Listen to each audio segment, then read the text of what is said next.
guys, welcome back. Get ready because today we are jumping back into the world of Mushoku Tensei. In this video, we're covering volume 17, including chapters 1 to 10 and 2 side stories. Sit back, relax, and let's get into it. Volume 17, Side Story, Women's Meeting, Part 1. At the time when Rudeus was drinking alcohol together with other men, and, while intoxicated, cried out, "How many has it been?" Inside the bedroom on the second floor of Rudeus's house, on top of the big bed, 3 women were sitting face to face to another, having nothing on other than the nightgowns they were wearing. Then we will begin the Greyrat House's 26th regular meeting. Applause! In response to the white short-haired girl's words, the blue-haired girl was clapping her hands. The red-haired girl followed the applause with a serious face while sitting in seiza. Although the age of one of them has already quite exceeded the realm of girl, caution must be paid, however, because saying this would make the master of Rudeus's house as angry as a great demon god. As long as the appearance is about that of a middle school student, isn't it fine, was the master's sentiment. If this wasn't an alternate world, that manner of speaking would be retorted with, "That's exactly the problem!" Well then, the red-haired woman, Eris, made a blank face and took a look at the faces of the remaining 2 women. Then, we will give an explanation for Eris's sake, who joined our group a few days ago. The meeting was planned by Sylphie to allow us to easily be in a position to break up discord, allowing us to get on good terms with another. Respectively, there will surely be feelings of speculation, envy, and the desire to monopolize. However, Rudy does not want us to quarrel over such things. As wives, let us put great effort into making this house especially comfortable to live in for Rudy. Iris looked down at her own garments. It has a plain, rough appearance. Iris decided in her mind to buy nightgowns tomorrow. No problem. Eris steadily nodded. It has been approximately 20 days since she came to Rudeus's house. Recently, Eris has been feeling a sense of defeat, primarily against the height of Sylphie's femininity. Starting from cooking, to laundry cleaning, to Rudeus's clothes, and finally to the furniture in the house, everything was chosen accordingly to Sylphie's sense, gallantly looking after Rudeus, helping him out with the practical side of life. On top of that, she helps Rudeus out financially by working as the princess's escort. For the short time Eris and Rudeus were together, she could not help with either. For her to be Rudeus's wife, as expected, even Eris could not throw in an objection. On the contrary, for her and me to be treated equally was an uneasy sense of feeling. Anyway, if you have anything to say, please say so in this place. Let's not bring forth our quarrel before Rudy. Lately, Rudy seems to be busy. Let's not bother him with our matters as much as possible. I understand. Do not fight inside the house. Do not trouble Rudeus. Recently, Eris has only thought about being together with Rudeus. She blindly believed that by doing so, she'd obtain happiness. Come to think of it, she has only sparsely thought about matters after that, and while reminiscing so, Eris felt like hitting her own head. That is why today's topic of discussion is about each other. We do not know very much about Eris, and Eris doesn't know very much about us. Then, let us deepen our friendship by learning more about each other. Saying so, Sylphie took out a bottle of strong alcohol from underneath the bed. It is a typical drink around here. Roxy took out cups and a tray prepared in advance from the shelf and put them in the middle of the bed. For the time being, let's talk frankly about how respectively each one met Rudy until now. About how much we love Rudy. Let's let it all out. Just as I wanted! Eris stuck out her chest with confidence. She believed that she wouldn't lose to anyone regarding how much she loves Rudeus. Then I will start. It was still in Buna Village when I first met Rudy. If I remember right, I was about 5 years old.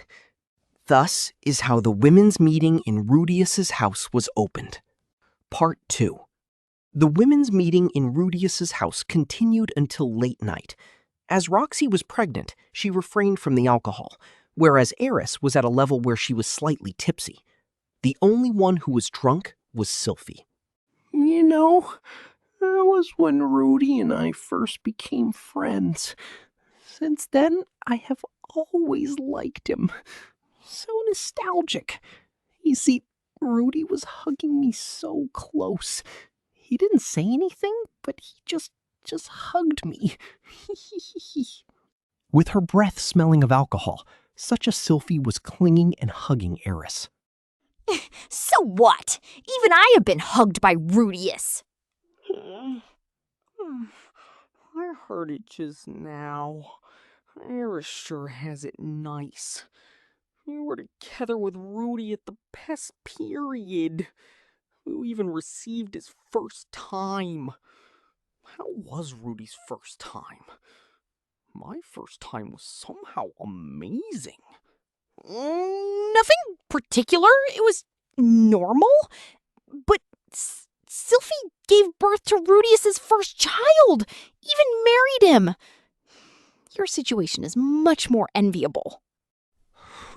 Well, even if it wasn't his first time, isn't it fine? Even though I have not received any one of Rudy's first times, I'm happy. Roxy's out, because Roxy's first. Are you not the number one person Rudy respects? Respect? I wonder why Rudy respects me so much. Rudy said so. Roxy taught me the number one most important thing. Surely you have told him something amazing. Something to Rudy's liking. Something ecky. Rudy was already ecky even without being taught. He was peeping when I was taking a bath. Rather, I only taught him normally. Roxy went into deep thought when saying so. Seriously, exactly what part of me did Rudeus like so much? Somehow I had the feeling that our first meeting was quite awful. I wonder what I might have taught him. I really have no idea. Well, even if Roxy is special, Eris is also a bit different. I have somehow lost confidence. What do you mean, slightly different? I mean, Eris and Rudy have about the same strength. To be able to stand and fight next to each other is enviable. I meant to try hard and become strong, but I am not even close to Rudy. I feel that Rudy tries to protect me. That I am happy about. Due to the alcohol, the troubled Sylphie has become hopelessly drunk. However, when seeing this, Eris did not feel a sense of superiority. Eris went to the Holy Land of the Sword with the purpose to match up with Rudeus. In fact, she has successfully managed to achieve skills rivaling his. Even in a mock battle allowing magic, she could win against Rudeus. That was her aim, and she has finally managed to reach this. This is something she feels proud about. But, after all, she felt a little jealous regarding Rudeus and Sylphie's relationship. All the more because she knew that she could never become like that. Sylphie in distress, Roxy tilting her head, Eris crossing her arms. The bedroom's door was opened. Excuse me, madams. Lilia-san? The one who entered from the door was a middle-aged woman wearing maid clothes, Lilia. With steam rising up, what was on the tray she was holding was something like potato hodgepodge.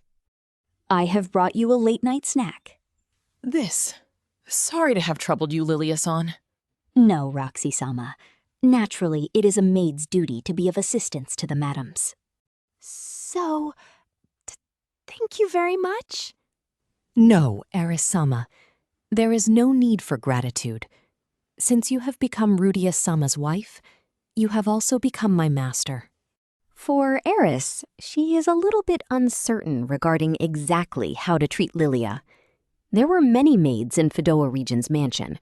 However, Eris was somehow able to guess that she couldn't treat Lilia the same as those maids. She is the mother of Rudeus's sister. It seems she was a wet nurse, or something like a second mother.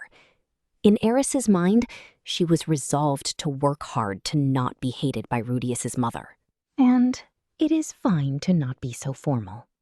I have heard many things regarding Eris-sama since the time in Buena Village. About what? Well, Lilia hesitated. The news regarding Eris that could be heard in Buena Village were quite awful. About how you were quickly becoming violent with your hands. About how it was deemed impossible for you to live as a noblewoman. And how you were like a wild monkey. Eris pouted. To be honest, nothing has changed much since those days aside from her sword arm. There was a time when she did try her best, but in the end was left abandoned. But you have become a fine person. A Sword King-sama. If Fedoa Region's feudal Lord-sama saw the current Eris-sama, they would have surely been proud. Is that so? But Oto-sama and Oji-sama are no longer. Oh, I beg your pardon. Lilia bowed while making a sad face. It's fine. It was that kind of incident. No matter where you go, the unfortunate have been ruined. Even Rudeus's Otosan and Okasan.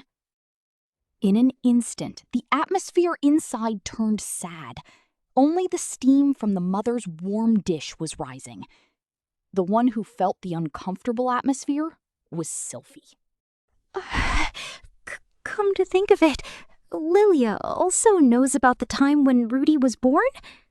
Yes. Originally, I was hired to be Rudeus-sama's wet nurse. How was Rudy before he met Roxy and me? About Rudeus-sama when he was just born?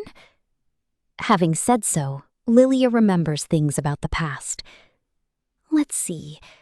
At first, I thought Rudeus-sama was eerie. Eh? Why? Well, why? I guess because there were many times when Rudeus-sama was in unexpected places, and when you thought he was finally found, he would make a creepy laugh. Lilia laughed when she recalled those times. Even though Rudeus-sama was such a cute child, I wonder why I avoided him. At that time, there were indeed bad feelings, but they were forgotten with time, leaving only the good feelings behind. But he hasn't changed much even now? That's true. But for the most part in those days, he made an expression with an unpleasant smile when he was rubbing your chest when being held. But he hasn't changed much even now? When being told so, it seems true. Since long ago, Rudeus was an ecchi kid. After hearing this story, only one person was laughing through her nose in the atmosphere that has become slightly complicated. If he liked Lilia's chest, then he won't have any problem with mine. That was the statement of a red-haired woman who possessed an extremely voluptuous bust. I was a little worried about it. Sylphie and Roxy are quite small. I wondered whether mine would be fine. Rudy doesn't care about such a thing? Though Sylphie said so, her voice was slightly trembling. Come to think of it, he was always staring at a woman's chest in the middle of our journey. Even during a journey? Speaking of which, immediately after our wedding, whenever there was a chance, he was rubbing my chest. During rest day, he was touching them all day long. Mine weren't rubbed that much. I wonder if he doesn't like them. Roxy rubbed her own chest while being slightly dejected. However, unfortunately, they were not in the right size to properly rub them. It was a sad matter. With this, I will... Lilia-san, let us drink together. Occasionally. Sylphie stopped Lilia, who tried to leave the room. Roxy was also in agreement. Come to think of it, during the time in Buna Village, I do not remember seeing Lilia-san drinking alcohol. I'm unable to drink on this occasion, but after going through all the trouble, how about it? However, there is a need to take care of Madame Zenith. Then together with Zenith-san. That's right. If you're an adult, at the very least drink alcohol. Saying so, Sylphie and Eris made flattering remarks. Drunkards are life forms with vigor. In an instant, Sylphie coaxed Lilia and involved even Zenith to serve the drunk party. Part 3. Alina felt lonely the night Cliff was not there. Today, Cliff went out. In a manly way, he declared that he will have a man-to-man talk with Rudeus and went out. Without trampling on his male pride, Alina raised her voice and said, "Have a nice trip." She was immersed in thinking to herself that she was such a chaste woman. However, she immediately became bored. Even for Alina, who embraced Cliff despite being pregnant, with him not being here, she could not satisfy her sexual desire. In the first place, during pregnancy, her sexual desire does not grow that much. Even if she did not do it for a day, she would be fine. To see the appearances of Sylphie and Roxy, Alina started walking towards the Greyrat house. What she saw was a happy drinking bout between the 5 women of the Greyrat house. My, it looks like an interesting event is occurring. Oh, it's Grandma. Lee's grandma. Your stomach sure has grown big. Is it a brother? Is it a sister? But Cliff being the father, Rudy is... Narrator. By the time Ellen Elise arrived, Sylphie was already near Eris and massaged her chest from behind. Eris didn't react to that, only silently sitting, eating food and drinking alcohol. Zenith continuously pouring alcohol into her cup, as if it was a dinner's drink. At her side was Lilia, also drinking. Roxy-san? Why does my daughter not receive Rudeus-sama's affection? I do believe she receives his affection, Roxy replied earnestly to Lilia's words, while thinking that not getting drunk was quite a shame, as she had a child in her stomach. It's just that she is his sister. Isn't a woman's happiness to receive a man's love? It's indeed my happiness, but I do not think it's necessary to receive Rudy's love. Aisha is excellent. I'm sure one day she will find a good partner. Someone better than Rudeus-sama? There are not many men better than Rudeus. Thinking that way, it's not like I have made a mistake, although it is true that it feels like it was a bit premature. The moment Ellen Elise saw this, she immediately recalled the meeting of women in the Adventure Guild who could not marry. Despite that in this case, everyone here was married, she remembered such a meeting. The ones who caused this? Paul and Rudeus. She realized the depth of the parent-child karma, but leaving it aside for the moment. Seriously, even Rudeus would cry when seeing this. A woman should only show her drunken state when she and a man are alone. Ellen Elise happily entered the meeting. There was nothing for her to fear. Grandma, saying such a thing. Oh, right. Isn't Grandma always teaching Roxy some ecchi techniques? Why do you not teach me such techniques? Hey, why? For Sylphie to have already drunk so much. The reason why I do not teach you techniques is because making Rudeus believe that you are a naive young girl who doesn't know anything excites him more. Then it's already fine, because I want to know various things. Because I'm already sick to let Rudeus do as he please on the bed. It's about time to make Rudeus gasp. Seeing this disastrous scene, Ilonalise abandoned any rational thoughts for a few seconds. Her brain made the decision to drink and join them. For now, give me a cup. Ilonalise took an empty cup with one hand and rushed it down with one gulp. That's a no-go. You can't drink alcohol that way because of the big one in your stomach. Leave such matters for Roxy to say. No problem. Because Roxy isn't drinking, there's no problem.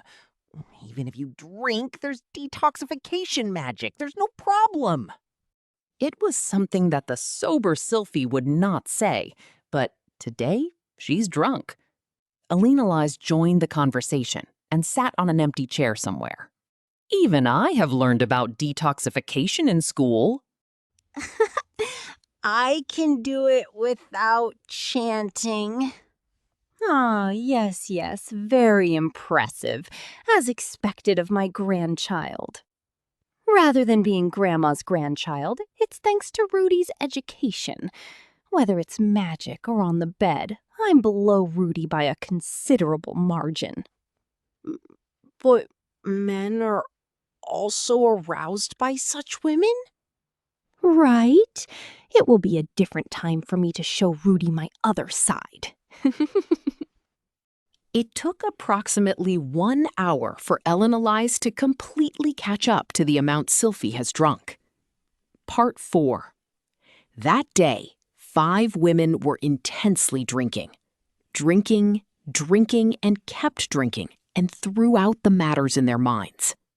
The anxiety they felt because recently Rudeus was moving behind the scenes. Suspicion towards Orsted and the human god. The optimism that they would somehow deal with it. With the addition of alcohol, while talking about such things, it gave them a momentary feeling of joy. With everyone else falling asleep after getting tired from drinking, only Roxy was left sober, and while grumbling, applied detoxification magic to everyone in the end. Why am I always the one stuck cleaning up? She then returned to her own room and went to bed to be ready for school tomorrow. She still had work tomorrow. Not until the following morning did Roxy remember the one girl who was not able to take part in this meeting and went to bed while sulking. Volume 17. Side Story. Black Wolf Sword King. Part 1. 3 days after Perugius Dola entered a partnership with Ariel Anemoi Asura, at an auditorium slightly far away from the Magic University's women's dormitory, prepared for nobles, a place that has a variety of uses. Currently, this place was reserved by Princess Ariel in preparation to move. In front of the auditorium's room, there were 4 figures. There were 3 women and 1 man. Quagmire Rudeus and Silent Fitz, Sylphiette. The other 2 were sword kings who had recently started to become famous in the neighborhood. They were Eris and Ghislaine. I'll say this first. I've forgotten about etiquette. I'm also ignorant in manners. In front the auditorium's door, those 2 declared squarely.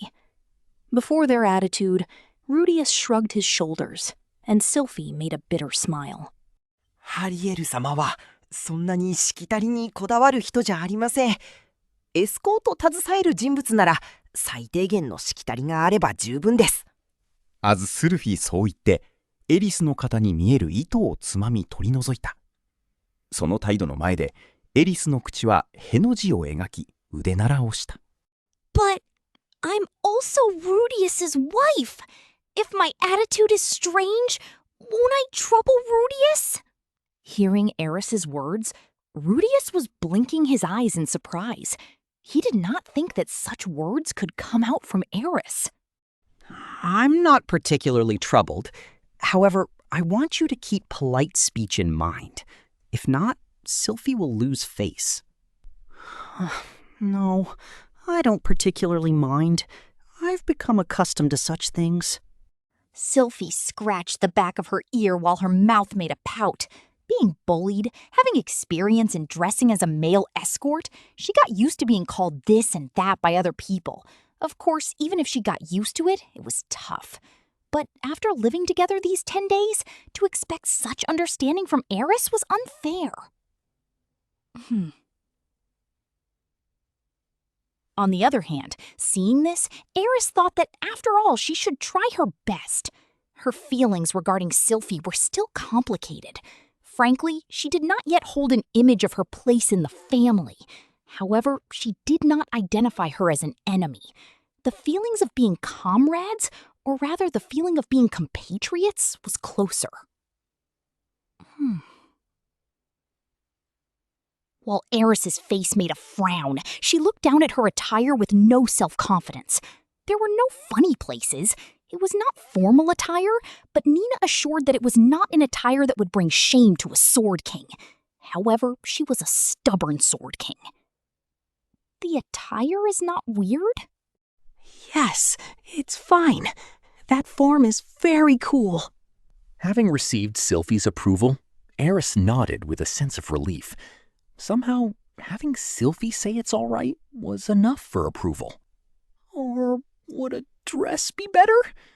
After all, Eris is an Oju-sama from a respectable family. To say looking like an Oju-sama would be better? If there's no problem, this is fine! Eris has also bought clothes and accessories since coming here, but she hasn't shown them to Rudeus yet.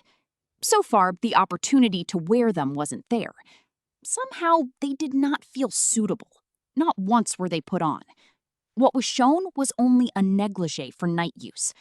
Furthermore, at night, the period of time to show it to Rudeus was short. As a matter of fact, it was soon taken off. About etiquette, until we arrive at Asura Kingdom, it is fine to learn from Sylphie. Well, I'm not reluctant to teach. Eris took a deep breath. Become a wife. Become a woman suitable for Rudeus.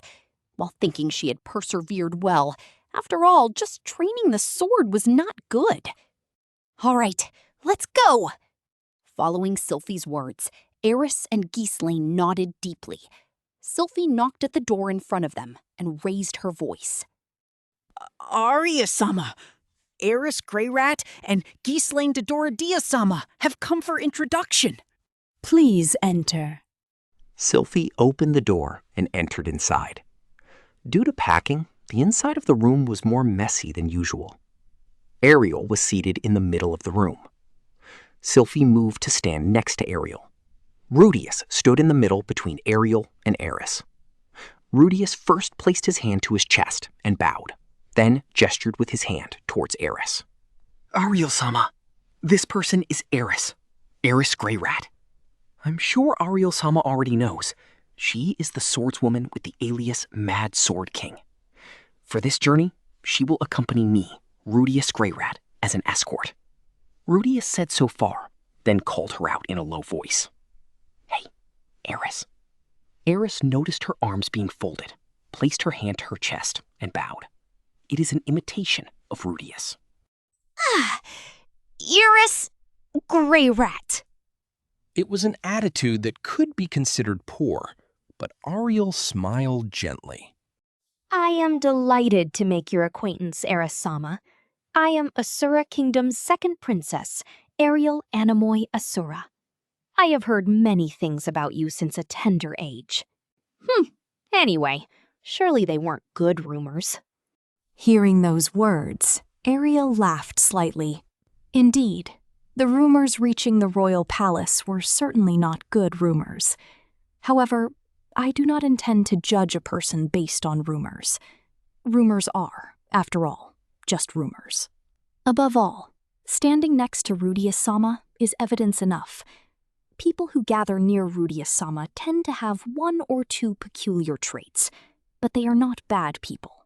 Nodding in satisfaction, Eris crossed her arms, spreading her legs to about shoulder width. It's her usual pose. The greeting of a noble's young daughter was already forgotten. That's it! Rudeus is amazing! It seems you do understand. Yes. Regardless, it may be for a short time. Please, be at ease. While being seated, Ariel expressed her thanks. Seeing this, Eris breathed out with a grunt and bowed once again, Sylphie cleared her throat. Before the cough, Eris made a small sound of realization and opened her arms. Then, making a troubled face, retreated to the back. Seeing this, with a wry smile, Rudeus indicated to Ghislaine. This person is Ghislaine Daedorudia, the famous Black Wolf Ghislaine. I'd like to introduce her as Ariel-sama's escort. Ghislaine came one step forward and kneeled down on one knee, facing Ariel with one eye, sending a sharp glance. Xelaine. I am delighted to make your acquaintance, Xelaine. I am Asura Kingdom's second princess, Ariel Anemoy Asura. Ever since you came to Fadoa region, I want to ask one thing. Interrupting Ariel's words, Ghislaine asked, I heard by working under you, I would be able to fight against Selro-sama's enemies. Is it the truth? It is the truth. Ariel replied immediately to this insolent question. She has already heard from Sylphie why this person would want to become her guard. Ghislaine will take revenge for Soros. In name, Eris is Rudeus's escort, but she seems to join for a similar reason and aim. If you follow me to Asura's royal palace, the perpetrators responsible for tricking Soros-sama will surely be found. No, I will find them. At that time, please swing your sword until your heart is content. Ariel seems to know things regarding Soros Boreas Greyrat's death. To take responsibility for Fadoa region's disappearance, he was executed. One of the 4 feudal lords, in order to weaken the power of Boreas, it is the result of a scheme to weaken the forces of the first prince. Of course, Ariel does not have any memory of issuing such an order. However, Ariel thought that there was the possibility that a person in her own faction had a hand in this. In that case, it would become a difficult situation. Even so, the neck of that noble will be presented without hesitation, to save Rudeus's face who introduced Ghislaine. I entrust it to you. Ghislaine said so with a single word and quickly stood up, moving her tail and sending a gaze to Sylphie. Then, what should I do? From tomorrow on, Ghislaine-san will become Ariel-sama's escort. Today's meeting is intended to make introductions. Once the preparations for the journey are complete, please come to my place again. Got it. And Ghislaine is fine. Ghislaine said so in a short amount of time and retreated to the back with one step. Once again, Ariel took a look at the 3 figures in front of her. Mad Sword King Eris, Black Wolf Ghislaine. The one who summoned those 2 was the most powerful magician among Ariel's acquaintances, Quagmire Rudeus. Powerful they may be, but these 3 people have not sworn fealty to her. And the one standing behind Rudeus was Dragon God Orsted. While Rudeus himself denied this, it seems it was on the instructions of Orsted for him to contact her. To be honest, it is not known exactly what Orsted is plotting. Ariel has only once seen Orsted. With just one glance, inexplicable fear was experienced. Based on the conversation with Nanahoshi, without knowing the reason for cooperation, a sense of anxiety exists. Even so, Ariel remembered feeling a mysterious sense of security. Is it because a great amount of forces were assembled before her eyes? Despite knowing that an unmanageable force could very well ruin herself? Wrong. Then, everyone, I leave it up to you. Ariel stood up and expressed her thanks to the 3 people, replying in kind, Rudeus. Seeing Rudeus, hurriedly returning the expression of gratitude. Then Eris, lastly lowering her head and returning with a bow, Ghislaine. With the expressions of gratitude ending, Ariel glanced at Sylphie. The reason she didn't feel uneasiness was because they had a connection with her. It is unknown what Orsted was plotting. However, Rudeus followed Orsted to protect his family. Hence, Rudeus will not hurt Sylphiette, and Sylphiette will not hurt Ariel. This fact gives Ariel a sense of security.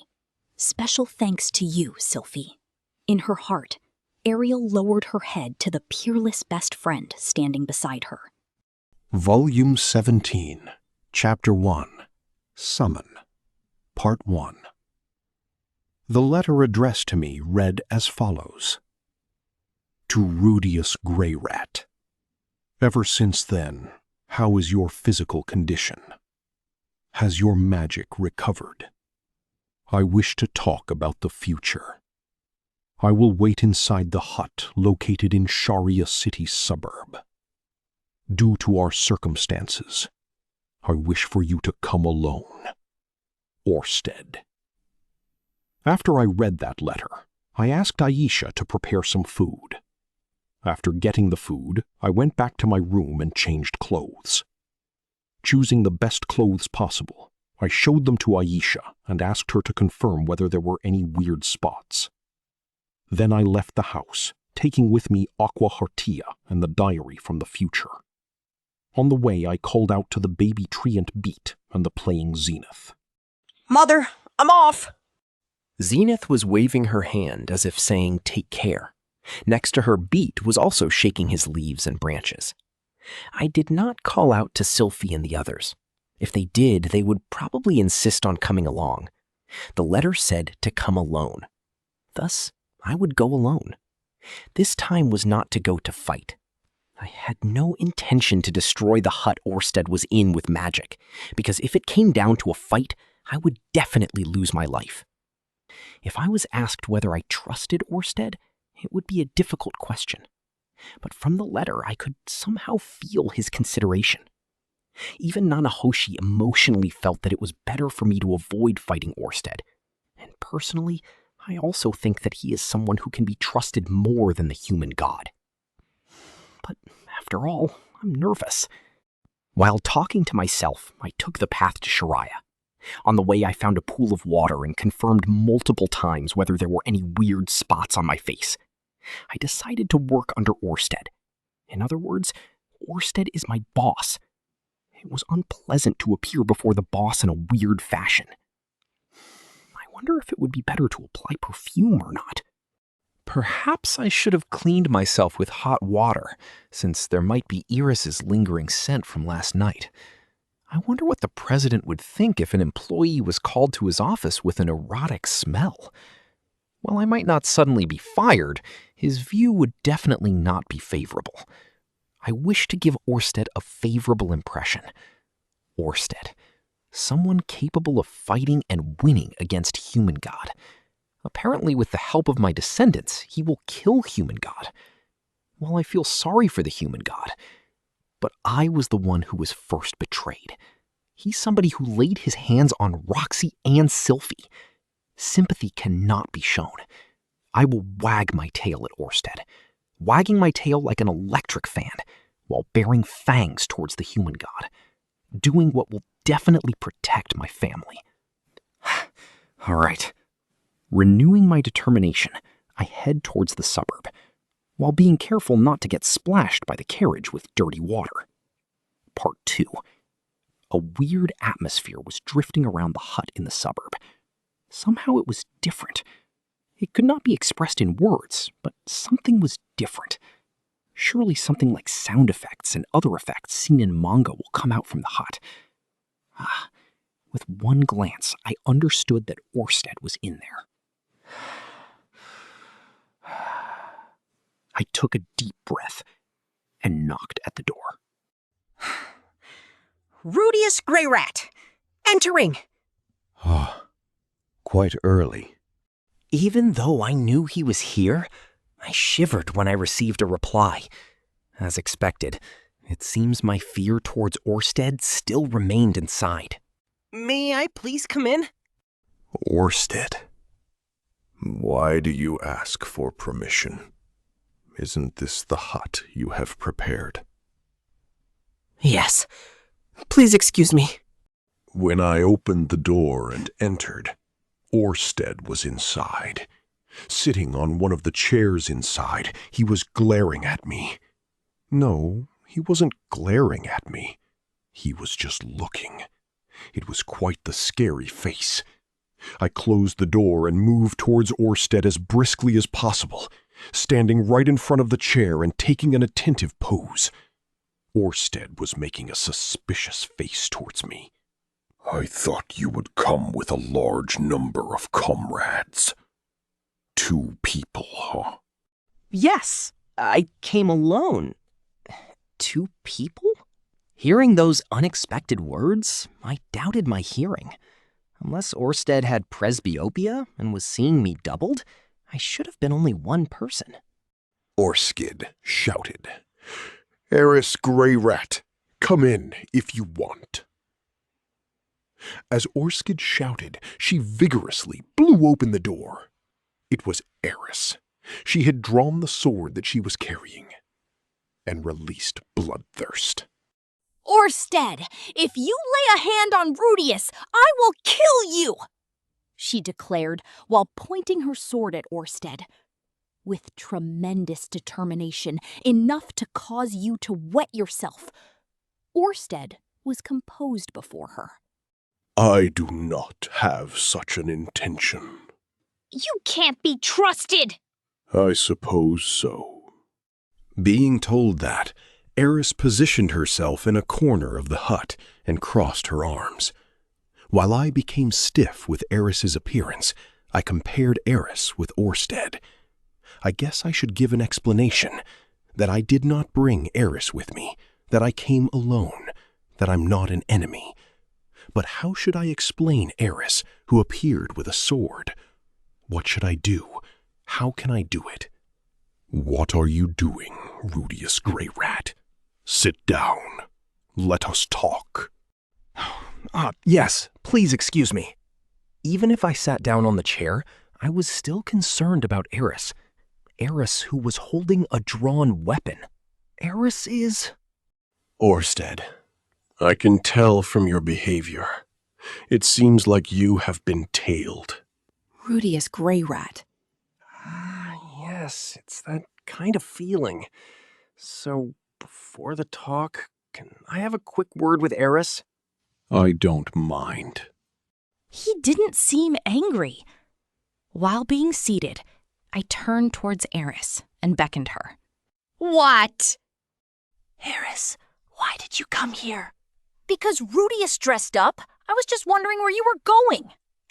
Dressed up? Indeed, I was choosing clothes and was carefully doing my hair. From another perspective, it might have looked like nothing else. You understand that I came to work under Orsted, right? I understand.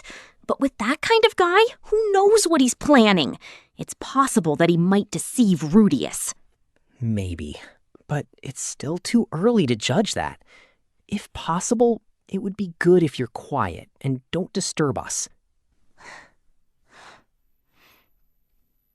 If we're deceived, let's fight together, Eris. I'm relying on you. Understood. After coming to an understanding, Eris sheathed her sword and sat down next to me. Quite simple. Now, I am very sorry. Orsted. I don't mind. Anyway, Eris still doesn't seem to be able to trust Orsted-sama, but it can't be helped because of the curse. Having said so, it felt like Orsted-sama's eyes flashed. Where did you hear about my curse? From the human god. About how at some point Orsted-sama's body received the curse. I answered honestly. What I was told and informed by the human god. It would be better if I let out everything I was told. Orsted rested his chin in his hand and looked in the direction slightly above. There was nothing above his line of sight. Is that his thinking pose? What else? Let's do as promised. Why are you making such a surprised face? I am different from the human god. I keep my promises. That's not it. What kind of promise did we make? The way to protect your family from the human god. Ah, I see. That's right. How could I forget that? No, I only forgot what kind of promise we made. Rather, it felt more like a contract. A contract with the devil. I see. A contract-like promise. I still haven't done anything. Is that fine? Orsted, are you not also anxious if your family was exposed to danger? Well, that's true. It somehow felt like receiving a favor, or rather, it was a far kinder feeling than I thought. I thought it would be more like being ordered around. Though his face may be scary, unexpectedly he might be someone who takes his subordinates' feelings into consideration, to the point where the edgy heiress couldn't believe it. It is not that difficult. Summoning a guardian magical beast possessing a strong fate and letting it protect them. Summon, is it? However, right now I still cannot use summoning magic. Then I will write the magic circle. Put your own magic into it. Yes, I will be troubling you. A guardian magical beast possessing a strong fate, huh? Fate. I think it was about the law of causation. Are you sure just this is enough for protection? Orsted. The human god cannot manipulate inhuman beings. Further, he cannot manipulate a great number of people at the same time. As long as we move, he will have his hands full with our interference. Based on his personality, that will be more than enough prevention. Talking about personality? Still, not being able to manipulate a great number of people means in the worst case, at the very least, he can manipulate 2 people. While I was being manipulated, I wonder if he was manipulating someone else. But do not let your guard down. We do not know what the human god is doing. Instead of just leaving it to the magical beast, checking up on them frequently is better. When Orsted said to check up on them frequently, something felt wrong. It seemed his talk was literal. I knew that you shouldn't judge based on appearance. Whatever. Being told that he will prepare it, for now, let's continue. Then to the main topic. Then what should I do from now on? There were many things I wanted to know, but it was only polite to answer questions regarding myself. It was showing your character. Orsted, do you not have more things that you want to know? Or so I thought, but I was questioned in return. There is a lot. Why do you not ask? I thought that asking without answering any questions would not be good. Having said so, Orsted let out a sigh. You have become my comrade. Thus. Correcting. Subordinate. Let us keep the hierarchical relationship in mind. Beating me to a pulp, giving me a method to protect my family, then being told that we are equals? I am not insensitive. Orsted, conceding. It is fine if you want to think that way. Regardless, you and I will work together for the sake of overthrowing human God. You must know what you want to know. Rudeus. Testing. Despite saying all this, what will you do if I am a double agent for human God? I might be telling human God every night information about Orsted-san. Orsted, Ernest, I trust you. With a strong glance, I was told so. Your stance is that of someone desperately trying to protect his family. I was a little embarrassed being told that. I was indeed very desperate that time. But, well, saying so means he takes me at my word. The things that I wanted to know, there are several. Regarding the discord between Orsted and human God, regarding the Laplace factor, regarding the mana calamity, regarding what's with fate. For now, it's such things. Then please tell me one by one. Part 3. Regarding the discord between Orsted and Human God. The relationship between Orsted and Human God. I decided to hear about that first. I also wanted to know. About myself. That's right. Please. Didn't you hear it from Human God? Though it seems you have heard about the curse. What was it? It was 5 years ago. Recall. What Human God said at that time? You have 4 curses. Continue. First, the curse of being hated and feared by all living creatures in this world. Second, the curse of being invisible from Human God's view. Third, the curse of being unable to go all out. About the last one, he said something about not being quite clear. I see. Having said that, Orsted was quietly nodding his head. About the first one. Ever since I was born, I was indeed shunned by all living creatures. But I don't seem to hate you that much. That being said, there seem to exist some like that. For example, Nanohoshi. I see. Apparently, there are exceptions. It may be related to the fact that Nanahoshi and I were not originally humans from this world. Should I mention this, or should I remain silent? Because Eris was sitting next to me, I hesitated a little, but it would not be wise to keep it a secret. Orsted-san, I did not intend to hide it, but originally I am a human from the same world as Nanahoshi. It's possible that they are related. Oh, then is Rudeus Greyrat an alias? That story will take very long to tell, but I am different from Nanahoshi. That is, before I knew it, I was reborn as Rudeus Greyrat in this world. And I wonder how to talk about it. Reincarnation. I was surprised for reincarnation to come out of Orsted's mouth. No, it was written in the diary. Something about the dragon tribe knowing the method of reincarnation. Even if they die, they will come back to life in a few decades.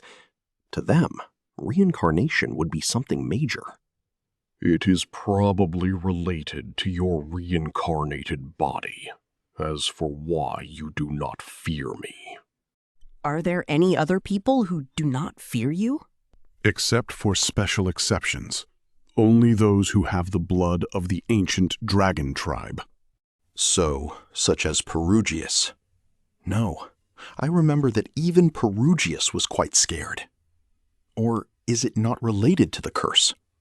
Apart from the curse, there are also other reasons to fear other people. The second curse. Regarding the curse of being invisible from Human God's view. It is not a curse. Then that is? When asked, Orsted was thinking a little bit. While thinking, he looked into my eyes and said, Orsted, it is a secret technique the first-generation dragon god came up with a long time ago while fighting Human God. It is a technique allowing one to see fate, and at the same time allows one to deviate from the law of the world. Oh. Orsted again. Human God also can see into the future and possesses the power of foresight. However, it cannot see the ones who have deviated from the law of the world. I see. I didn't know what it means to have deviated from the law of the world. But being able to escape from Human God's sight is phenomenal. What is it? The power to see fate? Let's see. Orsted was making a pose as he was thinking. It couldn't be that he's thinking about it right now. It is to know the rough history of the path an individual should have taken. The rough history. No. What I can see is the past, not the future. The one preordained by fate. Somehow it was quite philosophical. It was quite hard to tell it apart from seeing the future. For now, I will think of it as being one rank lower than human god's future sight. Are you going to teach me that technique? No. It is better not to. That is to say? To become invisible to human god is a very attractive advantage. I wanted to hear the reason for not teaching it. When receiving the secret technique, there are side effects. That is, the speed at which magic recovers becomes tremendously slow. When saying tremendously slow? Exactly how much? You have recovered from your drained state in about 10 days. You can think of it as becoming 1,000 times slower. 1,000 times? That is about 10,000 days. Roughly 30 years? Thus, I cannot freely use magic. Being rarely able to go all out means that. I see. If you cannot recover magic, then you would not be able to go all out. While I didn't know what magic quantity Orsted has, if magic hadn't recovered in a few years' time, he couldn't go all out. He must conserve power. Although I cannot teach you the secret technique, if you work under me, a similar effect can be granted. I took a look at the bracelet worn on my left hand. Apparently, it had a jamming-like effect. Is there no side effect to this? If you mass-produced it? It would have already been done if it was possible, together with breaking my body's curse. Was that so? Rather, I have used up a considerable amount of magic in our fight. For a while, I will not be able to seriously fight. Seriously? But wasn't it more like instant kill? I resisted your magic 3 times head-on, and even drew the god sword. A reasonable amount of magic was used up. Orsted bitterly said. From my perspective, I felt that I was beaten around without being able to do much, but surprisingly, it was quite a balanced fight. So it can be said that I have given my best. Oof. Not much of my magic is remaining. Thus you will move, becoming my hands and feet. Yes, I will do my best. Working for the amount I have deducted. It is appropriate. Then, for what reason is Orsted-sama fighting against human god? That is... As Orsted hesitantly said so, he faced towards the day after tomorrow. Since earlier, he was thinking about what to say, and was often in a thinking pose. I was wondering whether he was spewing out lies. No, that couldn't be. It may be that while I may be trusted, I have yet to prove worthy of his trust. For now, I will move based on his partial truth, while also investigating tendencies. Such a possibility also exists. Human god is my father's ruin. Whew! Father's ruin. The future me was burning for vengeance as a result of Roxy and Sylphie, while the me in the present, who has not lost anyone, can say that vengeance will not give birth to anything. In fact, it is clear from the diary that being consumed with feelings for vengeance, I changed into a demon. And overthrowing human god is the ancient dragon tribe's dearest wish. The dragon god's sole reason for existence is to defeat human god. This was what you would call for a great cause. Wait, we? How many dragon gods were there? I am the 100th generation. 100 dragon gods have studied on how to overthrow human god. I see. However, human god has defeated dragon gods with weaker blood. Orsted looked at me with glinting eyes. Thus, my father, the first-generation dragon god, has sent me to the future using the method of reincarnation. Orsted offhandedly said so.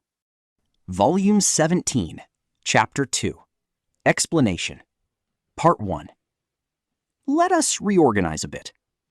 First, Orsted. He is from the ancient dragon tribe who came from an immemorial past to the present by using the method of reincarnation. His body was harboring a curse and an ancient technique. The curse was to be shunned by all living creatures in this world. The ancient technique caused magic to recover at a slow rate, but in return it is possible to escape from human god's sight, as well as obtaining the ability to roughly see the future. Why was such a curse brought to the present? Because it was caused by the death of the first-generation dragon god at the hands of human god. Starting from the second generation, the reason for existence for all subsequent dragon gods is to defeat human god, which was also the ancient dragon tribe's dearest wish. Thus, the son of the first-generation dragon god, Orsted, was trying to defeat human god. Is everything until now correct? Ah, exactly. It is a great help that you quickly understand it. Exactly how many years ago were you reincarnated? Let's see. About 2,000 years ago. 2,000 years? He seems to have lived for quite a long time. Although everything seemed to be consistent, somehow there is a feeling of something being out of place. I wonder what it is. Like the point about magic recovery. Orsted seemed to be using something similar to Perugius, that summoning magic that absorbs magic. If he absorbs magic with it, would that not solve the magic problem? No. If he could, he would have done so already. It may not be possible to stock up on the absorbed magic in his body with that summoning magic. From my viewpoint, you seem to hold a great grudge towards human god. What is the reason? Orsted, cold and detached. Is there someone who does not hold a grudge against that piece of trash? That's true. Well, Orsted seems to have lived for a long time. Surely there must have been bad blood between them. Although he cannot be seen, messages can still be delivered. Although Orsted became like this, it may not be related to the discord between the first-generation dragon god and human god. There are still many things I didn't know, but the person Orsted is probably like that. Regardless of the specifics, he had a reason to fight against human god. The enemy's enemy is an ally. Part 2. Regarding the Laplace factor. Orsted, how much do you know about Laplace? The one who was responsible for the war 400 years ago, and who pushed the human race into the corner. Also, that he had a tremendous amount of magic and was unable to use fighting spirit. He was also extremely strong, but was ultimately sealed by Perugia-sama and 2 others. And that he caused the downfall of the Separd tribe. I have heard various other things, but these were the main points, I guess. So, about that much? Also, that he will soon revive. Have you heard that the method he uses to revive is the method of reincarnation by the dragon tribe? No, I do not think I have heard this. Oh, no, it feels like human god mentioned something like that. Or was it something different? The memory is somewhat murky, but still, the method of reincarnation again. No. Later I will hear the details about what you and human god talked about, and what he revealed. Yes. But now it is about Laplace. Eris's atmosphere became tense when talk about Laplace arrived. Both Eris and I are Rugert's friends. Laplace was Rugert's enemy. His enemy was also our enemy. Thus, I could understand the tenseness regarding the existence of Laplace. But I will calmly approach this. It's Eris's role to get angry. Mine is to remain calm. Orsted. Demon god Laplace's identity is the shadow of what was once Demon Dragon King Laplace. Demon Dragon King? Yes. In the past, he was part of the dragon tribe. The Demon Dragon King Laplace is the only one left of the first generation 5 dragon warriors. That guy escaped the collapsing dragon world and drifted to this world to carry out a certain mission. He became the second generation dragon god. From Dragon King to Dragon God to Demon God? Wait a minute, it's all confusing. It feels like my head is splitting. All researched about methods and techniques to overthrow human God. He taught to those who called themselves Dragon God techniques he had developed over a long time, all for the sake of passing down the power to me who came to the future, me who possessed the greatest strength among the dragon tribe. Calling yourself the strongest. However, Laplace started the human-demon race world war and fought against Fighting God, who was human God's apostle, and had his soul split into 2 halves. It felt like I have heard this story somewhere. The story about how the Golden Knight Aldebaran fought against the great demon Empress.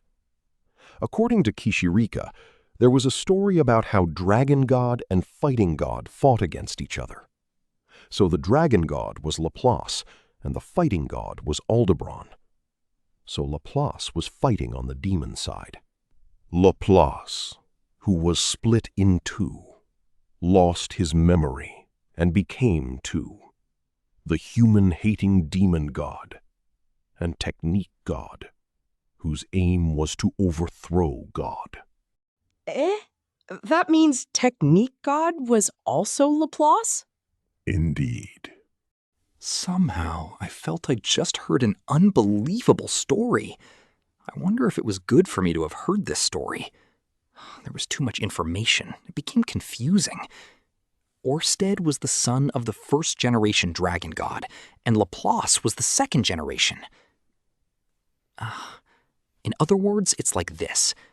First, the first generation dragon god sent Orsted to the future in order to overthrow human god. Part 3. Regarding the mana calamity. Rudeus Greyrat. I heard that the mana calamity was the result of summoning Nanahoshi, but can I hear the specific details? There are still many things that are unknown regarding the incident. It was the first time something like this happened. As a reincarnated person, I was at that place. Thus, I think there exists the possibility that I caused that incident. You were? While saying so, Eris touched the area around my thigh. When I looked at her, she was weakly shaking her head. To reassure myself, I moved my hand and touched Eris's buttocks. The soft yet well-built buttocks was very attractive, and it hurts, it hurts, it hurts! Orsted. The possibility cannot be ruled out. Nanahoshi, you, that incident. They were all unprecedented incidents. I thought the flesh around the thigh would be ripped off. Eris glared at me with a serious face, saying, "Wasn't this supposed to be a serious topic?" I was happy that she became a child that could read the atmosphere. Anyway, it seemed like he did not have information regarding the mana calamity. Even though Nanahoshi made a weird hypothesis, well, I guess it's fine. Part 4. Regarding things from now on. For the time being, these questions were enough. If I heard too much, I feel like my head would split. In fact, my head was already at the brink of splitting. First, I managed to obtain information about the future. Is that so? Please, have a look. Having said so, I handed over the future diary to Orsted. Orsted opened the diary and read a few pages, and, making a frown, looked up. Orsted. It will take some time. The characters are too messy. I do not mind. I wonder if my writing really was that messy. I was also told that by Nana Hoshi. Well, it's a diary. Even if it's messy, it can't be helped. But let's just be careful showing others my writing. Right. Before we continue, may I first confirm something? What is it? I wonder if it was fine to ask about it. I felt like because Orsted was much more benevolent than I expected, I was pushing the line. You do not need to be so formal. From now on, will become Sama's subordinate. Having said so, is that acceptable? Oh, but only as long as you intend to. So, it is a rather difficult topic to talk about. Taking a look at Eris, I said. It is regarding the terms of employment? Orsted. Terms of employment? Yes. I do have wives and children. I would like to regularly have rest days, time to see my family. If they are possible, I believe I would feel very grateful. Yes, rest is very important. It is necessary for any human to rest. I am, of course, someone who will put forth all my efforts into working when I have decided to work. But still, exactly for what reason I work, isn't it necessary to regularly remind yourself? To see the growth of Lucy, to tell Aisha and Norn to study, to savor Lilia's dishes, to bask in the sun with Mother, to do erotic things with Sylphie, to do erotic things with Roxy, to do erotic things with Eris. Right. That is up to you, Rudeus Greyrat. Oh, is that so? As expected, it was no good, huh? I'm sorry, Lucy. Daddy will be working away from home. Until I defeat Human God, save the world, and return. Grow up healthy and be a good kid. But I am different from a Tofei. I do not think I could separate you, who risked his life trying to protect his family, from them. To take you away for so many years, at the very least right now, I do not have such intentions. Is that so? Hearing that, I can feel relieved. It seems I will receive rest. I'm glad. It would be hard to be separated from everyone. Even saying that I absolutely must protect them. I want to be together with them. Do not give me any more work. Orsted's eyes were glaring. I wonder if it would be fine to ask. I hope he won't be angry. No, it is not good to ask for such a thing afterwards. Don't we have a contract? We have to be firm and decide this first. Is it really all right for me to make a demand?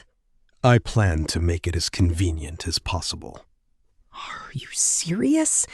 Then is it fine to push the line and demand salary? It should not be a bad thing. Money was, in other words, responsibility. Paying money means to give responsibility. Receiving money means to take responsibility. A work that doesn't involve money will become an irresponsible work, or so I have read in a manga. From now on, I will receive responsibility from Orsted. It could be said that getting money from Orsted was a form of proof. That is, if I am not at home, there will be one less person working to support the family. Although it cannot be said that I earn much, previously to fight Orsted-sama, a lot, that is, has been used up. Even the reserves, though there was still some left, it can be said that the bottom can be seen. Thus, if I do not work, the dinner will have one less dish, and we still have young ones in the middle of their growth spurt. In other words, it is about money. To put it in simple terms, that is it. While I made an embarrassed, vulgar laugh, Orsted took something out of his pocket. It was a dagger in its splendidly ornamented sheath. No, a short sword. It was put on top of the table. This is one of 48 demon swords, crafted from the bones of King Ryuo by the demon realm's craftsman, Yulian Jalisco. It is the demon sword Yubi Ori. If you sell it, you would probably receive about 100,000 Asura gold coins. It will be your current budget. Oh, yes. 100,000 Asura gold coins. In this currency, 1 Asura gold coin is worth about 100,000 yen. So it's equivalent to 10 billion yen? Is this not an amount that allows you to play around your whole life? It may be enough to build a castle. Already it is not enough. No, how is that possible? This is bad. That guy, he gave me such an expensive item. Exactly what is he going to make me do? To fight against human god. But it became a little more scary. But even if he says it is my current budget, exactly who would pay so much money to buy one sword? Asura's royal family? Am I going to squeeze one of Ariel's brothers dry?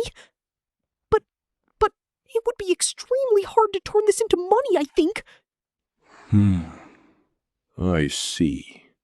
That is true. Then is something like this better? Saying so, Orsted took out a leather bag. It was casually put on the table and made a sound like stones were rubbing against each other. I stretched out my hands towards the leather bag to see what was inside. Colorful and transparent stones were inside.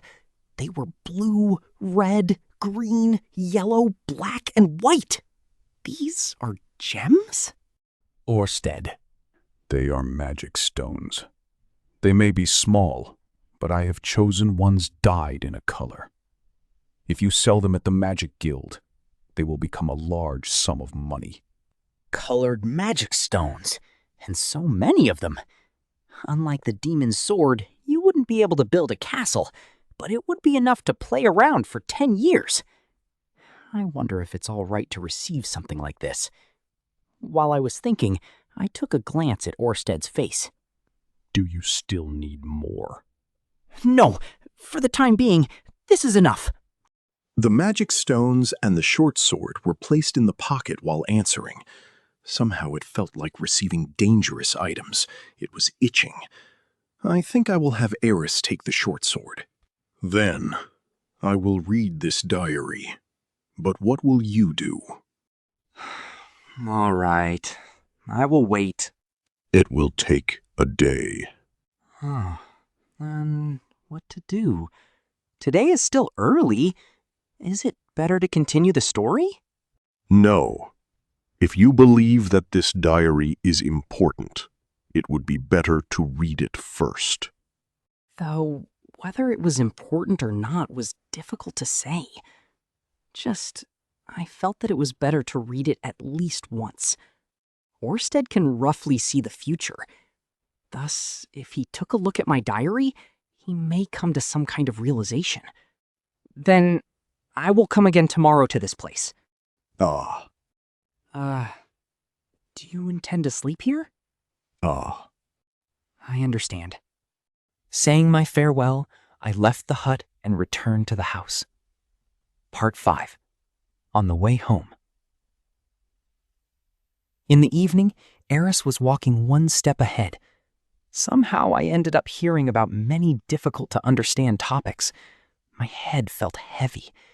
My tired head was only looking at the incredible buttocks before me. Eris's butt was amazing. There was a perfect harmony between muscle and fat. It gave off an incredible feeling. What can come out will come out. It would be what was known as sex appeal. Eris was perfectly wearing her bottoms where the buttocks line appeared. It was a very impressive line. You could understand that it was just about to burst out, whether it was spats or leggings.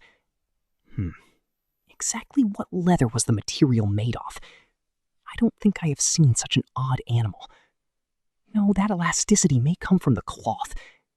I felt that if I touched it, I would understand. That's right. I should just touch it. If I touch it, I would unravel one of the mysteries in the world in exchange for momentary pain. All right. Eris could use the sword of light. I will also show that I can use the touch of light. Rudeus? Suddenly, Iris turned around. I hurriedly raised up my face. Rudeus is Rudeus, right? I am me. I seem to have the Laplace factor, but I'm not someone entirely different. I declared without making excuses or apologizing. Eris seems to have kept up with the topics from before. I wonder if she understood it. To Orsted, reincarnation seemed to be like a daily occurrence, while I, who read sci-fi in my previous life, was somehow able to understand it. But I wonder if someone without any prior knowledge would be able to keep up with the topics just now. No. Even Eris is supposed to be around 20 years old. It's not an age where you never need to think. It's my own selfish wish for Eris to forever remain an idiot. You want to keep it a secret from Sylphie and Roxy? If possible. But if you want to reveal it, I will say it. As I answered, Eris was running 2-3 steps and stopped. The sunset was right behind her. Her beautiful proportions were cast in shadow by the light behind her. As her red hair was basking in the sunset, it shone like rubies. Even with backlight, her well-defined facial features and the sharp glint in her eyes gave off a strong sense of presence. How beautiful. Then let's walk while holding hands. Eris held out her hand. I silently took her hand. Contrary to her beautiful appearance, there were sword calluses, and it was slightly rougher, which was a big difference compared to Sylphie and Roxy. The hand that wrapped around mine was warm and strong. I grasped it tightly in return and began walking. To walk side by side with Eris after such a long time made me happy for some reason. Volume 17, Chapter 3, Towards the First Mission. Part 1. The next day, for the second time, I proceeded towards Orsted's place. Today, I went alone. I asked Eris to guard the house. Right now, she is the watchdog. If a suspicious guy comes, she is to help Aisha send them away. With this, the security of my home is perfect. I had her protect the house, at least until the guardian magical beast is summoned. Since Eris came along, it should be fine to take Sylphie and Roxy along as well, but due to Orsted's curse, they will most likely become hostile towards him. In the end, going alone was better. Part 2. Outside the hut, Zenoba was dead. Leaning against the almost 3-meter-tall metal mass, he was lying on his face. No way! I rushed towards him in a hurry, put my hand on his shoulder and shook it. Are you serious? Hey, Zenoba, hey! Pulse was beating. Pupil was moving. Breath was there. Body temperature was warm. Looks like he was still alive. I was too hasty. He was not dead. He was just sleeping. I was perplexed. Jesus, I almost cried. Why was this guy sleeping in a place like this? He should just sleep like royalty on a soft bed. He is already at an advanced age. While I was relieved, Orsted came out from inside the hut. Orsted! You came, Rudeus. Yes, I have arrived. He moved his eyes and stared at Zanoba and me. Last night, Zanoba Shirone suddenly came and brought that along. That? The armor that you used. When taking a closer look, wasn't this wreck the magic armor? It couldn't be recognized with one glance because it was divided into parts. Come to think of it, when I gave back the report saying they should just leave it alone because it was broken, I also said that I would come back for it soon. So, did you fight when you encountered each other? Surely Zenoba never imagined to run into Orsted in this place. Maybe it would have been better to tell him about this yesterday. Oh well, no external wounds can be seen. It seems Orsted went easy on him. In the end, he could not take it because of the curse, so he said he will leave it to you and crawled over to there. You sure are highly cherished. Sonoba! Without thinking, I rushed toward Sonoba and started using healing magic. Because there wasn't an external injury, there was most likely no meaning in using it. But at the very least, I wanted him to have a peaceful sleep. Or rather, when he fell down here, did he land on his head? Orsted has no mercy. Then he will open his eyes again, right? Orsted. I put him to sleep with hypnosis magic that is passed down in the Nuka tribe. He will wake up in a few hours. I see.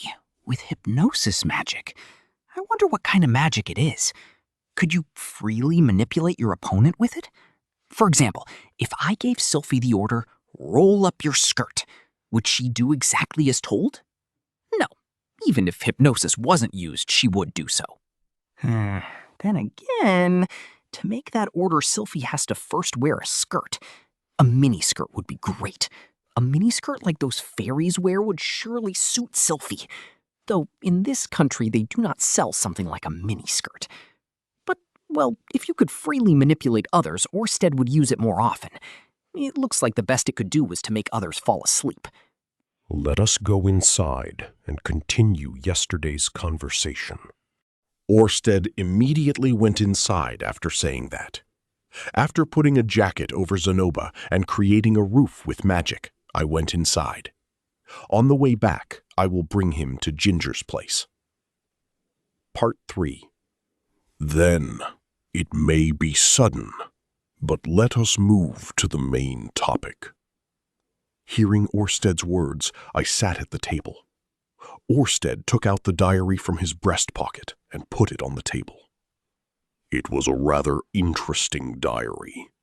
While I have some interest in the time travel magic, but since we cannot replicate it, let us leave it alone for the time being. Yes. Although there are still some things to be worried about. Before we start talking about the contents of the diary, first tell me about the conversations until now between you and Human God. I will have you spit out everything. With pleasure. I then recalled and recited everything, from when I first met Human God and everything afterwards. I went into detail in every one of them, as well as the outcome, exactly what and how it happened. Orsted was quietly listening to the story, while neither adding to the conversation or asking questions. He was just quietly listening. That is all. Did you understand something? I understood exactly how he used you. Oh, so it was a fact? He has used you to change the history. The history? Originally, the history preordained by strong fate was not supposed to change. Is that because my fate is strong? Yes. But if Orsetta-sama intended to change it, it would change, right? Oh. As he nodded, he tapped on the diary lying on top of the table. But I do not grasp the reason why Human God has changed history to this degree. Is the reason not to prevent his own death? Do not just blindly believe in his words. Yes. Anyway, I understood one thing. What would that be? The fact that after changing history this way, in the end, a favorable future for him awaits. I see. In one beat, Orsted said, "Thus, I will make you change history to a future that will be favorable for me." So it's not to return it to its original path. It makes sense. What has not happened is not part of history. History is what you make. It is a rather tedious way. I am already preparing and moving while thinking about what will happen in 100 years' time. What has happened and what will happen. Everything is strategic preparation. Because of Nanahoshi and you, things have become distorted. In 100 years' time? It appears he has started preparing a long time ago. To now change his strategy seemed no longer viable. Just for confirmation, it appears we cannot go to the place where Human God is and beat him up together, right? Until we have collected hidden treasures, we cannot reach Human God. And we cannot collect them right now? It is possible to collect 4, but the last one is in Laplace's possession. Laplace's revival is about 80 years from now. I will retrieve the hidden treasure. Be sure not to act in a selfish manner. Selfish or not, it was not like I knew where those hidden treasures were located. Though it was written in the diary that they were in the possession of the 5 dragon leaders. But the only place I knew was Perugius's place. But isn't the plan compromised by the fact that the Mad Dragon King Chaos has died? Chaos's part has already been collected. I see. So the preparations have already been done. But the plan to have me change the future may have already been predicted by Human God? Is there not also the possibility that by moving this way we will dig our own grave? None. The possibility is high that he possesses the characteristic to be unconditionally trusted by the living beings in this world, in addition to his strong future sight. On the other hand, he is not good dealing with irregulars. Is that so? I wonder whether Human God also possesses a curse. But no, there would be no trust. After all, I did not trust him. Then again, Orsted's curse does not work on me. Thus, Human God's curse would also not work on me. There was a feeling that Human God was struggling in his conversations with me.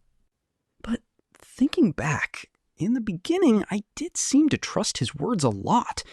So it can be said that the curse was not completely working? So there was also the possibility that one day I will become fearful towards Orsted? No, Orsted's information may be not completely true. The fact that he is unconditionally trusted by all living beings, there is the possibility that it can be ruled out. In the end, I had no clue what was correct or not. Orsted declared so. He is not omnipotent. It is just one more step. Those words were not directed towards me. It was as if Orsted was persuading himself. Orsted intended to win. Even if I was inferior midway, I will be the one to win in the end. Such mettle could be felt. How dependable. For the time being, we will change the most recent history. The most recent? That is right. To turn Asura Kingdom's second princess, Ariel Anamoy Asura, into the Asura Kingdom's queen.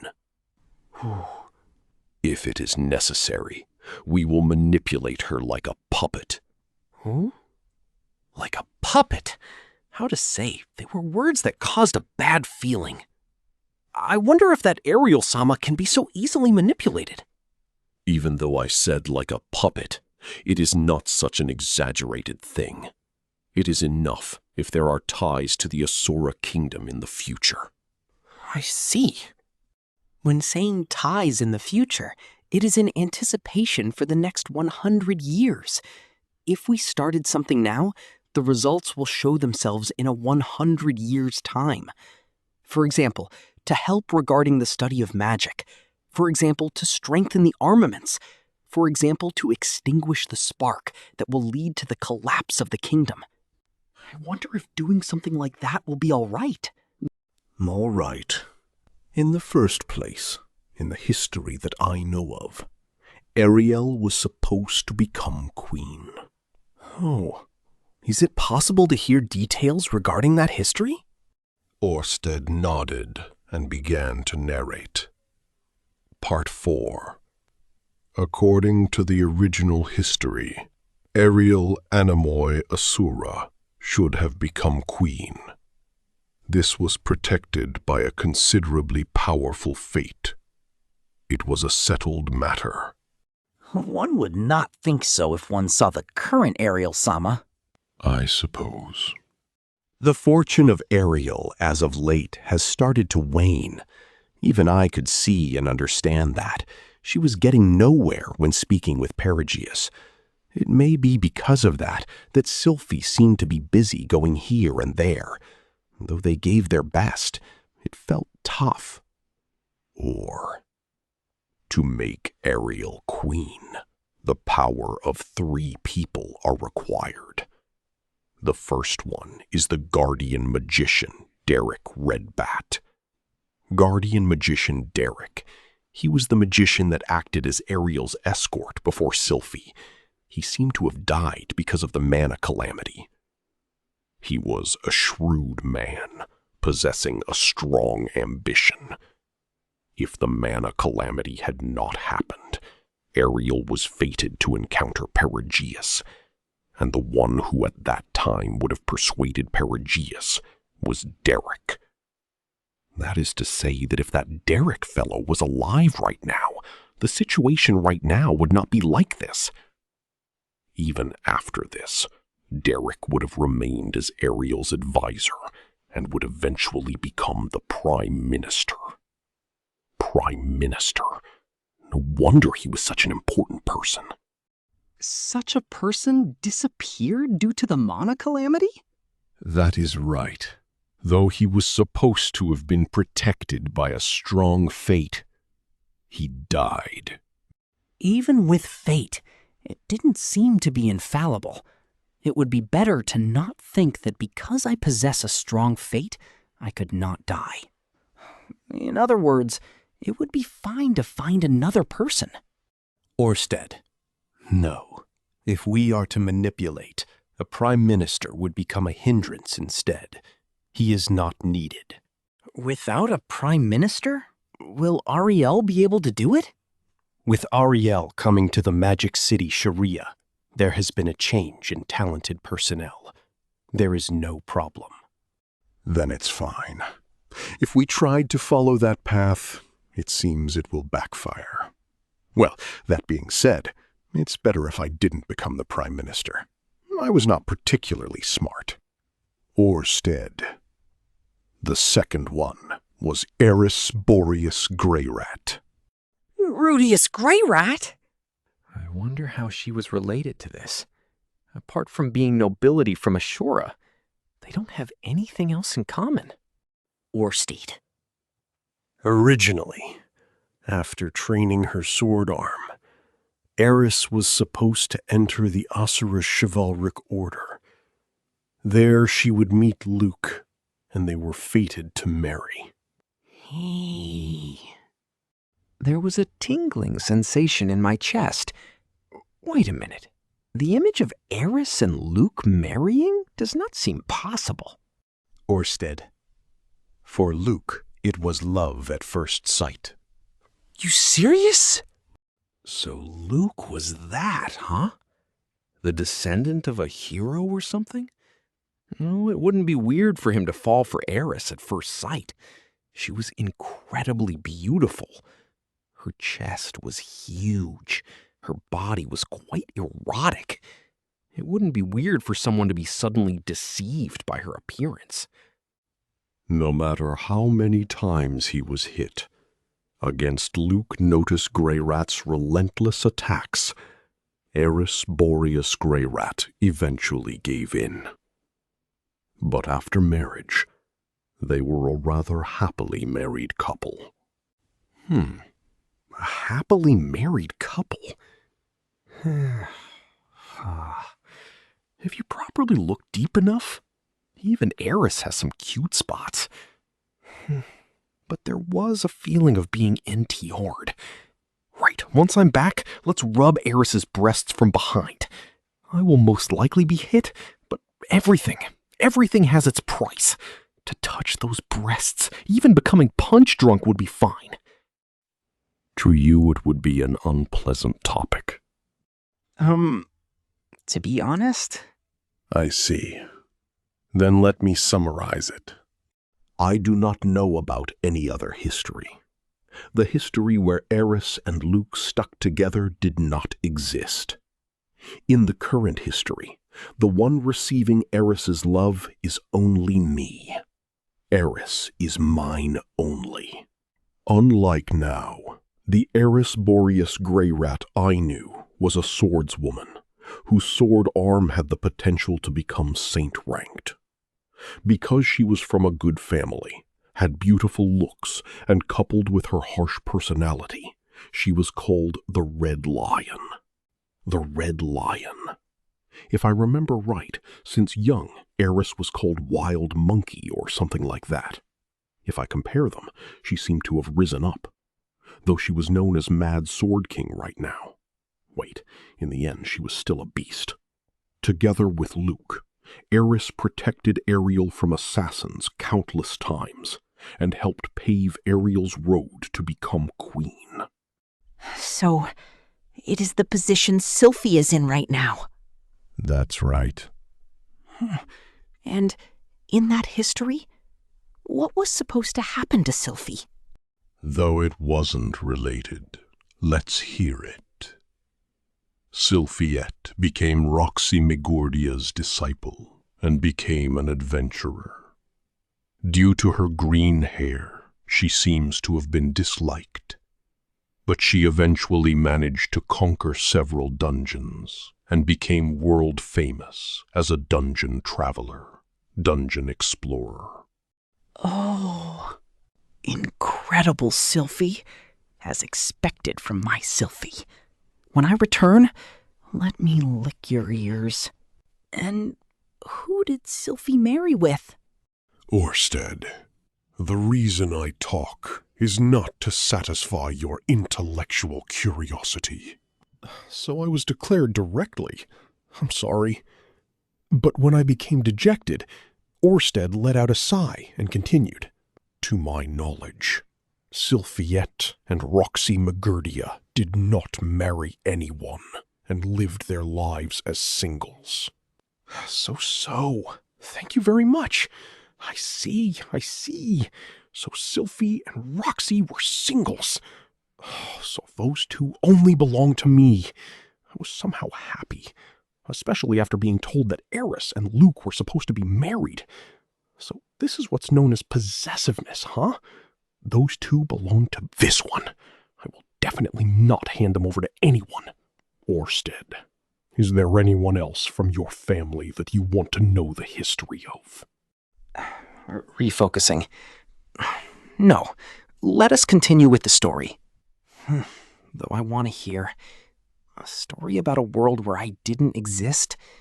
Even if I heard it, nothing could be done about it. Then hearing only the necessary parts was fine. Let that be enough to satisfy my curiosity. Instead of Eris, Sylphie took on that duty. That should be fine, right? The fact that Ariel is alive is proof of that. Furthermore, because Eris was accompanying Ariel, Philip Boreas Greyrat and Saurus Boreas Greyrat joined the faction of the second princess. More people who passed away. Both Philip and Soros have already died. To think that those two should have become Ariel's comrades? Wasn't the current situation rather severe? Then the third person? Tristina, Purple Horse. Tristina Purple Horse? Someone I didn't know, huh? Wrekig was a child from Asura's upper aristocracy's family Purple Horse, but was abducted when she was 8 years old and became a sex slave to senior minister Darius Silverganius. Darius? Wasn't he the minister holding the most power in the Asura kingdom right now? He was in the First Princess faction. To make an 8-year-old child his sex slave? He sure has an interesting taste. Then again, the first prince, what was his name again? Tristina was supposed to be disposed of in secret, but was fortunately helped by Ariel. Though he was a senior minister, he could not escape the charges after imprisoning a child from the Purple Horse family for so many years. As a result, the senior minister lost his position, and the first prince, Gravel, lost influence. The first prince's name was Gravel. Right, remember it. Understood. Then where is Tristina in the current history? Her position is unknown. She was not dead? Because a big incident happened. Darius had to immediately reorganize his surroundings. To dispose of his sex slaves, the possibility that they died is high. So it's a problem of possibility. It seemed the probability of her being dead was higher. Darius sold the sex slaves who should have been disposed at the slave market to raise money. Thus, the women who became slaves were most of the time bought by someone else and continued as a slave, or were taught techniques if they were not adults yet and became thieves. At that moment, Orsted tapped at my diary. I am intrigued about the woman called Triss, who is mentioned in the diary. Triss. If I remember right, she was the thief woman the me in the diary met when infiltrating the Asura kingdom, though the diary wasn't written any further. But the name Triss is not an uncommon name in Asura. This and that. That was because there were all kinds of Riss in Asura. True. But as far as I know, a thief woman called Triss does not exist in that region. Also, the characteristics of Tristina and the thief woman mentioned in the diary seem to match. I see. A person whose history wasn't known by Orsted suddenly appeared in the diary. So because the names are similar, there's a chance that they are the same person. Even so, Tristina and Triss. If they were the same person, I wonder if she named herself Triss because it was easier to call. It was a feeling as if the rest was spirited away. So by obtaining that person, it is possible to ruin the senior minister. Orsted. It's because she is a live witness. Then for Ariel to become queen, she was someone we had to get in contact with. I wonder why she did not return to her parents' house. Officially, it was a kidnapping, but she was sold by Purple Horse behind the scenes. If it was revealed that she was sold away as a sex slave by her parents' house, they would lose their power? Because the supposed kidnapping was revealed. As long as a reason exists to attack others, anything would have been fine. I see. Since Darius had many enemies, who and where, had what circumstances, anything would have been fine. For a girl from upper aristocracy to be abducted and violated against her will, if that was the truth, it wouldn't be difficult to ruin Darius. Orsted. True. But because it was full of such people, they hold the most power in this world, disregarding the fact that they live on rich lands. Well, there were likely many good diplomats or so, though it may be bias, even if internally they pull each other's legs, their connection with other countries seemed to be good. Orsted. Regardless, as long as Tristina exists, we can force Senior Minister Darius's downfall. Once he is gone, the rest will somehow fall in place. Is Senior Minister Darius such a powerful person? It would not be an exaggeration to say that the current king only became king because of Darius. Is that so? I wonder if he was the kind that was good at collecting money and laying the groundwork like Sawa. If we fail to cause his ruin, you will kill him. I am to kill him? Yes. With your powerful fate, killing him should be easy. It seemed that whether or not you were able to kill your opponent was decided by the strength of your fate. Right. Wasn't this also Human God's argument on whether or not I could kill Orsted? Understood. Though there was some resistance towards killing people. But if it was related to protecting my family, I will try my best. The opponent was an evil minister. Then it was fine. If the opponent was scum, he couldn't be regarded as a human. But if I followed the story correctly, wasn't there also the faction of the second prince? Is it fine to leave him alone?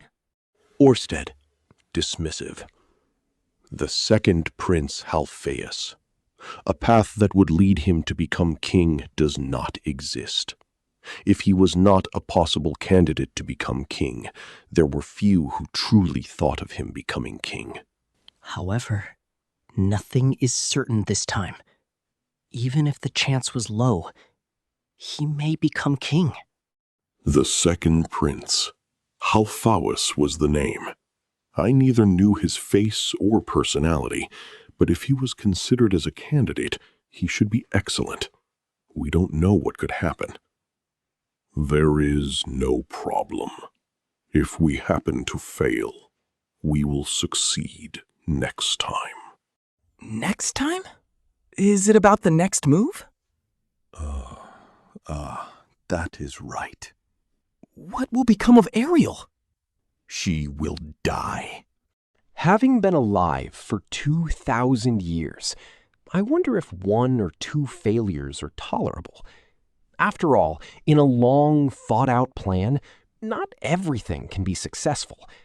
So, for a strategic move in a 100 years' time, it would be fine, even if 1 or 2 things were missing. But still, let us stop here. Saying such momentary things will only make human gods snicker. Being told so, Orsted had a furious look. It was a scary face. But I still continued. It is possible that afterwards the failures will continue. As a result, the final conflict might be influenced. While I agreed that it was fine as long as you win in the end one way or another, if Ariel were to die, there existed the possibility that Sylphie will be involved. I also promised Ghislaine to introduce her to Ariel. The follower's misfortune was my misfortune. I did not wish for misfortune. Let us take care of each and every one, to win every single challenge with the utmost caution. Orsted firmly nodded. Anyway, the first objective is to make Ariel queen. Orsted-sama will give instruction, and I will be the one moving, so to say. That is right. So this was the feeling of being backed by someone. The feeling of being backed by Orsted's Dragon God Association. But revealing this was a little troublesome. Let us also make plans on how to deal with the second prince, Halphaeus. Very well. Regarding him, leave it to me. I will cause the downfall of the major nobles that follow him. Although he did not have the desire to become king, that will be enough to weaken his will to fight. From his tone, I noticed something. It may not matter who became king from Orsted's view. Even if Ariel died and Halphaeus became king, in that case, it would be fine to insinuate myself into his faction. The start of the operation will surely be soon. In January, the information that the king fell ill will arrive. Until then? Until then, complete your preparations. With Orsted's words, the objective for the time being was decided. Part 5. Well then, preparations. Even if he said preparations, exactly what should I prepare? While establishing contact with Ariel and Luke was obvious, there were also other preparations to be made. Exactly what should I prepare? Orsted said, "First, it will be your equipment. Most likely you will have to fight against human gods' apostles. Although just your body should be enough, it would be better to have protective equipment." Orsted looked outside the hut when saying so. There was the magic armor, the parts of which were in pieces, and Zenoba, who was sleeping peacefully. When looking closely, even the right hand's Gatling was brought along. Although it was far from the fighting god's armor, it is a terrific armor. It must have been hard work to build something like that. Well, I did receive a lot of advice from Human God. Is that so? So he also dug his own grave. So, what is the epitaph? Epitaph, you say? The name of that armor. Magic armor. I see. A rather boring name. Should I give it a new one? Let's see. No, thank you. Orsted squinted his eyes and laughed. Even this guy's smile was eccentric. Naming the name aside, I wonder what Cliff and Zenoba would think about receiving praise from Dragon Orsted regarding the performance. If you plan to keep continuing it in the future, it would be good to improve it a little more. With that, you will use up all your magic, with only one use. Even so, if we miniaturize it, it will not be ready in a month's time. Then we will leave it out this time. After saying that, Orsted put his hand on his chin and nodded. I wondered if he planned to help with the production. Is he going to give our armor the mark of the dragon god? But it's a problem that you cannot wear fighting spirit. For now, wear this robe. Oh, yes. Thank you very much. That robe was surely very valuable. Orsted, further provisioning. Let us also prepare magic items that you seem to be able to use. The best environment, pay, and equipment. Did Orsted plan to prepare all of them? There was a big difference compared to Human God's lousy pitches. Come to think of it, I have heard that the fighting god's armor was the most powerful. Exactly what was it? It was Demon Dragon King Laplace's greatest masterpiece, as well as his greatest failure. Laplace's greatest masterpiece. So it was Laplace that created it. On the surface, the magic released will have a golden shine, and the person equipped to it will gain the strongest power. However, because of the massive magic, it is self-conscious and will take over the mind of the one equipped to it. It is a cursed armor. A cursed armor? Oh, was that what the dragon tribe was good at making? It felt like all Laplace was making were cursed items. Supard tribe spears, the armor. He didn't seem to have made any useful things. Furthermore, right now it was sleeping in the middle of ocean rings, deep underneath. Orsted seemed to know just about everything. There was nothing he didn't know. And let me give you this. While saying so, Orsted took out something like a scroll from his pocket. Receiving and opening it, a magic circle was inscribed on it. It is this? What was mentioned yesterday. A magic circle to summon a guardian magical beast. Oh. Imagine a being to protect your family while pouring magic into it. Even words are fine. Then something corresponding to it should be summoned. Is an image good enough? Your magic is vast. Even without going into full details, you should be able to summon someone good. Even if I was told that someone good will be found. But, well, if it was like that, I will give it a try. I hope something weird will not be summoned, like a little girl starting with demon and ending with emperor. Orsted, what is up to you exactly what will be summoned? But Kishirika Kishirisu possesses vast magic. Such a small magic circle could not summon someone like her. Oh, so the problem is size. Oh well. Anyway, regarding the guardian magical beast, I will summon it tomorrow. Ah. First, I should deepen friendly relations with Luke and Ariel and prepare for battle. That is right. Understood. For now, this should be it to the discussion. Right. I forgot to ask one more important matter. Come to think of it, it seems my descendants will be helping Orsted-san. It should be better to create many of them, right? And if I have too many children, will Laplace be among them?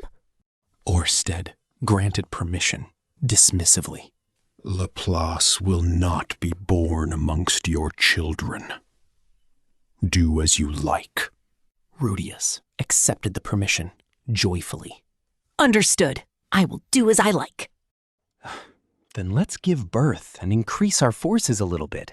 Even Orsted would be happier to be surrounded by a great number of comrades. Then, until another day. If something occurs, please contact my house again. While standing up, I remembered one more thing that needed to be asked. Come to think of it, Orsted-sama, have you visited Nanahoshi yet? No, I have not. Although it is not something I should say, but if you are anxious to be called by her, it would make me happy if you could forgive her. It was me who grabbed hold of her weakness and forced her to become my comrade. Orsted did not say a thing. Nanahoshi was against me fighting you. It was because she was indebted to me. She still seems to regret manipulating you. If Orsted-san still has room in your heart to forgive Nanahoshi, could you agree with meeting with her once more, even if only to hear her apology? I know. I will do so. Only because Nanahoshi was a useful woman. That's true. She was very useful. Right. I remembered because of the topic right now. Ignoring my side for now, it would be inconvenient if it was not possible for you to contact me. Take this with you. Orsted took out from his breast pocket a single ring and put it on the table. I have seen it somewhere. It was very recent. Or rather, wasn't this what Nanahoshi had, and I used for the trap? If some emergency comes up, use it to call me. When the compass was pressed together, for a short time magic will be released. While it released magic, it will become a compass, with the other pair pointing towards the direction of the other. If this was a magic tool, it seemed like it would be possible to create a radar. Unfortunately, it seemed reproducing the effects of magic items was very difficult. Even so, for him to give me this, he was confident in repelling another one of my surprise attacks, so to say. Or alternatively, he had enough trust in me that I will not attempt another surprise attack. Let's assume the latter. Even Orsted would not want to go all out a second or third time and use his sumptuous magic. If he places his trust in me, then I have a duty to respond to it. Rudeus Greyrat. I have received it. Then, until another day. Taking the ring, I left the hut. Part 6. Afterwards, I carried Zenoba and took him to Ginger's room. I left a message saying, the request to repair the magic armor will be at a later date. When I returned home, Sylphie was sullenly waiting. I explained to Sylphie, who was angry that I left the second time without telling where I went, about meeting Orsted. While hiding the future course of action, I told her that I will be moving here and there for the next month. Then I carried out my duty to increase Orsted's future allies by inviting her to the bed gradually. The one thing necessary for this duty was love. While making some excuse, that day I slept soundly. Volume 17, Chapter 4, Guardian Magical Beast, Part 1. A postponement of 1 month was granted. During this time, I had things that had to be done. Even so, the time of 1 month was short, and there were few things that could be done. I could not get carried away just because I had Orsted's backing. Though it may have been said in the heat of the moment, he seemed to think that even if we failed this time, there will be a next time.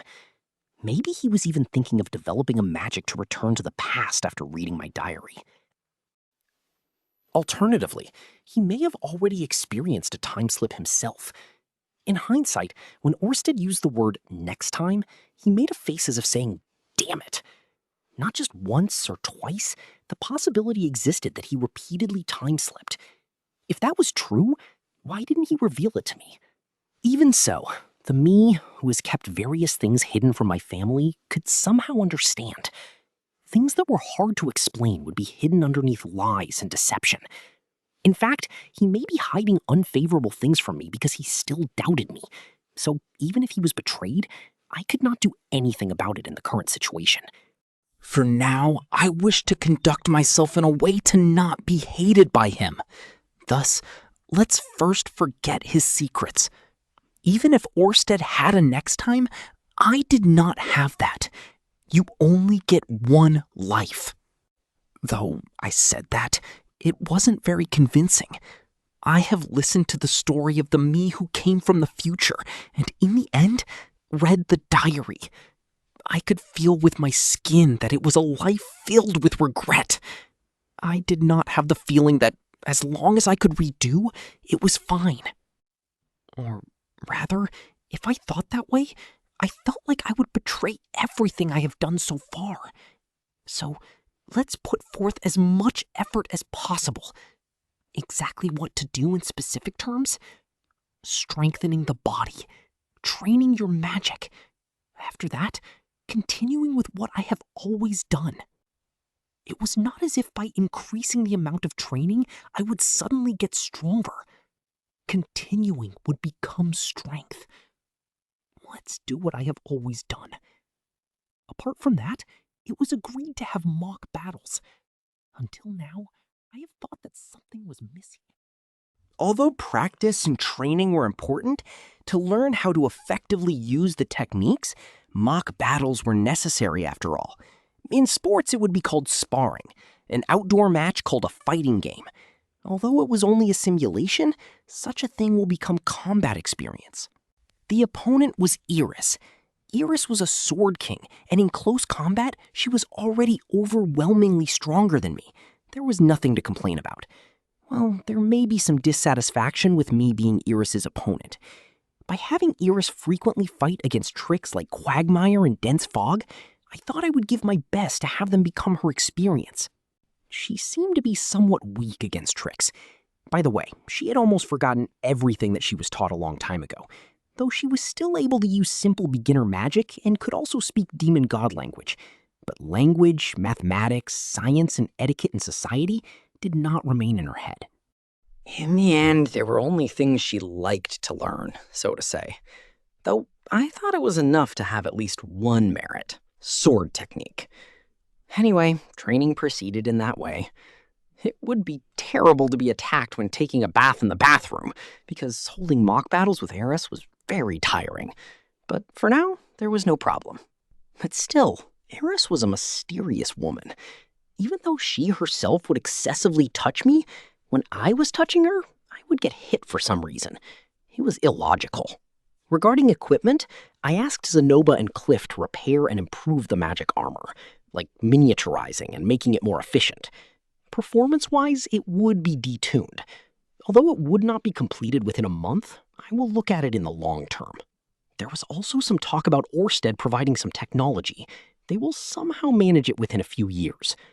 For this job in Asura Kingdom, I will wear the equipment Orsted had prepared and given to me. Surely I will be wearing equipment that was enough to cause the downfall of a country. It was not as if I disliked the robe Sylphie selected, but I was a boy after all. My heart was dancing at the thought of new equipment. Well then, training and equipment were continuously reinforced. Regarding the other matter, to do things that needed to be done in a short amount of time, a schedule was needed. For that, this month's schedule was put up.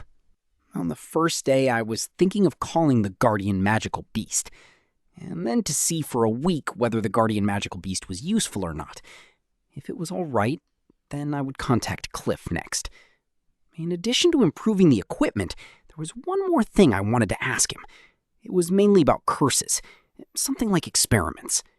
While that was being prepared, I'd use Sylphie's connection to introduce Ghislaine and Ariel. During that time, use some excuse and then lead the topic into helping Ariel. Then take 1 or 2 weeks to persuade Perugius. It would be good to run that parallel with the request to Cliff. For now, I plan to move according to the schedule. Although the main event, Ariel's matter, turned out to be the last, since both the Guardian Beast and Cliff seem to be all right, if I go in a winding way, it should be fine. Thus, the first matter was the summoning of the Guardian Magical Beast. The next day after I was called by Orsted to hear the future plan of action, the entire family was brought together in the garden. The ones who were usually in the house, Aisha, Lilia, Zenith, and Eris, who recently became family. Roxy and Norn went without saying, but even Jiru and Beat were there. Lucy, who recently became able to walk, was in Sylphie's arm. I will now begin the summoning of our house's guardian magical beast. Applause, please. Wow. Thunderous applause from everyone assembled. Tonight, it will become a legendary live event. Oh my, why are Jiru-kun and Beat-kun not applauding? That is not good. We are going to summon a fellow comrade of yours?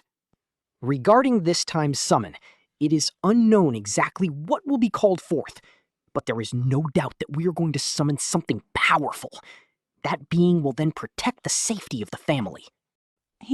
Since Orsted made it, will it be all right? It won't devour everyone in the family when Rudy goes out? What a scary imagination. But wait, wasn't such a thing written in a book I once read? Summoning an uncontrollable magical beast and being devoured? Something like that. No, but the magic circle itself is guaranteed by Dragon God. That's why I'm worried. Is that so? However, I did not think that Orsted would use such indirect methods. A strategic move for a later betrayal? But I thought that there was a rather low chance. Understood. For now, I will call it. If it is dangerous, everyone will help defeat it, and then we'll make an objection to Orsted. Understood. The one who replied cheerfully was Eris. She spiritedly drew out her sword, making a sound. By the way, the demon sword I received the other day, Yubi Ori, was at Eris's hip.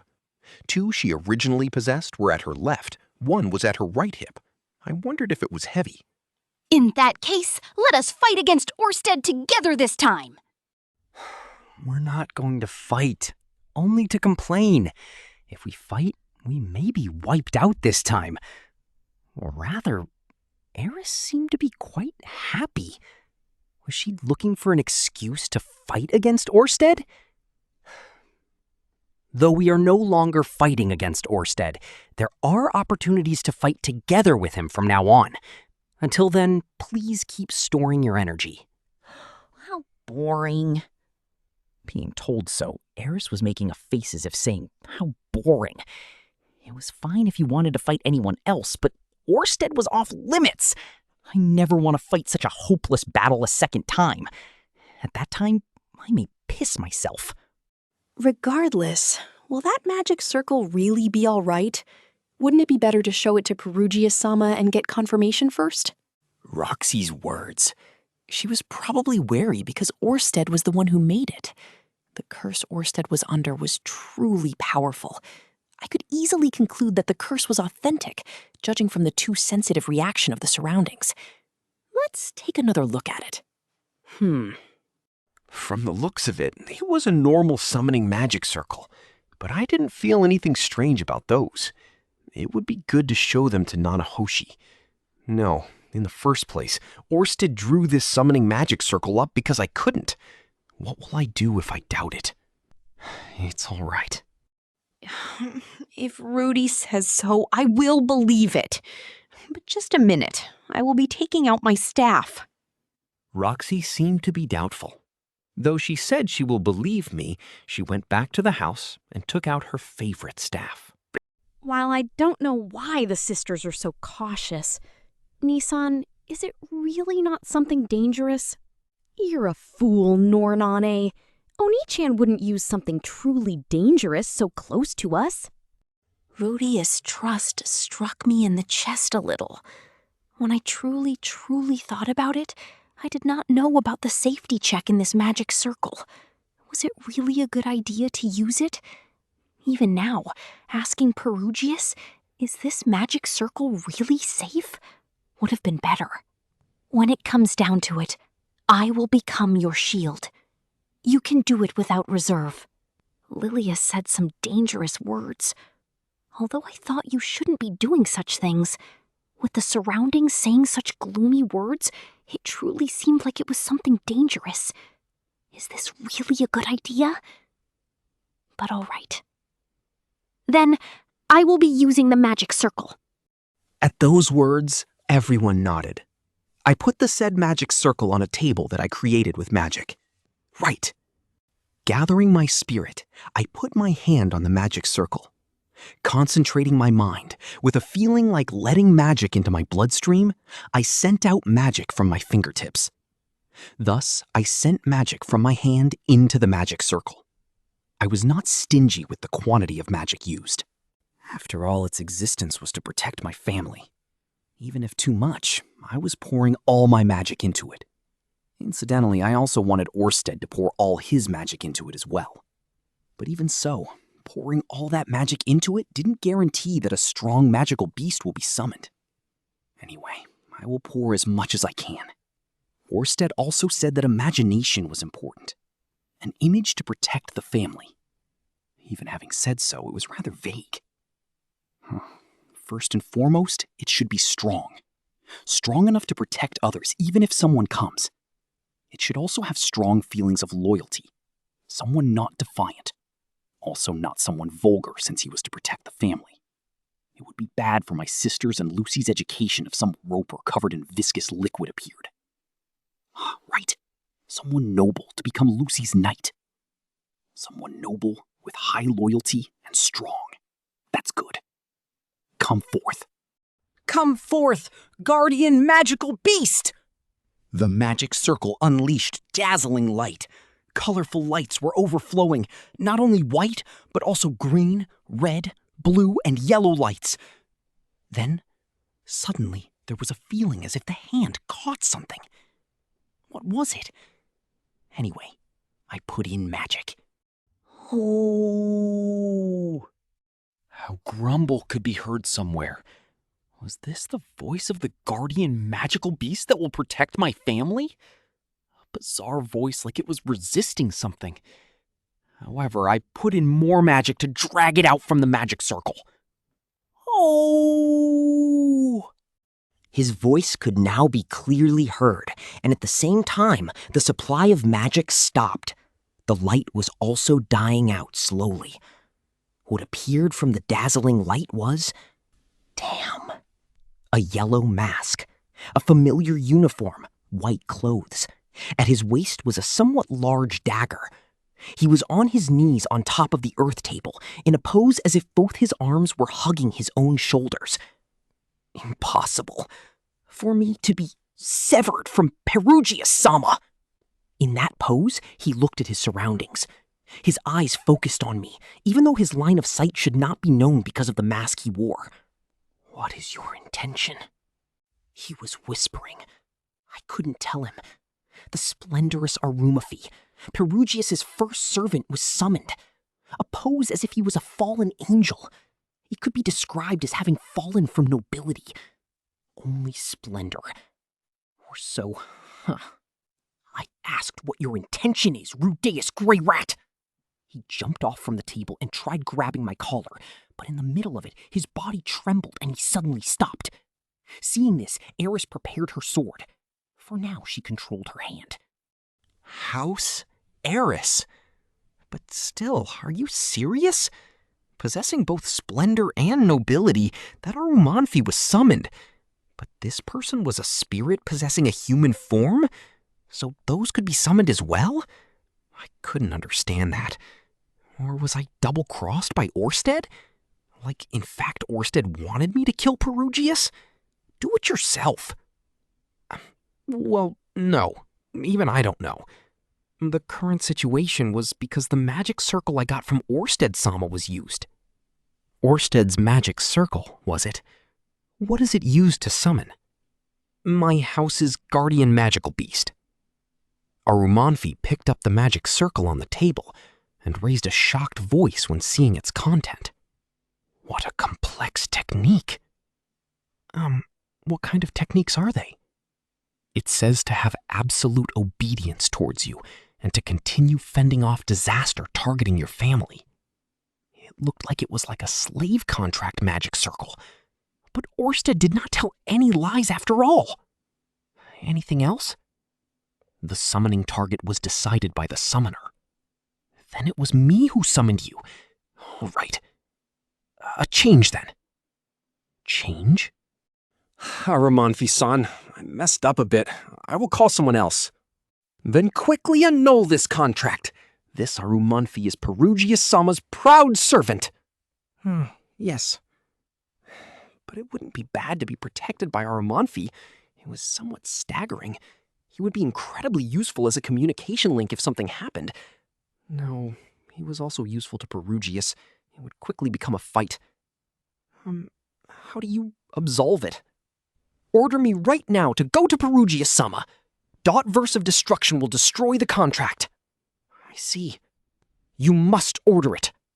Because of absolute obedience? Could he not move if I didn't give him the order to? Then, please take the magic circle and go to Perugius-sama's place, relaying that I would like to receive advice on how to summon a guardian magical beast. Having been ordered, Arumanfi picked up the magic circle on the table, turned into light, and disappeared. Sorry, I made a little blunder. Looking back, the family was dumbfounded. Part 3. After a while, Arumanfi returned. He conveyed Perugius's message, as well as, in the end, added in a resentful voice. Next time will not be forgiven. To him, being Perugius's servant was a status to be proud of. To take that from him was something inexcusable. The magic circle seemed to have lost its ability after annulling the contract, so Perugius appeared to have drawn up a new one. Such a service after that treatment. Perugius-sama was truly such a lenient person. But still, the quality of this magic circle from the dragon god was truly horrifying, making such a thing possible. Or rather, my magic, I guess. Or it could have been both. Both may only be small embers, but combining both together create a fire. Anyway, I pulled myself together and tried once more. According to Perugius's advice, rather than using ambiguous images like splendor, omniscience, or omnipotent, it would be better to use images of animals. That Orsted, I wish you had said something like this from the start. Surprisingly, he may say something like having Arumanfi was fine. Then, once more, I looked at the surroundings and put my hand on the magic circle. Let's go with a clear image this time. A strong, proud animal. A lion. Well, I didn't know whether lions existed in this world, but I heard the word lion. It was surely somewhere. The king of beasts. Imagining the strongest animal amongst beasts. But when considering loyalty, rather than a cat, a dog would be better. It already had absolute obedience. Let's focus more on its strength. The greatest animal in this world. I gathered all my body's magic in my right hand. I opened my eyes and poured magic into the magic circle as if I was slamming it in. Come on. The magic circle released dazzling lights. Just as the last time, colorful lights were overflowing. This time, there was no feeling that something was out of place. Something has responded to my call from the smooth flow of magic. A feeling like a hand was reaching out, and I grabbed and pulled it. I was certain that it succeeded. All right, come forth! When I unintentionally called out, something let out a howl. The howl gradually became stronger, resounding in my earlobe.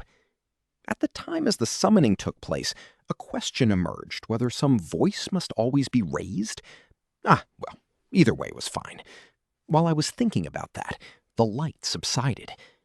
A white lion was there. The size was about 2 meters. Because there was no mane, it was likely female. Incidentally, its lips were long, and when comparing both, it resembled a dog more than a cat. Or rather, this wasn't a lion, it was a dog. And from the short limbs, it was a puppy. Finally, its fur wasn't white, but silver. It was like a large-sized Mame Shiba. Guess another failure. Wow, so cute! But isn't it a little unreliable as a guardian magical beast? But for a puppy, it has a pretty good look to it. At the very least, a pure presence can be felt you wouldn't expect from a magical beast. Lilia wore a poker face, so I couldn't tell, but she wasn't frowning. Zenith was as usual. I couldn't very well tell Beats, but Jiru was already showing his belly and making a pose of obedience. The first impression of the family wasn't bad, but still, haven't I seen this puppy somewhere? Hey, wasn't this the one who took a liking to Rudeus in the Darudia village? Being told by Iris, I remembered. How did beast god language go again? Like this. Are you by chance Holy Beast Sama? Waffle. Being asked, the brutish dog seemed to nod and licked my face. This damn beast. Shit, I was being made a fool. But I got it now. I see. It was Holy Beast Sama, the one in the innermost part of the Darudia village, and was taken very, very good care of. That Holy Beast Sama. What should I do? If I said that he was summoned and put to work, wouldn't everyone in the beast tribe be extremely angry? Wouldn't it be dangerous to become a wanted criminal of the beast tribe? Can I also change this? But if this contract was also annulled, wouldn't it be another annoyance to Perugius or Orsted? In addition, even if it was changed, there wasn't a guarantee that a better guy will come. Holy Beast Sama, do you possess the strength to protect this family from disasters? Woofum! A reply like, leave it to me. It was full of motivation. But wasn't this guy also kidnapped? I wonder if it will be all right. There was also a feeling that Orsted said that Human God wouldn't be able to meddle that much with my family. While I was indecisive, Holy Beast Sama jumped off from the small table, rubbed my body, and licked my face. Oh, so soft. Fur conditioner was definitely used. If he became our guardian magical beast, I would be able to enjoy this coat of fur every day. No, we're mistaken. He wasn't Holy Beast Sama. Yes, this wasn't a holy beast. It was definitely not the guardian deity of the Darudia tribe. There was no way Holy Beast Sama would come to a place like this. It was a similar-looking dog. Yes, this was a lion. It was a lion cub I called forth from one of the countless worlds. Yes, it was decided. It had now become so. Or rather, they were going to become angry after today's summon. If it couldn't be done no matter what, I will ask Perugia Sama for help and change it. Until then, he was employed for now. Good. Your name from now on will be Leo. When I held out my hand, Holy Beast Sama was licking and let out a snort from his nose, and raised his face as if he suddenly noticed something. In his line of sight was Roxy. Leo trotted towards her and dived inside her skirt. Wait! What are you doing? Roxy was lightly hitting Holy Beast Sama with her staff. The arrow dog let out a sigh from his nose and licked Roxy's feet. Then he lay down his massive body as if to embrace Roxy's feet. Rudy? What to do? Leo, since you have been summoned this way, You are now my servant, and your duty is to protect my family here. Understood? 1! Leo, I will explain the employment details mentioned earlier. You may have lived a carefree lifestyle previously, but such selfishness will not be allowed here. You will be attached to a collar and live in the doghouse. If suspicious persons come, bark, bite, and take their ability to resist. In the case the opponent was strong, I don't mind if you kill him. You will have 3 meals a day. You can freely take naps. If you desire it, you will also be taken for a walk. If those sound fine with you, bark 1. Why? Needless to say, in the case you yourself harm the family... Cool. Good. The contract is complete then. Paw! I held out my hand with the palm facing upwards. When doing so, Leo put his front paw on top of it. Part 4. Thus, the pets in our house increased by 1. Volume 17, Chapter 5, Men's Meeting, Part 1. 1 week has passed since the guardian magical beast has been summoned. The big dog was given the name Leo, a genuine leather collar with his name on it, and a big doghouse. The role of Leo in our house was that of a guard. In the morning, he was waiting in front of the entrance and met Eris and me, who were training. Then, for a while, he waits in front of the entrance on guard duty, and later on goes for a walk. After coming back from the walk, he watches my family, who were inside the house. He then patrols inside the house, checking whether there were any problems, and if there were, he was told to resolve it. If Lucy cried, he would calm her. If Aisha went out shopping, he would tag along as an escort. He would travel to the Magic University, seeing and picking up Norn if asked. He was like a home guard. Leo was extremely smart. He was properly following the instructions of the family. He went to the toilet at the designated place. The orders were wait, down, shake, beg, repeat it until he barks 3 times. He was very obedient towards the family. When Aisha and Norn were timidly patting his head, his tail was waving like an electric fan. Especially towards Roxy, he behaved like an extremely loyal knight. Holy Beast Leo's favorite person seemed to be Roxy. The attitude Leo showed towards Roxy was clearly different compared to others. When Roxy woke up, his tail was wagging around in a circle and his face dived between her legs. Although he fell silent and stopped when I became angry and said, "The only one allowed to lick that place is me," he was doing it again the next day. Furthermore, even though Roxy went to school on top of the armadillo Jiru, a scene could be seen that looked like Leo was telling something to Jiru while barking. Not only was it unknown what he was telling Jiru, but also whether or not Jiru was carrying that out. There were also the times when Roxy was going up and down the stairs, he was worriedly looking up the stairs to make sure she didn't lose her footings. This overprotection was enough to make me, the husband, feel it was excessive. Why did he go so far for Roxy? But I concluded it was because he was a dog. His nose picked up who was the greatest person in this house. Leo was showing subservient behavior towards Roxy, but his affinity with Iris was bad.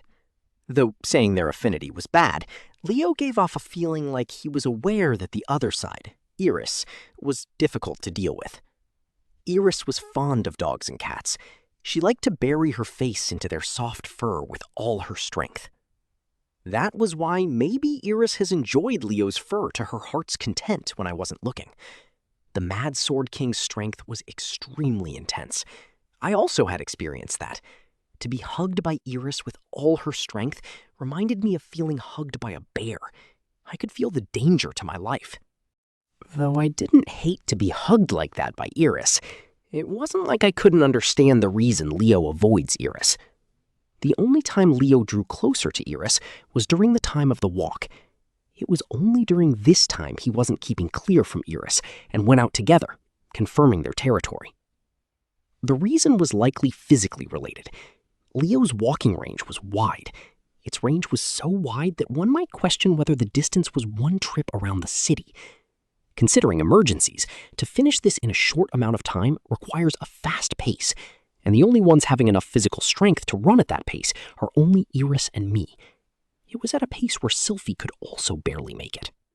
Anyway, Leo often chose Eris as the walk's partner.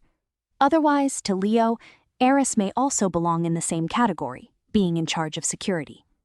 By the way, it appeared that everything in a 1-kilometer radius around our house became Leo's territory. Stray cats no longer were around. It seemed that Leo was serious in protecting the family. Somehow, a guardian magical beast allowed others to feel secure. As expected, a dog was good. The problem was that this dog was the guardian deity of the beast tribe. The one who said something like this was Ghislaine, who came to see Eris, but was surprised to see Leo. Though I can't understand Holy Beast Sama's words, it seems that Holy Beast Sama is here of his own will. Thus, the Darudia tribe can't complain either. So it seemed it will be fine. I thought it was about time to move to the next stage of the schedule. Part 2. On the day I thought so, Cliff made a visit. Hey, Rudeus, if you are free tonight, wanna have dinner outside? Me, you, and Zenoba, the three of us? An invitation to dinner. The three of us. Me, Cliff, and Zenoba? It may have been the first time with only men. Usually Sylphie, Elinalise, and others tag along. Or rather, this time we might even go to a slightly pink shop. Or it could be that it was a difficult topic to talk about when having women around. All right. Regardless of which, I agreed without a second thought. There was no reason to refuse, and I also wanted to ask Cliff for a favor. It was a godsend. Part 3. At the time when the sun began to set down, I went to the earlier appointed location and met up with Cliff and Zenoba. The store we went to was more classy than usual. When entering, I glanced at the store's signboard to confirm the name. Apparently it was called the Red Stellar Sea Eagle's Arbor. In the 3 great magic nations, shops that used eagle in their name were restaurants. Shops that used falcon in their name were liquor shops. Shops that used bats in their name had girls. Shops that used horses in their name were inns. And there were many shops that provided those. However, saying that there were many did not always guarantee it to be so. There were also patterns like a shop that originally provided good alcohol, and before one knows, the shopkeeper became better at cooking. It was only a rule of thumb. The Red Stellar Sea Eagle's Arbor Cliff chose was a refined restaurant. Customers seemed to be mainly lower-class nobles and wealthy merchants. When we continued, there was a high-class private room. According to the waiter's explanation, it seemed to be the restaurant's 3rd best room. He apologized that if they had known that Rudeus-sama was visiting the store, they could have prepared an even better room. This was almost like a traditional Japanese restaurant. When I was told we were going out for dinner, I thought it would be like the usual dinner, but it seemed to be a dinner to the letter. Each of us sat down at one end of the square table and were facing towards each other. Now then, Rudeus, do you understand why such a place was prepared? Cliff said so with a very serious face. Somehow I felt that you were angry, though I did have an idea. Today was Cliff Senpai's birthday, right? My birthday already passed by. Cliff said so in an unamused manner. Was Cliff now 20 or 21 years old? In this world, he was already a splendid adult.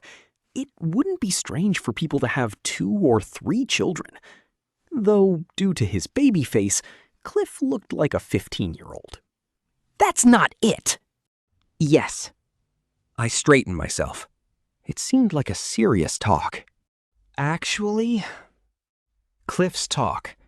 It was probably about Orsted. When I reported back, I told them that we will talk about the details later and left it as it was. It wouldn't be strange if they ran out of patience. For the time being, we think the name of Elinalise's child should be Clive if it was a boy and Eliana Clarice if it was a girl. What do you think? Are we having such a talk today? Did I misunderstand? In other words, if it was a boy, it will be in Milla style. If it was a girl, it will be according to the Long Ear Tribe style. What does Rudeus think about this? Clive sounds very smart, and it looks like he will become a good politician. but seems to give off a somewhat difficult impression. I don't think Elaphiclaris is bad. It is pleasant to the ear and a good name, but it sounds like a master thief would steal something very important away. Giving my honest thoughts, Cliff looked up at the ceiling, saying, "As I thought." Then he faced towards me and said with a straight face, "Well, it was a joke. The name was already decided. It was good to hear your opinion, but today's talk isn't about that." A joke? It was incomprehensible. If it was a joke, laugh more. No one laughed earlier. Surely you know by now, Rudeus. It's about your recent course of actions. Zenoba nodded when Cliff pointed at me. It felt like he was also a little angry. Shisho. Whatever Shisho intends to do, I intend to follow you. However, has the recent Shisho not been keeping too many secrets? Is that so? Suddenly, just when we were constructing that dreadful armor, in the middle of it, you revealed especially detailed techniques, and on top of all that, you kept it a secret who you were going to fight until the end. To think it was that 7 great... Just before Zenoba could finish, the private room's door opened and drinks were brought in. Zenoba shut his mouth and waited until the table was set. When the waiter left, Zenoba opened his mouth once again. The opponent was the dragon god Orsted of the 7 great major powers. Furthermore, wasn't that forest wiped out because Shisho was fighting seriously? No, it's still there. About half of it. In the end, the white flag was raised.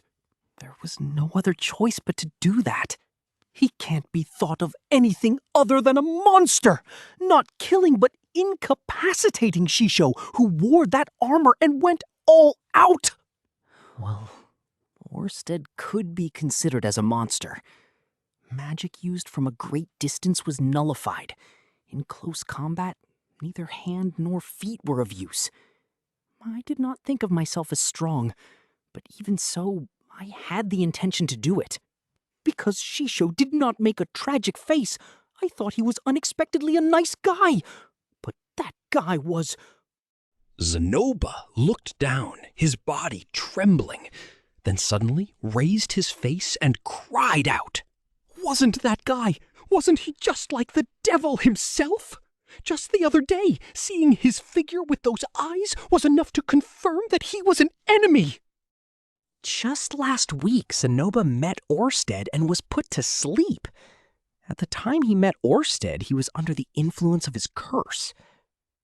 But until now, he wasn't thinking that he was a bad person? In other words, unless they actually meet in person, the curse won't activate? To work under someone like that! I couldn't think this as anything but insane. Zenoba was shaking his head because he couldn't understand the reason.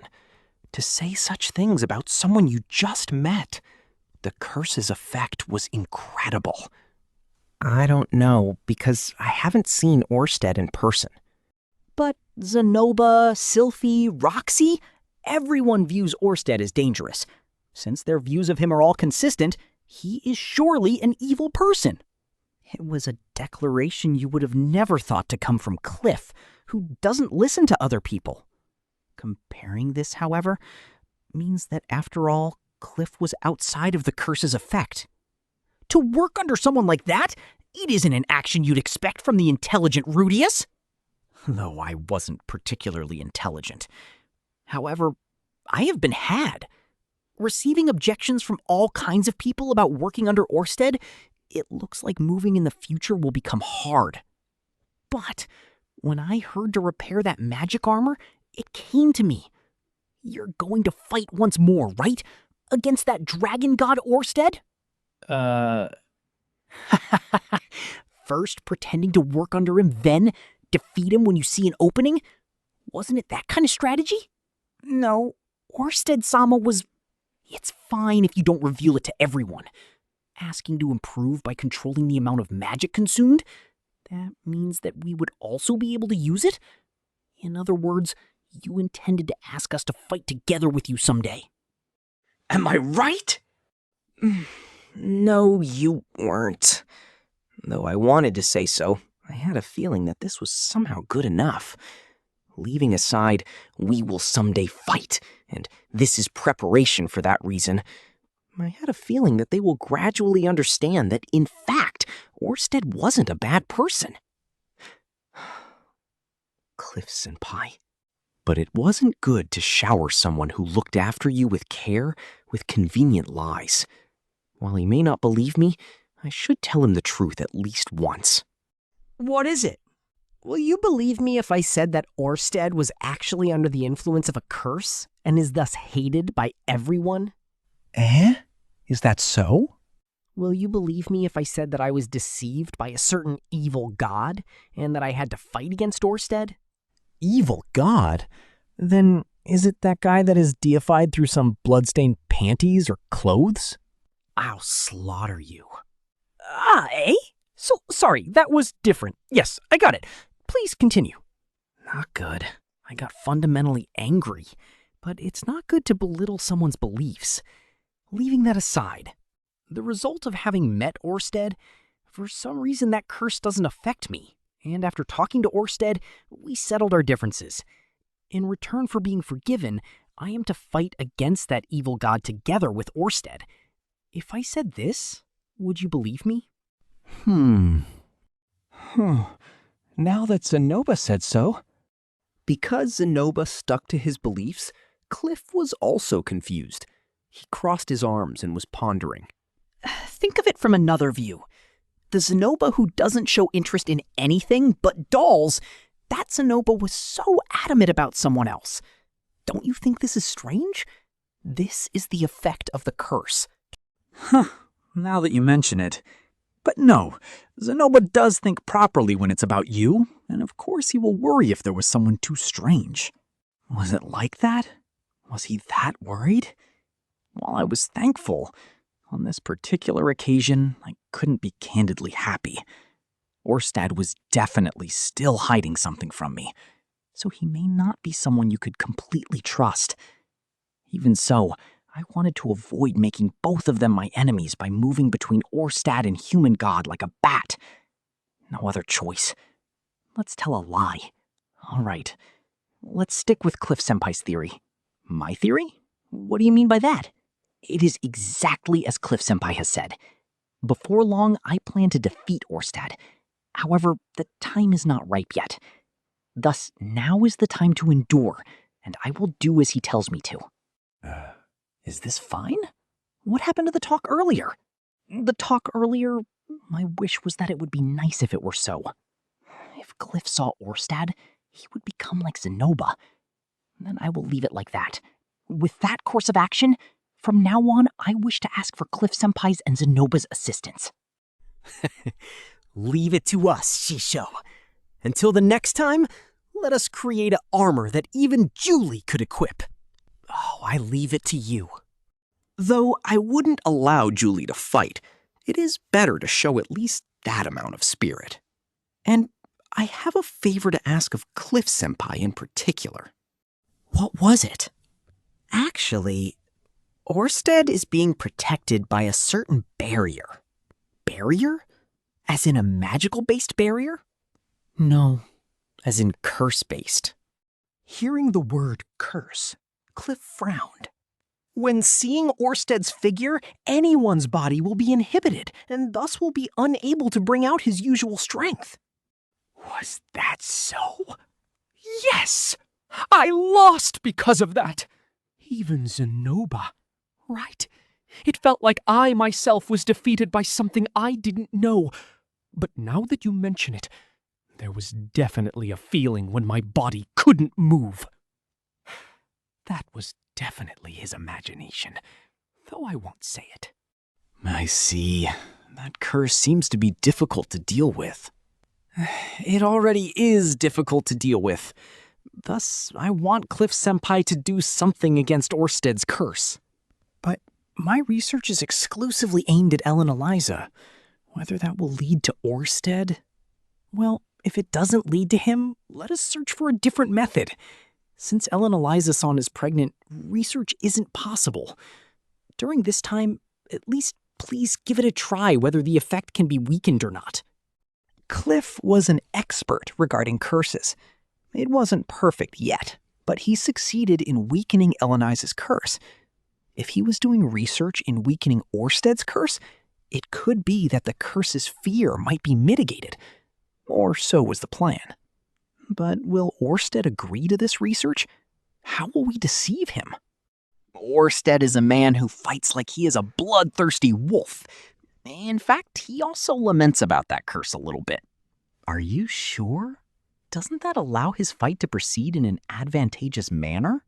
He used to say this. For once, he wishes to fight against someone at their full strength, not someone being inhibited by the curse. It was a downright lie. But sooner or later, I would surely ask this of Cliff. I'll tell him the real reason later. Are you sure? I'm sure. That's why Cliff-senpai can research about Orsted without worries. All right. Although I feel ashamed to deceive people, if you insist on it, I will give it a try. Great! Cliff-senpai is fabulous. Ellen Eliza-san, please embrace him. All right, let's convince Sylphie and the others using this way as well. After all, making the dispelling of the curse come true was like this. Somehow, the sense of guilt was incredible. I wonder why I was telling such a lie. I wasn't trying to say that telling lies was bad. In some cases, sometimes telling lies was better. But Cliff, Zenoba, Sylphie, Roxy, and Eris, everyone was seriously worried about me. I feel like I was betraying them by telling them lies. I didn't have any intention to hurt or trick anyone. If one day Orsted's curse was solved, would I be able to turn this lie into a funny story? That's how it is. Zenoba, Cliff-senpai, I'll rely on you. I feel relieved that Shisho has a definite plan. Understood. It is an important task. Leave it to me. When the two nodded, the meal arrived. Part 4. The preparations for the dinner were complete. Splendid dishes were lined on the table, and the alcohol cups were distributed. I raised the alcohol-filled cup. Right. The important talk was over. Make a toast. Then let's eat. That's true.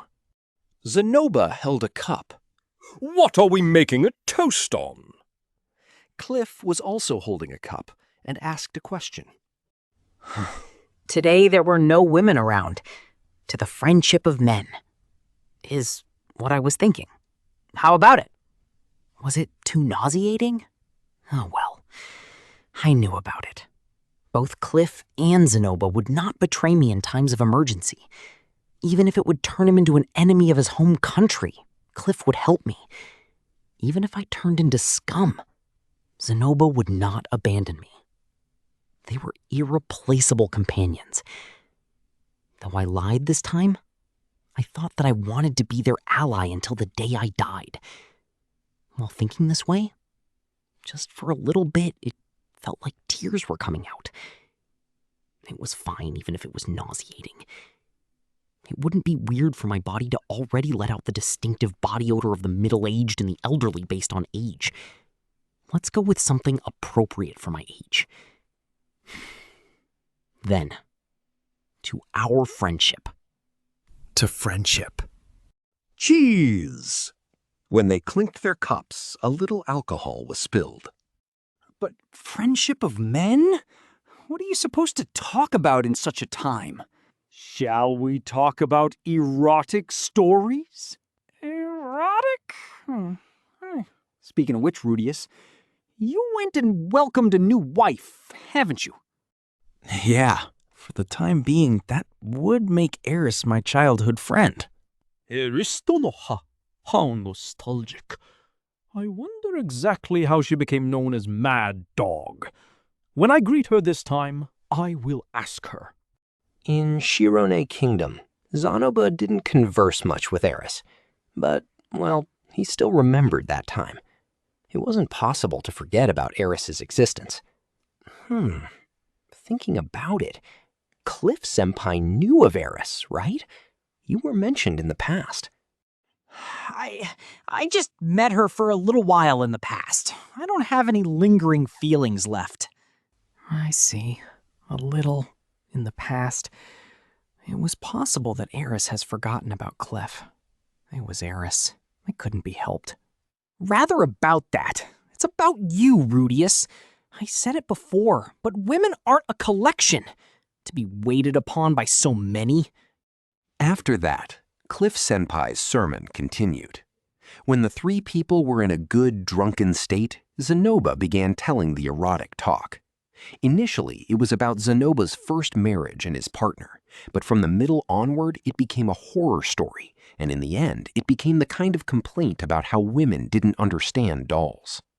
After that, Cliff and I were talking. How Iris and Elenalise were like beasts on the bed. We found a kindred spirit in each other. But with us two talking, Zenoba was bored and changed the flow of the conversation to the magic armor. Their eyes were shining when I talked about fighting Orsted while wearing the magic armor. Giant robots versus large monsters fights seemed to be interesting after all. That night, 3 men drank until they were dead drunk.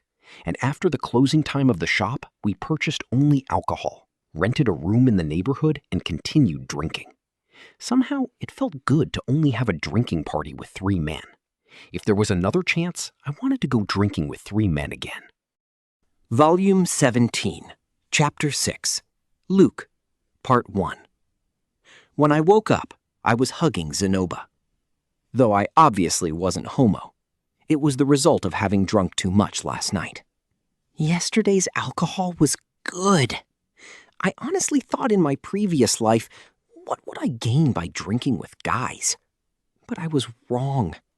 There was nothing more delicious and enjoyable than to drink alcohol with male friends. Anyway, we parted ways after we cleared our headaches with detoxification magic and sluggishly ate breakfast in the inn. The season now was summer. There was already no more snow. Very soon, the beast tribe's mating season will come. Since my beast ostrich was all year round, the season didn't matter much. But as expected, the surroundings were restless. I became restless as well. Roxy's stomach has already become big, so it was about time she took a break from school. Though deciding on the name of the child yet to be born was fun, in 1 month's time I would have to follow Ariel to the Asura kingdom. By using the teleport magic circles, I could probably return immediately. But it wasn't known exactly how many months we will spend there. I definitely didn't want to absent during the birth. Because in order to give birth to my child, she had to put up with 10 months of discomfort. Halfway through, there was little I could do. Feelings of gratitude and the like had to be expressed by actions. A child with Roxy. Was it a boy or a girl? Lucy was a girl. I wonder if a boy would be better this time. No, a boy or a girl, either was fine. Come to think of it, Eris said that she wanted a boy. In the previous world, how exactly was the gender determined again? If I remember right, I heard that doing something made it easier for boys or girls to be born, using vinegar or something like that. I wonder if it was possible to control it with magic in this world. Whatever, either was fine. Whether it was a boy or a girl, it was fine to give it love in earnest when growing up. In the near future, surely even Eris's one will be made. Rather, the problem was whether Eris was going to behave herself during pregnancy. But even so, Eris has, after all, become a little impatient. During the middle of it, she confirmed it so many times. This will have done it, right? Or there was no mistake, right? Though Eris's own sexual desires could be said to be strong, when seeing Lucy or the pregnant Roxy, she might be thinking that she got a late start. In the Asura kingdom, to no small extent, the perception was that to properly call yourself a wife, you had to give birth to children. I didn't know what Eris thought of that, but if bringing forth a child will make her relieved, then I wanted to allow her to feel relieved soon. Part 2. While I was thinking about such things, I was now near the house. I didn't say yesterday that I was spending the night away from home. I guess they were going to be angry. No, it wasn't that strict of a home. But spending the night away or curfew, It was better to properly clarify such rules once again. In this world, there's a kidnapping boom going on, and I didn't know what human god may do. Even Lucy was gradually becoming bigger recently, and also for the sake of the coming children. Yes, rules for the sake of children. Then I noticed that someone was in front of the house. The man was talking to someone in a somewhat loud voice. The voice of the other person couldn't be heard. When taking a long, hard look, I understood who the man was. Possessing silky brown hair, looking like an Ikemen, rumored to be the most popular in the Magic City Sharia. Rudeus Greyrat. I remembered Orsted's words and the diary. Orsted said that human god could manipulate people. The diary had something like Luke was manipulated by human god and implicated Sylphie written in it. The me in the diary possessed quite a strong persecution complex.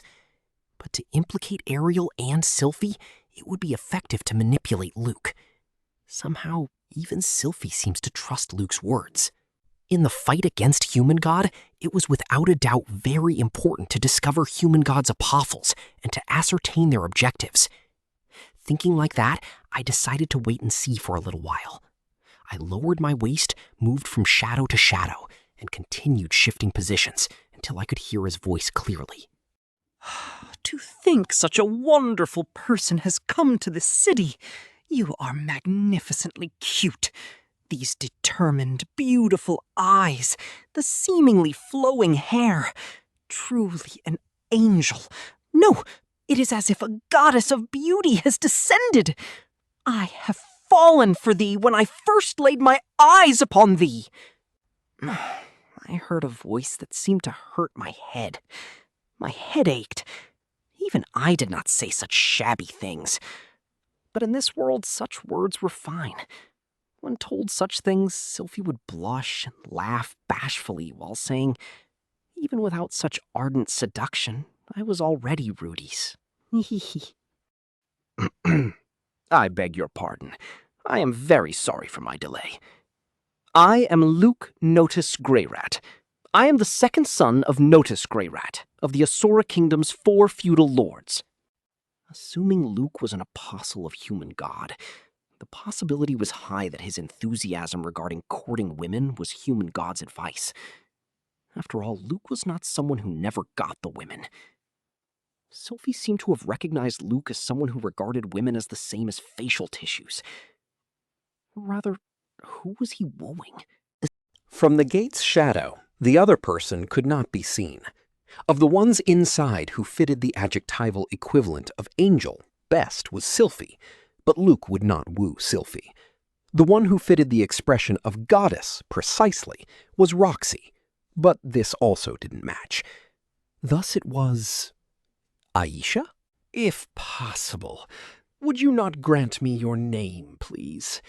Of course, it is not a problem if you do not wish to give your family name.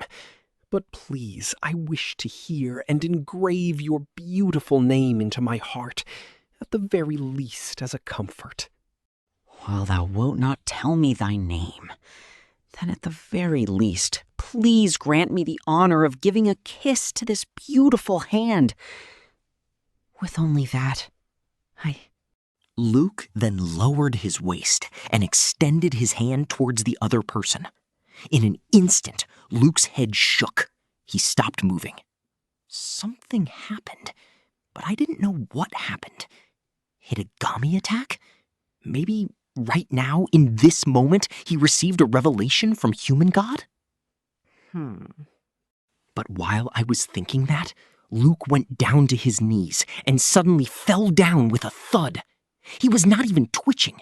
He has lost consciousness. What had happened? I felt like I knew this kind of scene. Shaking, falling down, and losing consciousness. Oh, my head. Looking down at the fallen Luke, one woman came out of the entrance. She glanced at the fallen Luke and kicked the head of the fainted person with her tiptoes. It was Eris. Eris was the one who beat down Luke. What's with him? Suddenly appearing and talking about nonsense. With a displeased face, Eris kicked and rolled Luke over to a place where he didn't get in the way of accessing the house, and then went back inside the house as if nothing has happened. I left the shadows and drew closer to Luke. He fell down, and the white of his eyes could be seen. To hit on the wife of another person? I wonder if this guy had no morals. I don't know, come to think of it, I did report back to Ariel and Luke, but I didn't think I mentioned that I got married. It was the first meeting with Eris. But still, to think Luke would hit on Eris. So this guy was Human God's apostle after all? Or was this the influence of the original history? I couldn't come to a conclusion. Well, regardless, it was bad to let him keep lying here. Let's leave him inside the house. I will question him when he wakes up. Part 3. I'm back. While carrying Luke, I entered the house, and Eris came to welcome me. Though she made a happy face when she saw my face, but when seeing Luke, her eyebrows frowned, and she crossed her arms. That guy, was he an acquaintance? Rather than mine, he was more like Sylphie's colleague. I see. Sorry, I hit him. It's fine. Surely this guy must have said something strange. He did. Then this guy was the bad one. He laid his hand on my Eris, this guy did. But even if he was bad, for now I will lay him down. He'd be a hindrance in the living room. Let's throw him into an empty room on the first floor for now. Hey, Rudeus! But I was stopped by Eris. What is it, Eris? Does Rudeus also think about kissing my hand? I looked at Eris's hand. It was a rough hand, full of sword calluses. It was a good hand that suited Eris. Rather than that, I want to eat it up. Saying that, my stomach got hit by Eris. There was not much power in it, but it was a precise liver blow. That sort of thing is only at night. With a flushed face, Eris went back to the living room. I see. So today was Eris's day. I'm looking forward to it. Right. Where are the others? Did everyone go out? They are still asleep because we stayed up late yesterday. What's this? Stayed up late? A party without me? So unworth to leave someone out? So during the time I was walking the flowery path of man to man, a meeting of woman to woman was held. I hope they didn't badmouth each other, so... Oni-chan, okaeri nasai. Then Aisha came out of the kitchen. Who is that? It's Luke-sama. What happened? Aisha, it's fine to not use Sama for Luke. But Norn Ain said that if you didn't call Luke as Luke-sama, the female senpais would get angry. Are you serious? So there were such agreements. But to think they made such strange rules in the school, and then they'd bully the ones who didn't uphold that. Norn was giving it her all to not get bullied. It couldn't be that the person Norn liked was Luke, right? Oni-chan won't allow that, you know? Right. Hear me out, Oni-chan. Everyone is terrible. After I went to bed, everyone was drinking alcohol and being noisy. So you didn't participate in that. I was sleeping together with Leo. And also, listen to this, Oni-chan. While I was sleeping with Leo and when morning came, I thought it was somewhat chilly. Leo wet the bed. When I scolded him, he was whimpering, you know. Even though Leo looks grown up, he's still a child. Narrator. Aisha seemed to enjoy every day. As I carried Luke to an empty room, I decided to listen to Aisha's story. I felt like I didn't hold that many conversations with her. No, that couldn't have been. Then what happened next? Did you wash it? Of course. Then Irisane helped me out. Because I had that experience myself, she would keep silent. She didn't believe me when I tried explaining that I didn't do it. Oni-chan should also explain it. In addition, I have never wet the bed in my whole life. I see. While talking with Aisha, we moved to the living room. There was nothing better than Eris getting familiar with us. Part 4. Before Luke woke up, I went to take a look at the condition of Sylphie and the others. Leo was sitting at the stairs of the second floor in a good manner. He was making a well-defined face, good enough that you wouldn't think he had wet the bed. I took a look at the rooms. With the clothes scattered all over the place, Roxy's room was empty. When I saw that Jiro was also gone, she must have already gone to school. Come to think of it, was Roxy also drinking alcohol? Although in this world there was detoxification magic, I wondered about pregnant women drinking alcohol. I was a little worried. Sylphie was sleeping in her own room, for some reason together with Elenali's. It seemed that last night Elenali's came to our house. She probably had time to spare because Cliff wasn't at home. Anyway, waking them up would be bad. I quietly closed the door. Lilia and Zenith were also sleeping. Zenith was sleeping like a child, rolled up like a ball, and Lilia was sleeping right next to her. Because there was still the smell of alcohol lingering a little bit, it seemed both of them were also drinking yesterday. Normally, these two wouldn't drink alcohol. I wonder if the drinking bout was that pleasant. For a moment, I felt the urge to crawl into that bed, but I went back downstairs for now. When taking a peek into the living room, Eris was dandling Lucy.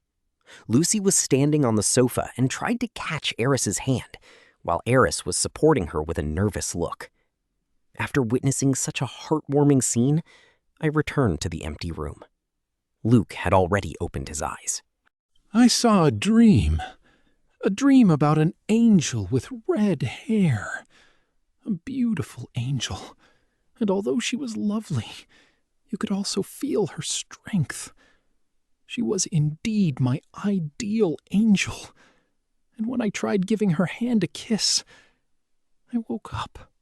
Luke's upper body revitalized, and he was repeatedly mumbling something I didn't understand. Surely some brain damage must be still remaining when he was hit by Iris. No, he said something about an angel from before he was hit. Please calm down, Luke-senpai. There was no angel with red hair. Ah, Rudeus. Luke looked at me with an absent-minded face. Why was Rudeus here? Here was. Inside Rudeus's house? Just now, at the entrance? An angel? Was? Memory disorder. While he lost his memories, the feeling that he met human God was not there. Ah! Luke cried out when he looked behind me. Looking back, Eris was there. She was taking a peek inside from the door that was left open. Humph. When taking a glance at Luke, she made one snort and returned to the living room. I wonder if she was worried for the time being. It couldn't be that Eris became interested in Luke, right? The alarm bells of my inner maiden Dea sounded, but it was all right? Oh, please wait. Your name. Please let me hear your name. While at it, also your address and what flower you like and the type of men you like. Please calm down, Luke-senpai. Her address is here. I held back Luke, who tried to jump out of the bed. Luke grasped my shoulders, got closer, and said with a desperate face, "Rudeus, the fact that she was in your house means that she was your acquaintance, right? Tell me, exactly who was she?" What? A wife? Luke froze. Then she is your woman? That could be said so. It might have been more accurate to say that I was her man. Was that so? I'm sorry. When I apologized on reflex, Luke was puzzled. Why are you apologizing? This would be first come, first serve. Well, that may be true. This may be because I heard Orsted's story. But somehow there was a sense of guilt. The history where Luke and Eris should have been together. There was a feeling like I received home deliveries that I shouldn't have gotten, but still arrived at my place. No, even so, it doesn't change the fact that I became Eris's home tutor, traveled through the magic continent together, and had our first times together. It was often the case that multiple men fall in love with one good woman. It was also often the case that multiple women fall in love with one good man. He suddenly began talking. Men would keep as many women as they could handle, but there was no reverse. God didn't create humans that way. After all, a man could teach multiple women at the same time, but women could only make a child with one man at a time. Among some demon races, there seemed to be women who could make children with multiple men at the same time, but human race wasn't like that. Well, it was a rather man-orientated way of thinking, though I thought that the opposite could also exist. A single woman with multiple men? It was a reverse harem. And then good women go to the sides of men who possess the most capabilities. You possess strength, money, position, and honor. I can completely relate why Eris-san, who is like an angel, would go to your side. That's why. Luke, who was talking up until now, shook his head. No, that's not it. I didn't come here to talk about something like that. And he let out a big sigh. Today, I came to ask you for one favor. I sat straight up on the chair. Part 5. Contact at this time? This timing? Human God's apostle. A change in history. There was no way this wasn't related. Now, what kind of favor will you ask for? Something that will lead to my downfall. Otherwise, to now allow Ariel to become queen. Human God's first strike. With us, will you not consider working together with Princess Ariel? Hearing those words, I couldn't help but be confused. What do you mean? You will let me cooperate? Not the opposite? Your magic skill and your conversation ability, allowing you to deepen friendship with people that are hard to deal with, surviving a fight with the dragon god, as well as enough combat ability to be welcomed as a subordinate. They are something frightening. I felt a little itchy from being praised that much. But if we involve you, Sylphie's happiness will be destroyed. Luke hesitated, then looked up. That's why. It can't be said now that you haven't actively cooperated with us that much. I, and also Ariel-sama, don't wish to involve Sylphie any further in the dispute of the Asura kingdom. I believe that was said before. It was during the time I dueled Luke.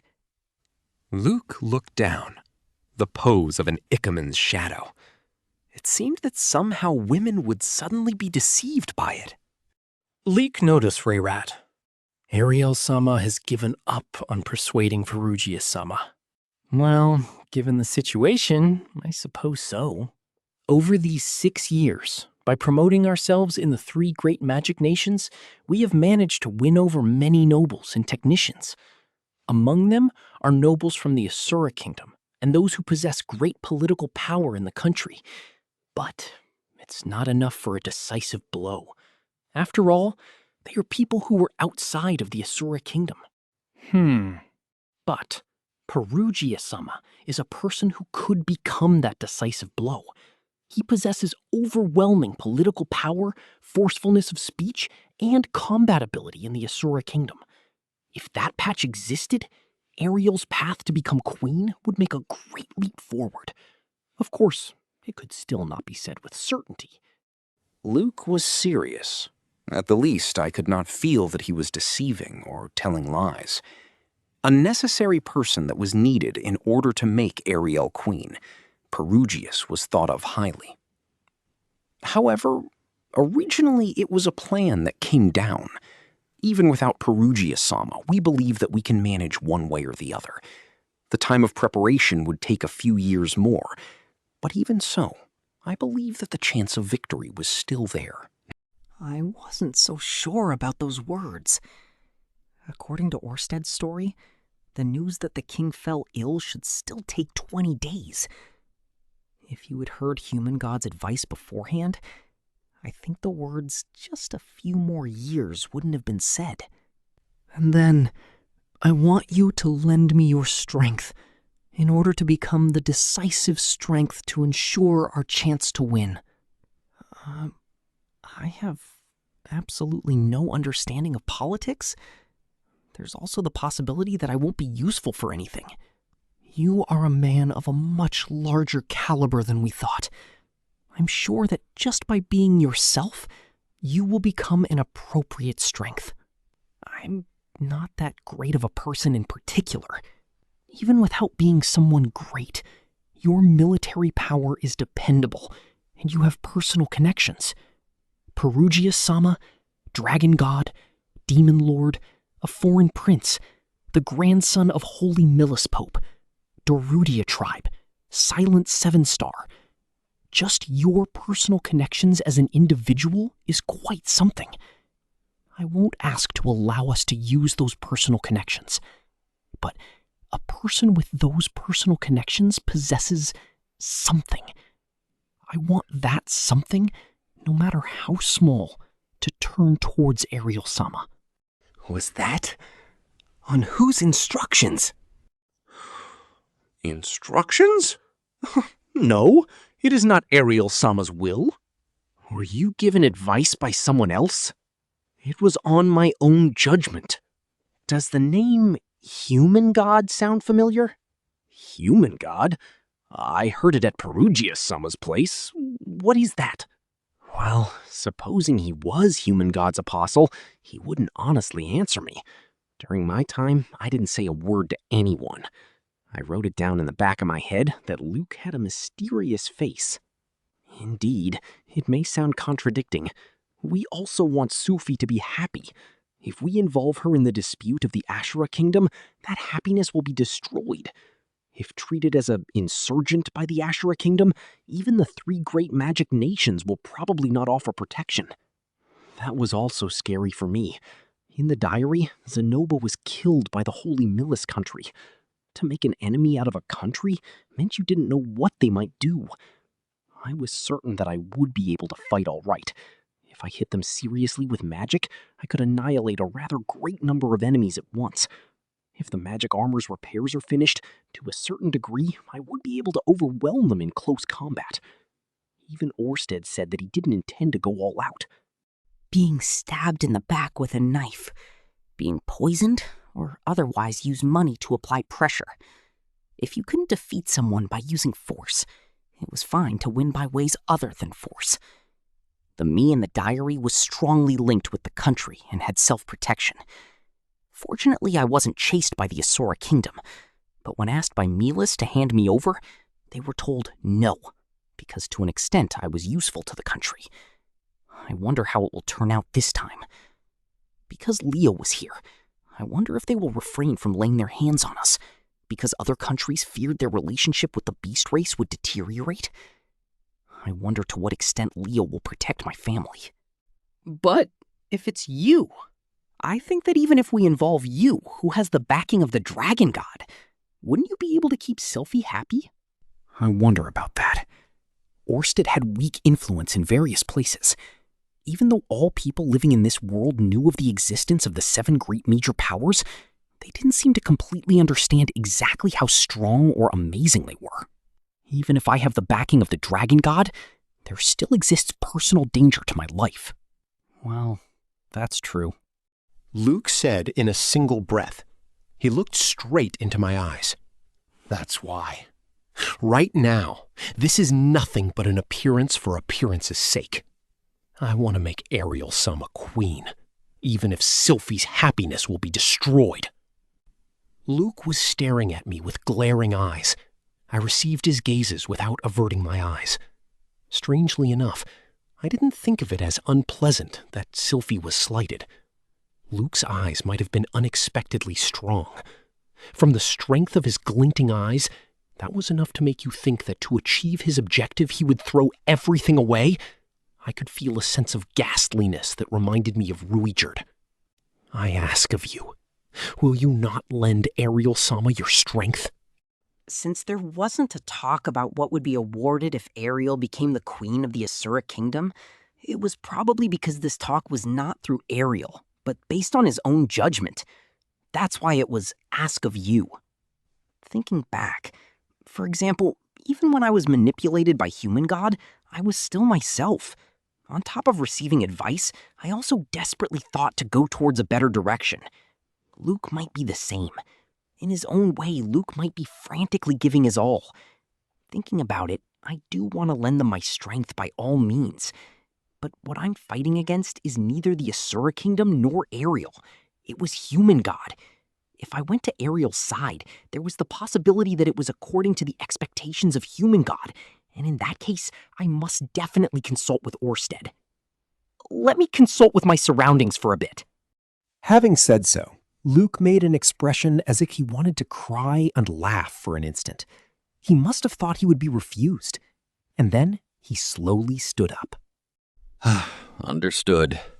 I'm sorry about it. Saying something impossible. No, the official answer will be at a later date. I will definitely give a reply. With his shoulders dropping, Luke left the room. I followed him to send him off.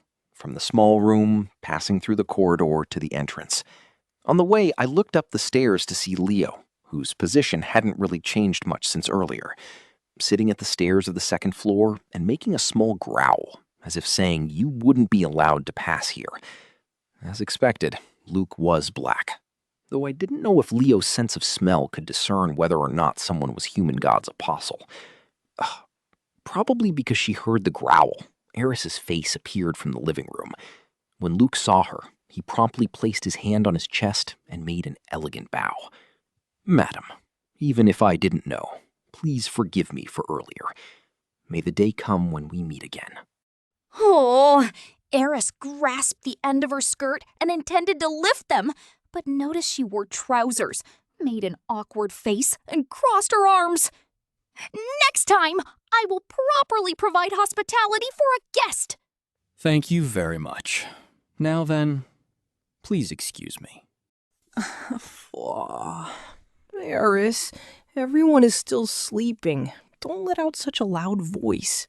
Just then, Sylphie came down from the second floor. Looking sleepy, she stopped moving when she saw the figures of Luke and me. Welcome back, Rudy. Luke has come? What's wrong? Did something happen to Ariel-sama? I just dropped by because of some small matter. Well, take your time. Do you want to have some tea? No thanks. I was just about to return. I see. I will also go back in a short while. Until then, please take care of Ariel-sama. Sure. Luke made a lonely laugh, then left my house. Sylphie and I were seeing him off until he left the entrance. Luke's back gave off a sorrowful feeling, like a tired salaryman. Something has started to move. My heart felt such a premonition. Preparation time was already over. Speaking of what was done, the guardian magical beast Leo was summoned, and I asked Cliff to solve Orsted's curse. What was done was little. The feeling that there was a lack of preparation couldn't be denied. At the very least, let's say that I will go with fighting spirit. While thinking like that, I decided to call forth Orsted. Volume 17, Chapter 7, Make Your Decision, Part 1. Using the said ring to call Orsted, a letter came telling me to come to the hut in the suburbs. Surprisingly, he seemed to be nearby. In that case, it would have been fine to call me directly. Regardless, I went to the hut in the suburbs as I was told to. Orsted was waiting, with his arms crossed. His pose was as if he were asleep. His waiting pose was as if it embodied the word waiting. Somehow I had the feeling of being sorry to have made him wait. I'm sorry. Orsted. No, I've just come. Our greeting was like a couple who have just started going out with each other. After I greeted him, I told him everything about what happened this 1 week. First was about Leo, who became a guardian magical beast. It looked like there were no problems with this. Rather, he was surprised that such a big shot came out. Because the holy beast was summoned, the safety of my family was guaranteed. It was a sealed deal. The holy beast seems to have been such a significant existence. As I thought, Roxy's child was special.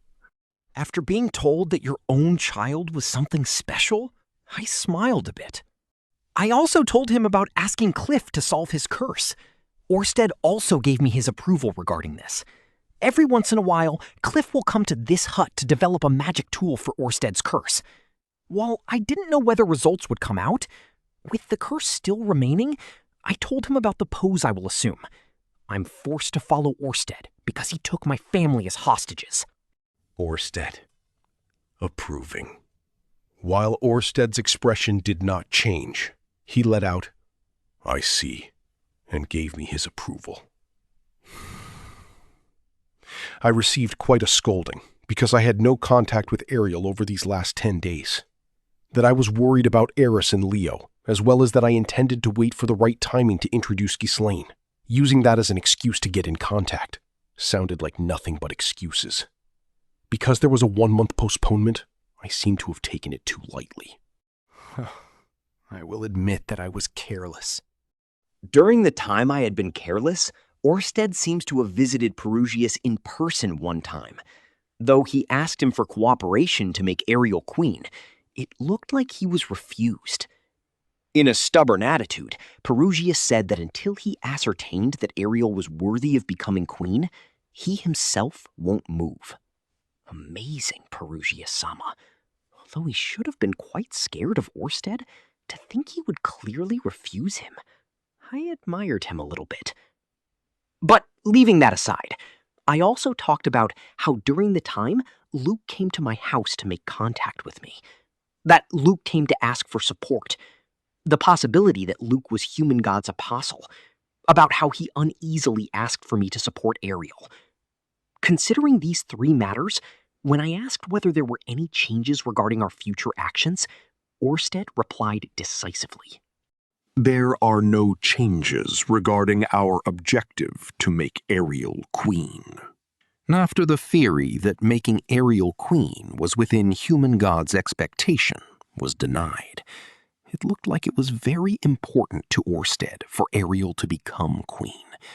But Orsted was in thoughts regarding how to deal with Luke. Orsted. I guess kill Luke. I was astonished. Suddenly, very dangerous words were muttered. Are we going to kill him? Orsted was making a scary face. No, it wasn't scary. It was his default one. With that face, he pulled in his chin while thinking and was glaring at one point on the table. Ooh, scary. Orsted, cold and factual. I do not know what Human God's apostles will do. Is that so? Kill Luke. Regarding those words, even though I should have been prepared, I felt a little uneasy. Killing Luke, who so desperately thought about Ariel. One way or another, I have not killed people from this world. While there may be some who I have indirectly killed, but I have not laid my hands on anyone. And the first one is going to be Luke. The first murder is going to be an acquaintance. Thinking that way, it became a feeling beyond description. But at the same time, there was a feeling like, well, it couldn't be helped. Becoming my enemy, and if you were going to become a danger, then it would be better to kill him. I could not allow losing myself in momentary feelings and then be caught in a predicament. It was that kind of feeling. But still, I wonder if it was acceptable to kill people just because it couldn't be helped. I did not intend to worry about morals regarding murder. But regardless, there was still some reluctance. About murdering people, I was much more evasive in that regard than I thought. But still, it was not decided yet that he is Human God's apostle, right? No. If he called you out with such a timing, it is certain. Timing? That is to say. Hearing that, Orsted nodded deeply. Neither have the negotiations with Perugius completely broken down, nor has the information regarding the king's illness arrived yet. In that situation, he called out to you. I can completely see through Human God's intentions. The tone of the last words Orsted uttered were indeed filled with hate. As expected, Orsted held animosity towards Human God. Whoa. If so, why did he say to cooperate with Ariel? Shouldn't it be the other way around? If he didn't wish for Ariel to become queen, it would have been better to keep me away. Orsted, the objective is to control someone in the Asura kingdom and make you fall in a trap. Human God right now cannot see your figure. Thus, he is using Luke. He intends to observe your actions, similar to listening to sounds through a wall. So Luke is a spy? A miserable spy is a possibility.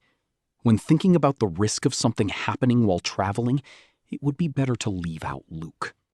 The possibility that my actions and conduct will give away Orsted's objective. Taking these into consideration, it was indeed better if there was no spy. It would be difficult to guide Ariel and the others while hiding important matters only from Luke. But killing Luke? Wouldn't that, for example, have some influence on Ariel-sama or other people? Orsted inquired. What do you mean? I took the talk from a few days ago into consideration. It was about the issues that would follow after killing Luke. Derek Redbat, was it? The one who should have become the prime minister in the original history? Right now, he no longer exists. Thus, the possibility exists that Ariel emotionally relied on Luke. If Luke was killed, Ariel would be alone. Well, there were still her servants and Sylphie.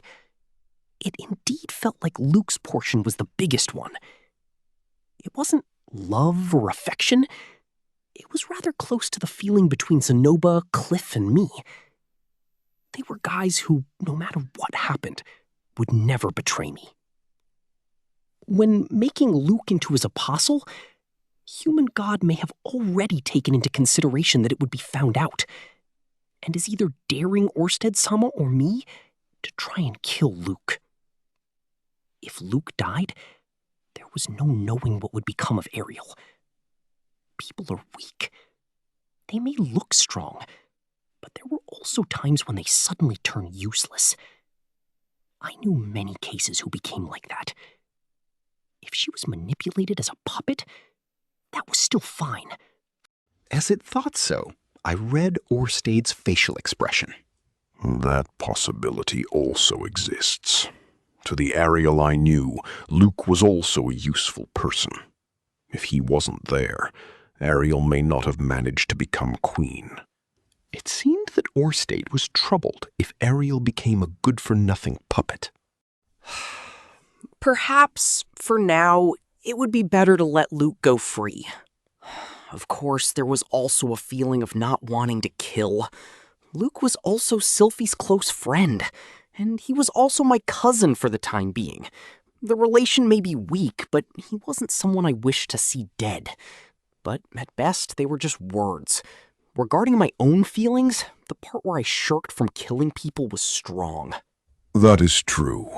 Let us do it this way. Yes. When it comes down to it, there may be a need to kill Luke in the end.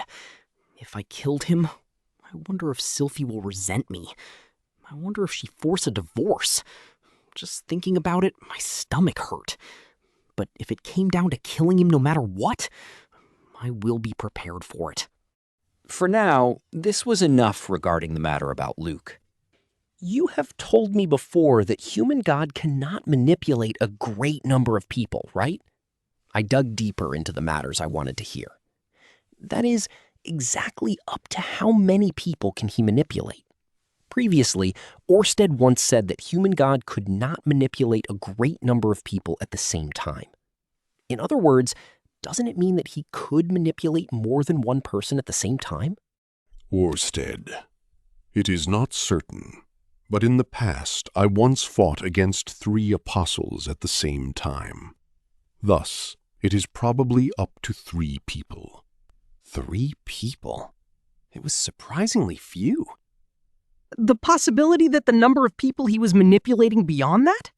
Only 3 people were prepared to kill me, and there were no direct attacks afterwards. Thus, it was fine to think up to 3 people. Who were you fighting against? They were the Sword God, North God, and a Demon Lord. Orsted has killed them in return.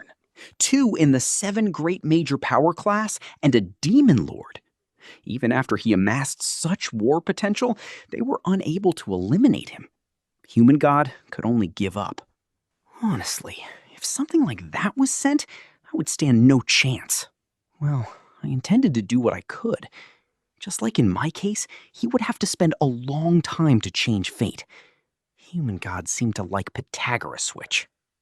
I wonder why it is up to 3 people. Orsted. That is because that was the limit of that guy's future sight ability. So, although he can see the future of 3 people at the same time, any more was impossible? That is right. So in other words, if he didn't use his future sight, it was possible that he could manipulate 4 people. No, it was unlikely for him to gamble on humans without using cheat future sight. Basically, it was fine to think that they could not increase to more than 3 people. Based on that assumption, let's confirm regarding this time's case. Assuming Luke is 1, so there are 2 more? Though it is not certain that there are 3 people manipulated at the same time. That is true, but I think the possibility that there is going to be at least 1 in the Asura Kingdom is high. How about it? Why do you think so? If Human God doesn't want Ariel to become queen, wouldn't it be a good plan to manipulate the people hostile towards Ariel as well as the ones near her, doing something like selling information? Even without doing something like that, Human God could. No, there is meaning in telling the others about your actions. Orsted nodded, convinced. Well, when thinking it through, Human God could read people's minds, so there was no need to do something like selling information. Enough was already told from Ariel's progress, who became unsteady because of me. There is also the possibility that in some completely different place, he is doing something. For example, like attacking my family while I am away. Since the holy beast became the guardian magical beast, even Human God cannot lay his hand on them that easily. That beast holds that much power. More than Arumanfi? It cannot be compared to Perugius's created spirits. Just by looking at the dog who wet the bed, those words were hard to believe. However, since it was Orsted who said it, it will surely be all right. Regardless, there was no way to confirm it. Anyway, just like how you expected it, Human God has 1 apostle in the Asura Kingdom. Uncovering that person will be the key in the fight against Human God, right? That will be so. I do not know the last person, though it is possible that he is moving on a completely different matter than ours. Do not loosen your guard. In order to achieve our objective, in the fight against Human God, we had to ascertain the 3 apostles and defeat them. I guess it will become something like a repetition. On this occasion, it was to make Ariel queen. Luke was 1 apostle, high possibility. The 2nd and 3rd person were unknown. Is there a person who can be said to not be an apostle with certainty? Even if it was useless, I still asked. Regardless of who becomes an apostle, there was no change in what had to be done. But still, if Zenoba or Cliff became apostles, and it becomes where there was no choice but to kill them, I will most likely become lost in what I have to do. Orsted, your family is safe. In addition to the bracelet, there is also the guardian magical beast's influence. Cliff and Zenoba are... There is a possibility for them. Be careful. You serious? I don't want that. By any means, isn't there a method for them to not be manipulated? There is no such thing. If necessary, you can warn them about following the advice of whoever calls himself human god. Though I think it would be useless. Useless? Is that so? This is unfortunate. Well, it is a question of possibility. Even human god wasn't manipulating just about anyone. Zenoba and Cliff were not targets. Let's pray so. Any god apart from human god. In the meantime, for Ariel to become queen, I will request Perugius's cooperation. This course is fine? All. Do not be neglectful of human god's apostles. Yes. For now, the course of action remains unchanged. Let's put effort into contacting Ariel this time. Part 2. In the end, magic items were lent out by Orsted. They were a loan. Though Orsted said that he would give them to me, I decided that it would be advisable to treat the equipment as a loan. What was lent out was the promised robe. The color of the robe was gray, even though I did not ask for it. It was close to the gray color similar to what I used to dress in until now. This robe is something that the great sage Titiana wore 1,000 years ago. The material makes use of the death adder rat skin and was sewn together using a thread imbued with magic. It has considerable magic resistance and is highly blade-proof. This is also a magic item that has been in a labyrinth for a long time, and when wearing it, the weight of the wearer is reduced by half, and it is possible to move like the wind. For you who cannot wear fighting spirit, it suits you well. So was Orsted's explanation. When listening to the story, it sounded like it was amazing. Are you interested in how much it is worth? Over these few days, I have brought them over from the Dragon Tribe's vault. If sold, it would be worthless in its own way. This is to protect yourself. Use it by wearing it. The words stabbed me like a nail. What was the Dragon Tribe's vault like? Was it overflowing with items like this? Surely it was. Like boots when opening a treasure chest, or like a wrapper found in a hidden door. For now, with this robe, the fighting power would rise. There was a big difference when comparing it with the magic armor. Let's make up the difference with courage and wisdom. Though I had neither. Let's give it my all. Part 3. On that night, I called Sylphie to the bedroom. If I were to support Ariel, then I had to first talk it through with her. As if she had guessed from my serious expression, she didn't change into nightwear, but entered the room wearing day clothes. If we were having a serious talk, it would be fine with those. Then, Rudy, wanting to talk? What is it about? I heard that, while Sylphie was making a strongly alerted expression. Sylphie, I will be straightforward.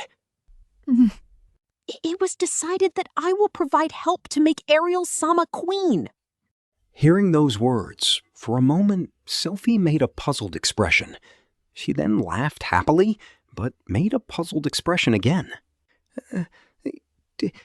Decided?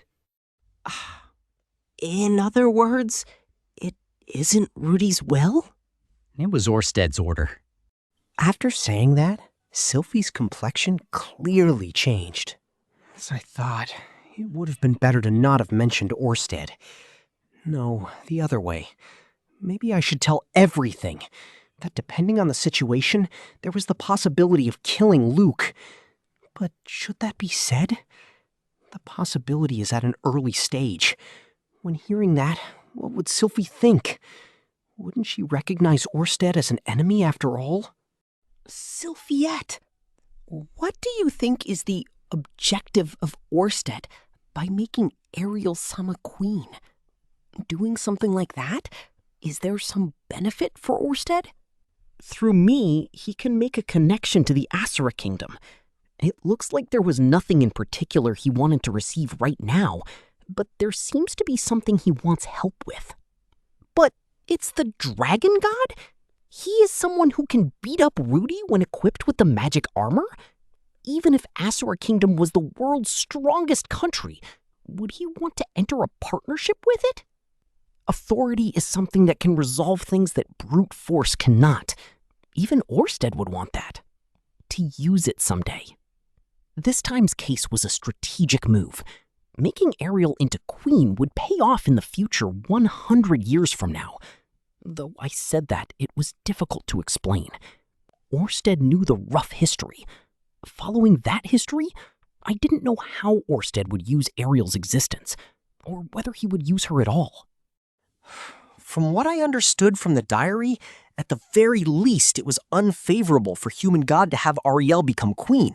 He wanted to prevent that. When the harassing side was strong, not allowing what your opponent wanted to do was one way of fighting.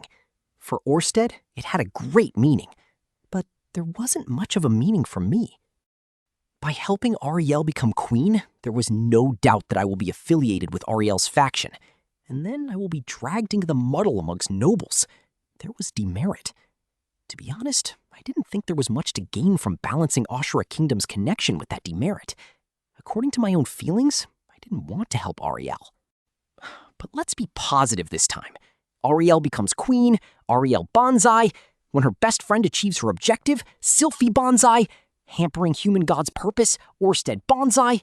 Sylphie will fall in love with me again. Orsted will make sure that I am a useful guy. All right, it was full of merit. Well, even if Orsted is plotting something, it shouldn't be a bad subject for Ariel. Well, that's true. There were many bad people in the Asura Kingdom. When thinking about having bad people clash with bad people, it may be a good idea. Sylphie was bitter. I wonder how Orsted is reflected in her eyes. In my eyes, he looked like quite a bad person, but I wonder if it looked like it was even worse. I wonder if he looked like someone who would kill the other person who bumped into him. Well, I couldn't refute that. Sylphiette calculated. It is up to Ariel-sama to decide whether or not to accept Orsted's assistance. Sylphie narrowed her eyes when saying so. As for me, I want a guarantee that Orsted will not betray us. A guarantee? That's right. Why is Rudy thinking that Orsted won't betray us? It wasn't like I was thinking he isn't going to betray us. In fact, it looked like he was still hiding something. But when compared to Human God, I believe him.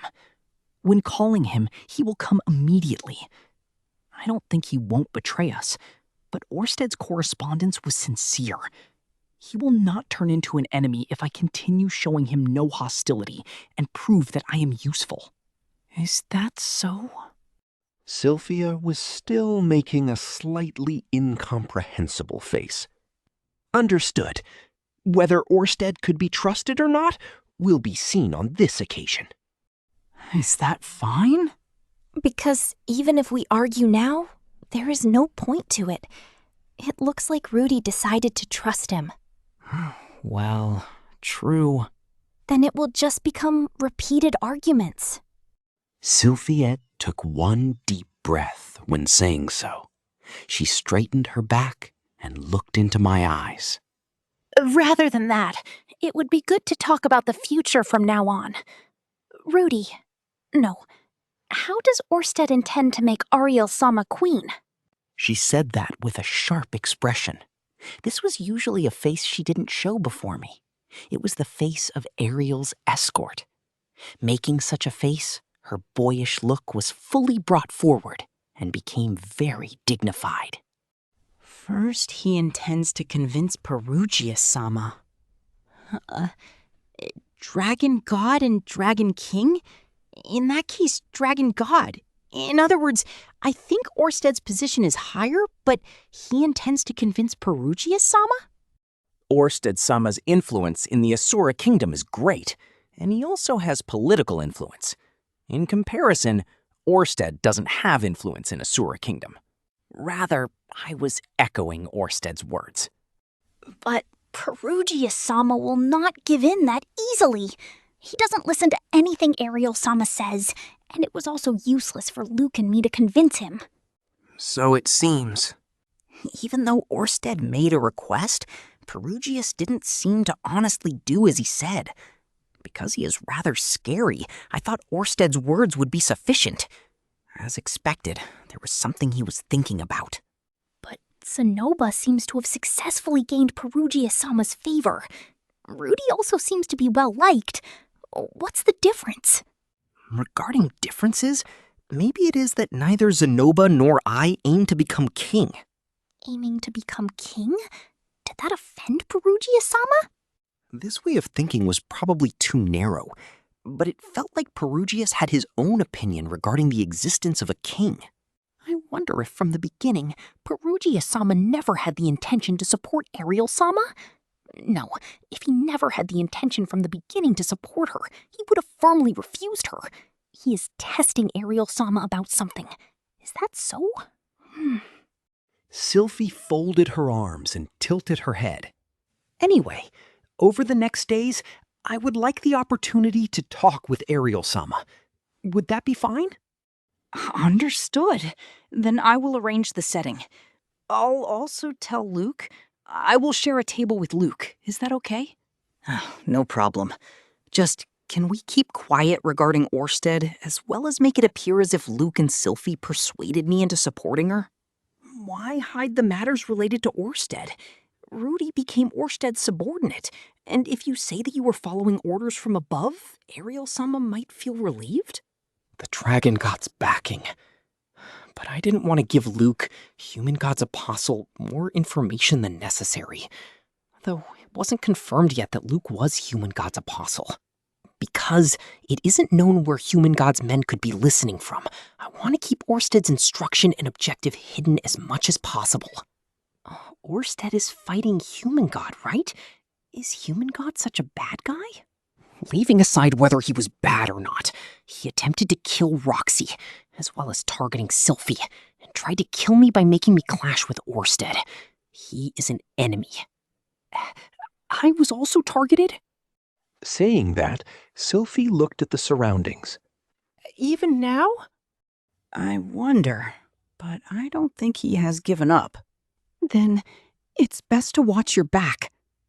Also on the road at night. She took an ippon. Then, let's attack her tonight without reserve. Thus I managed to meet with Ariel together with Sylphie. Part 4. And so. However, the talk didn't end yet. Sylphiette, when saying you would help Ariel-sama, Rudy will also be going to the Asura kingdom, right? Well, that will be so. It's not like I can say, right, goodbye, just after the persuasion. Surely there will be some in the Asura kingdom. Defeating Human God's apostles must be done. Finding the woman called Tristina must also be done. And this didn't need to be said. I will have to go to the Asura kingdom. I also wish to be taken along. Hey? I know that Rudy wants me to look after Lucy. I also know that both Ariel-sama and Luke want me to live happily in Shiraya. But still, after all, I want to help. Because until now, I have always been together with Ariel-sama. As Sylphie said that, she held my hand. Her soft hand was grasping my hand. It was a strong grip. Please, Rudy. Please take me along as well. I returned the grip on Sylphie's hand. To be honest, I wanted Sylphie to stay at home. It was my ego, but I wanted Sylphie to look after Lucy in a safe place. A wife should walk 3 steps behind the husband? I wasn't thinking about something like that. But still, Sylphie was... I couldn't put it in words, but I felt that I didn't want to expose her to danger. But Sylphie has been together with Ariel and Luke for years. They have been like this ever since the Mana Calamity. To me, that would be Eris and Ruijerd. Eris, leaving her aside for the moment. If Ruijerd was in a pinch, I intend to run to him no matter what. There was such an obligation for Ruijerd, though I would hesitate when weighing the lives of my family. But even so, helping Ruijerd occupied a high rank in my order of priorities. Surely Sylphie also felt that way. Surely she was also thinking that family was of course important and that Lucy must be brought up. But if her close friends were in danger, it was natural to try hard to help them. Understood. Sylphie will also help out. Yes!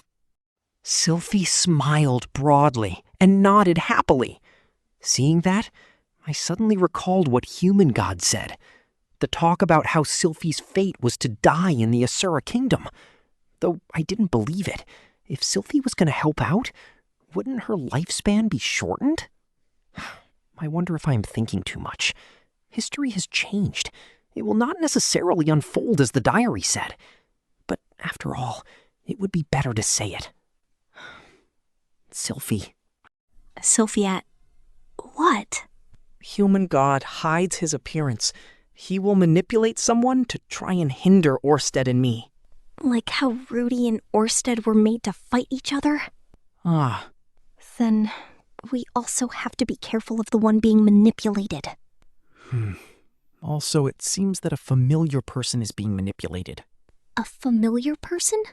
Such as? Luke or so. Being told that, Sylphie's face became stern. Rudy, that can't be. Orsted was moving to make Ariel-sama become the queen, while Human God was moving to prevent Ariel-sama from becoming the queen, right? In other words, Luke is taking actions to prevent Ariel-sama from becoming queen. Something like that is impossible. It was impossible for Luke to turn around and become Ariel-sama's enemy. But it was possible that he was taken in by Human God's honeyed words. Like that, he ensnares people. Sylphie raised her voice. She said she would kill. It was the first time I thought Sylphie was scary. Neither me nor Luke are thinking of betraying Ariel-sama. If someone is deceived and betrays Ariel-sama, it would be better to be dead. However, I could understand Sylphie's feelings. If I seriously tried to injure Ruijerd, it was possible that even Eris would become my enemy. It was the same thing. I see. Sorry. Saying something strange. There's no need for Rudy to apologize. Rudy was properly on guard and gave me advice.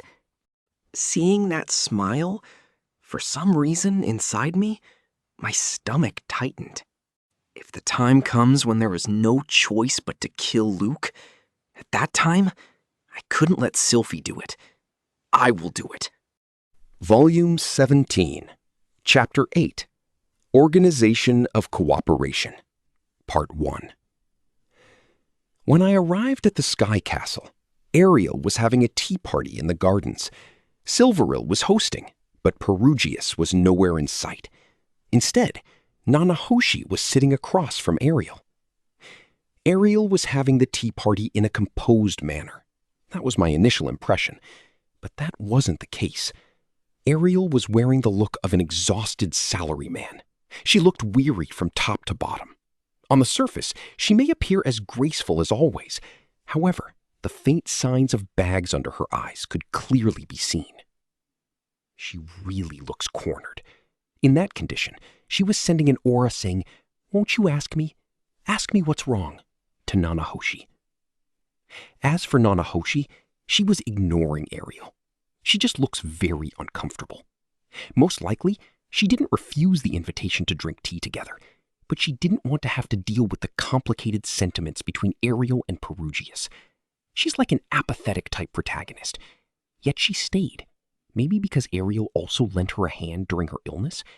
Ariel only lent some magic tools, but the intentions were there.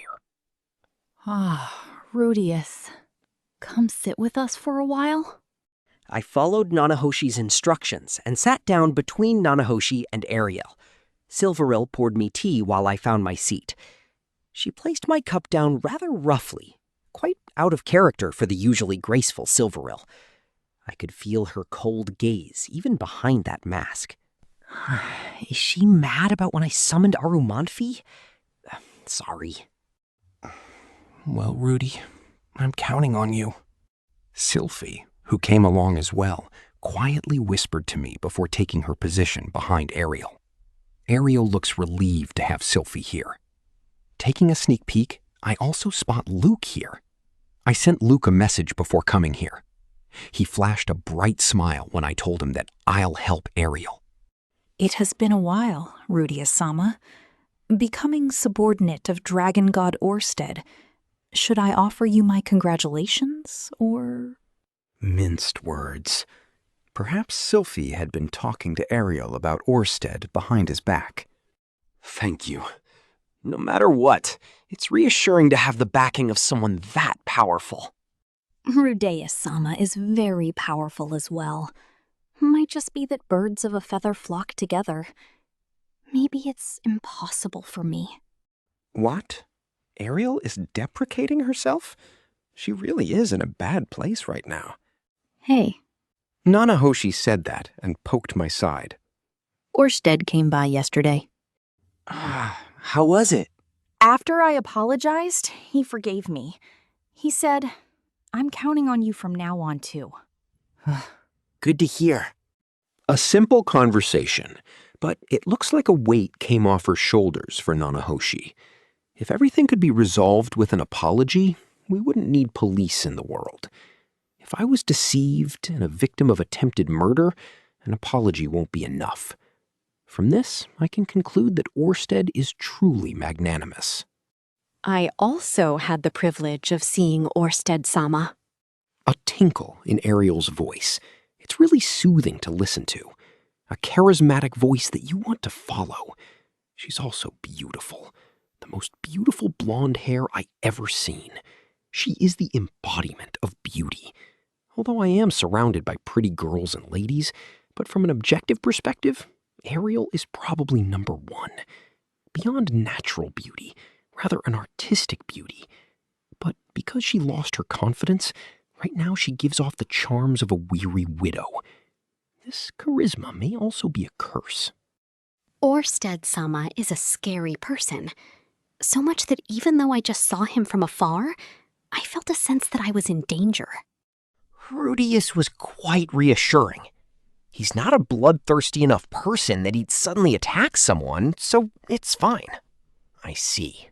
Ariel also saw Orsted, so it would be better not to say that I'm operating based on instructions from Orsted. But she already knows that I have become Orsted's subordinate. I suppose so. He came yesterday and had tea with Nanahoshi-sama, and then returned. But even though he seemed to be in a bad mood the entire time, he didn't even get angry when Silveril-sama spilled tea. Silveril spilled tea on Orsted? Oh, well, it wasn't on purpose. Silveril must be terribly frightened. I could feel the tension in the air, but Nanahoshi-sama was strangely open and cheerful, and helped lighten the mood. So maybe he's a very tolerant gentleman, in contrast to his appearance and atmosphere. Huh? She got that impression? The curse was not as effective on Ariel? Well, that's convenient, but... maybe this is Hitogami's doing? If I think about it, for Hitogami, wouldn't manipulating Ariel be the most convenient? Rather than using Luke to get to Ariel, going for Ariel directly seems more straightforward. But Orsted didn't warn me of this possibility. Maybe he has proof that Hitogami isn't controlling Ariel? Regarding that, it seems that he's just hated because of a curse. Really? If so, I should have called out to him at least once. He's terrifying just from afar. I might piss myself if I hear him nearby. Ariel said so and snickered. Piss. Well, pissing in front of people is rather pleasant. But... Sylphiette. Hiriel-sama! Sylphie coughs to air her grievance. I did hear something about pissing, but maybe I should pretend I didn't hear it? Well, the nobility at Asura Kingdom are full of perverts. Even so, it feels particularly perverted to hear those words coming out of this art-like person. Rudy, don't grow your nose in front of Ariel-sama! Yes, Mom. Ugh, Nana Hoshi is creeped out, but for the time being, I'll set her aside. Regardless, I can understand why Orsted-sama took Rudeus-sama under his wings. How so? Because I thought one capable of managing Rudeus would be an influential person of that level. I wonder about that. I think that it's easy to manage me, though. If Sylphie crawled into bed at night and asked, "Hey, Rudy, I have a request," I'd do everything that she asks. Of course, Ariel will never come begging that way. She only asks for minor things. I'm a man who acts for women and money. Anyways, back to the main topic. Give Ariel a hand. When you say influential person, for example, someone like Ariel-sama? After saying that indirectly, Ariel covers her mouth and squints. Rudeus-sama sure knows how to flatter a girl. It's not just flattery. She might be cornered, but Ariel is still a princess of the Asura Kingdom. Her stature can be compared to the Crown Prince of England in the past world. From her etiquette, language, or how we're seated together, she might not look it, only because we know each other well. We're good acquaintances only by chance. Everywhere else, Ariel has been working hard in various ways. Right now, very few key positions in Magic City Sharia have not been touched by Ariel. Principal and vice principal of the Magic University, notables of the Magic Guild, head of the Magic Tool Workshop, president of the Merchants Association, branch manager of the Adventurers Guild. Everywhere I go, all I need to mention is Ariel's name, and I'm set. Well, all I have been doing was taking discounts from Magic City Sharia businesses by name-dropping Ariel. Basically, what I want to say is this. She is really capable when it comes to networking. Ariel truly is capable. Once, I also considered asking Rudeus-sama to work for me, but... Really? I gave up right away. There are plenty of reasons, but the greatest was... Ariel looks straight ahead, forward, across the cloud-covered sky on the other side of the beautiful garden, even further away, towards the edge of the blue sky. As she stares, she murmurs, "You who desire power beyond your means shall face ruin." For an instant, I thought that was meant for me, but no. A line from my younger days, from a play I watched at Asura Palace. Great Demon Empress Kishirika Kishirisu said that. That's definitely a lie. Who came up with this bullshit history? Kishirika could never come up with a line that cool. It was the curse Kishirika placed on Golden Knight Aldebaran before her death. Oh. Afterward, Aldebaran became the king. He was feared by all and was ultimately rebelled against and killed. How dramatic. Wait, this sounds completely different from the history I knew. That play was a required watch by Asura royalty for our coming of age. Coming of age? So their 5th, 10th, and 15th birthdays. In Asura Kingdom, these must be major events. For royalties, plays are probably a must. Of course, the truth differs, but it was crammed with all the ideologies of the Asura line. So it was different to historical fact after all. I see. It's entirely different from what I knew as well. The Golden Knight Aldebaran and Kishirika Kishirisu fought to a stalemate. But wasn't it really the battle between Demon Dragon King Laplace and Fighting God? Well, it doesn't matter. But still. All of the ideologies? Yes. like war, victory, governance, and kingship. Even so, why was Aldebaran betrayed and murdered? Did some king write this play to warn his descendants of our ruin? I wondered about that when I was young. I was 15 when I finally realized that the line, "You who desires power beyond your means shall face ruin," covers everything. With that said, Ariel looks toward the distant sky. Power beyond one's means leads to destruction. Thus, only handle what you can control, what you can master. The power to manipulate all is the way of the king. Right now, I still think so. Ariel looks downcast. Her long eyelashes cast a shadow.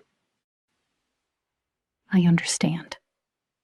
Perugia-sama and Rudeus-sama, both are more powerful than I. A gentle smile reappears on Ariel, her usual one. But she looks like she's about to cry. One more time. And if Perugia-sama refuses, I'll give up. Give up? Yes. Of course I won't give up on becoming king even if I don't have Perugia-sama's backing. Because I still believe that Asura's throne is not too much for me, at the very least. I can feel it, the sigh. But it did not come. Ariel-sama. Ariel-sama? Yes, Rudeus-sama. How am I powerful? Powerful. Being special. Indeed, I once dreamed of being such. In my past life, I thought so, and that's why I failed. That's why in this world, I try to avoid thinking that I'm special. I haven't forgotten that. Rudeus-sama excels in many areas, but more than anything else, your magic power. Magic power! Indeed, in that area I might be special. All thanks to my Laplace factor, my magic potential are higher than most. It's at a level most people can't possibly reach, regardless of how much effort they put in. Of course, that's also because of what I had done with my life. But that alone can't solve everything. Whether it can solve my problems is a different story. Indeed, if all my worries can be solved with magic power, I might have thought of myself as powerful as well. Your worries? I worry daily. Particularly, there are so many thoughts of, how do I explain this to my family, that it's suffocating. Narrator. Fear of Hitogami, used as Orsted's bait. I tell my family nothing but lies and deceit. I'm powerful? Quit joking around. Perugia-sama may be different, but at least I am not powerful. Your best friend Sylphie's husband might have a bit more magic power than usual, a bit more esoteric knowledge than usual, but he's just another average magician with his own private worries. Even I feel embarrassed for saying this, but that was my honest thoughts. I grab Ariel's hand from the table, a soft hand, so small her fingers feel like they would snap at any moment. From the corner of my eyes, I can see Sylphie burning up. Ariel-sama, actually, today I came not to chit-chat. Oh, have you come to court me? Ariel's mood didn't change when I suddenly grabbed her. A gentle smile. A weary smile. But this is her neutral face. Court? It's an interesting proposition, but no. The ones who asked me were Sylphie and Luke. Ariel looks around behind her in rare panic. Sylphie looks calm. Luke slightly droops his head. I want to help Ariel-sama. As I said that, I felt her grip suddenly tighten.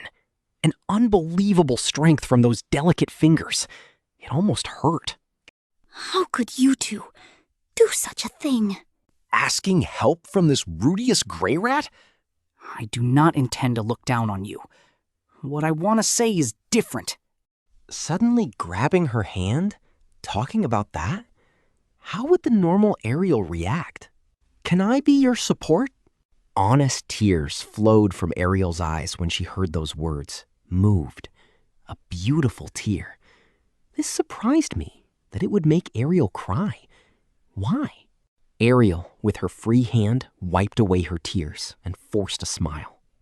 Ariel Anemone Asura. It's the first time in my life I was told a pickup line that touched my heart this much. She jokes, but her face is honest. She isn't blushing, nor crying. The face of a princess. Indeed, that's an incredible proposition.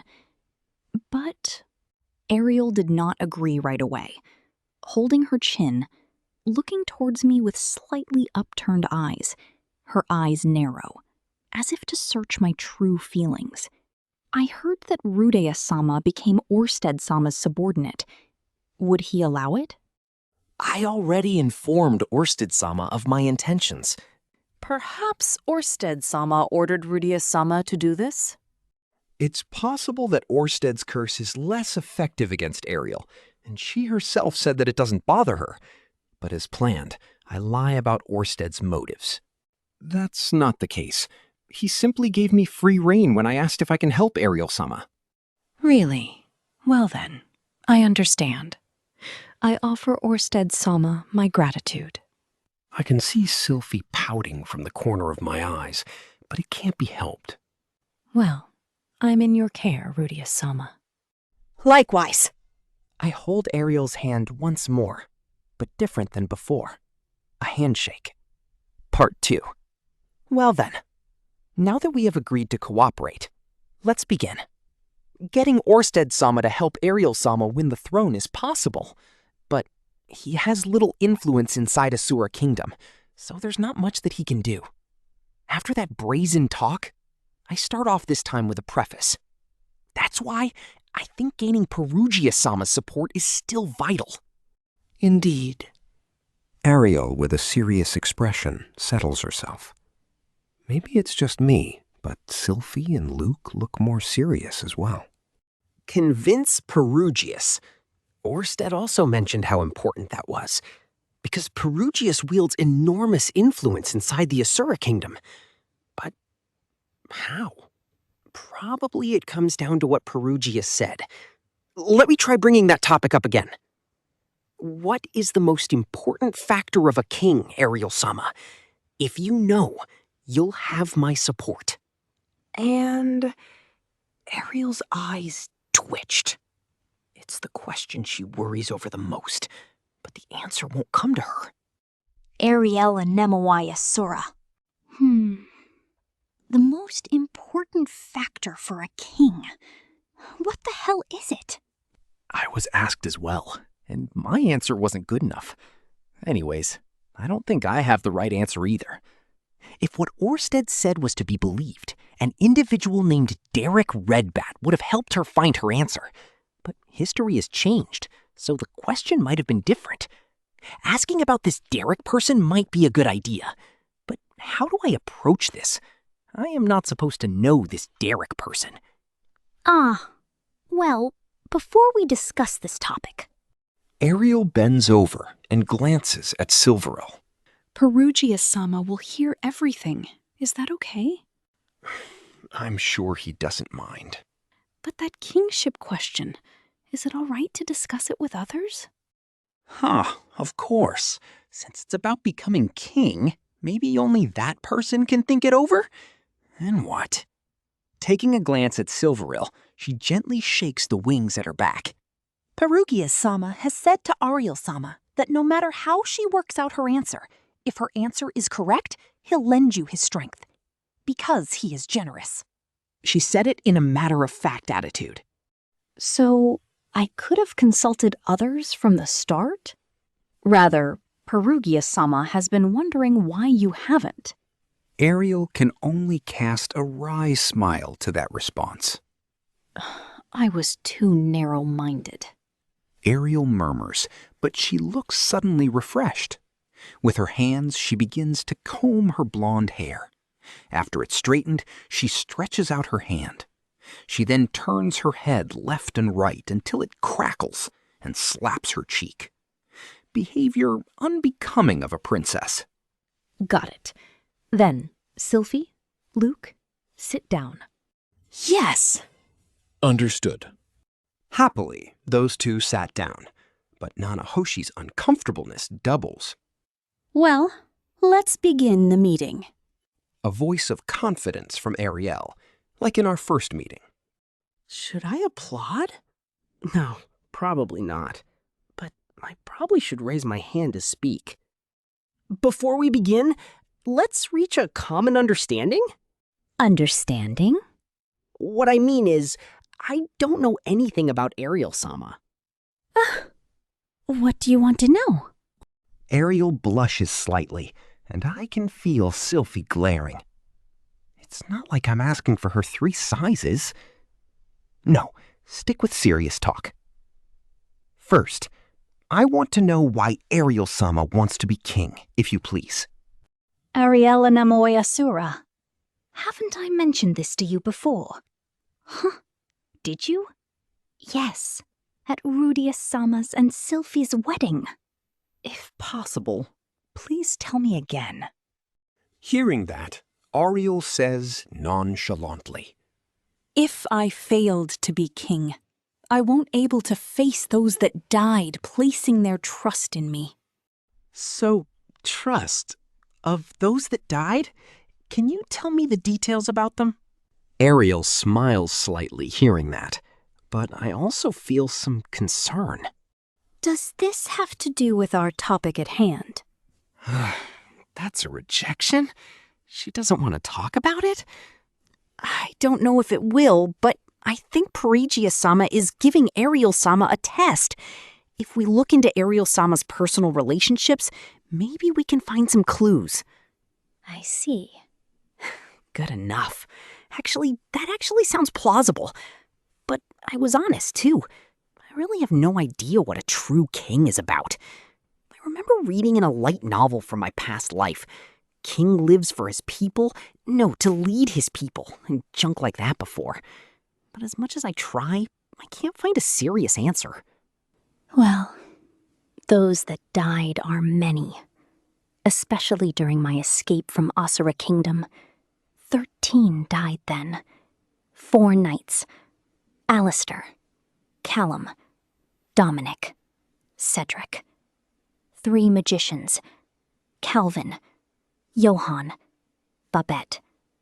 6 attendants. Victor, Marceline, Bernadette, Edwina, Florence, Corinne. The names of these 13 people I will never forget during this lifetime. The painful journey together, fought together, and overcame hardships together. In hopes of me becoming king, they died. Huh. One name did not come up. Derek's. Strange. According to Orsted, he also died, but perhaps he wasn't anyone important to Ariel? There's a possibility I find a hint if Derek survived from these 13. Do you mind talking about each of them in detail? Understood. But it'll be a little long. Is that okay? That's fine, as there's not a single person who isn't important. With that said, somehow the mood became more relaxed. Ariel smiles, while Luke looks somewhat surprised. Sylphie glows with a sense of pride. Only Nanahoshi looks somewhat peeved. Well then. Ariel slowly but surely talks about those 13. Their origins, where they grew up, the circumstances of how Ariel met them. Their personalities, their likes, their dislikes, what they took pride in, the way they talk, what made them smile, what made them angry, what made them cry. Who got along with who liked who hated who, and how they met their ends. Each of their lives worthy of a drama. Ariel's narration alone was more than sufficient to convey their persons. Luke and Sylphie chip in here and there. Certainly, those 13 live on within these 3. Of course, if the other 2 came, Ariel's other followers, they would know as well. Sylphie in my future diary, because of my incompetence, left with Ariel. But maybe she would follow Ariel regardless? Thinking that, I realized how strong their bond is. But now is not the time to be jealous. They died for her sake. They died to protect her. That burden, I can sympathize with. Sylphie knows the weight she carries. That's about it. I see. But unfortunately, I wasn't able to discern the most important factor of a king from those 13 stories. Maybe their bond in and of itself is proof of a king? Say, the Round Table in King Arthur has 13 seats. Well, if you include those who survived, the numbers don't fit. Rudeus-sama, did you figure out something? Well, sorry. Is that so? Right away, Silvero pours her another cup of tea. I too drank a cup during the conversation. It had a deep aroma and a bittersweet taste, resembling coffee. By the way, Nanahoshi excused herself for the toilet and ran away. Maybe talking about the dead was too much for her. What should we talk about next? Well, I want to hear about Derek Redbat. Very much. But that name never popped up, so I couldn't. Maybe I should just drop the name and pretend that Sylphie mentioned him before? I can just suck it up. During my hesitation, Ariel suddenly put a hand on her chin. It's unrelated, but I just remembered something. Luke, do you remember? Back when I was 10, in the palace gardens, I'd always have tea on days like this. Sylphie looks doubtful, but Luke leans his eyes from nostalgia. Ah, that's right. Not every day, but once every 3 days or so. That's right.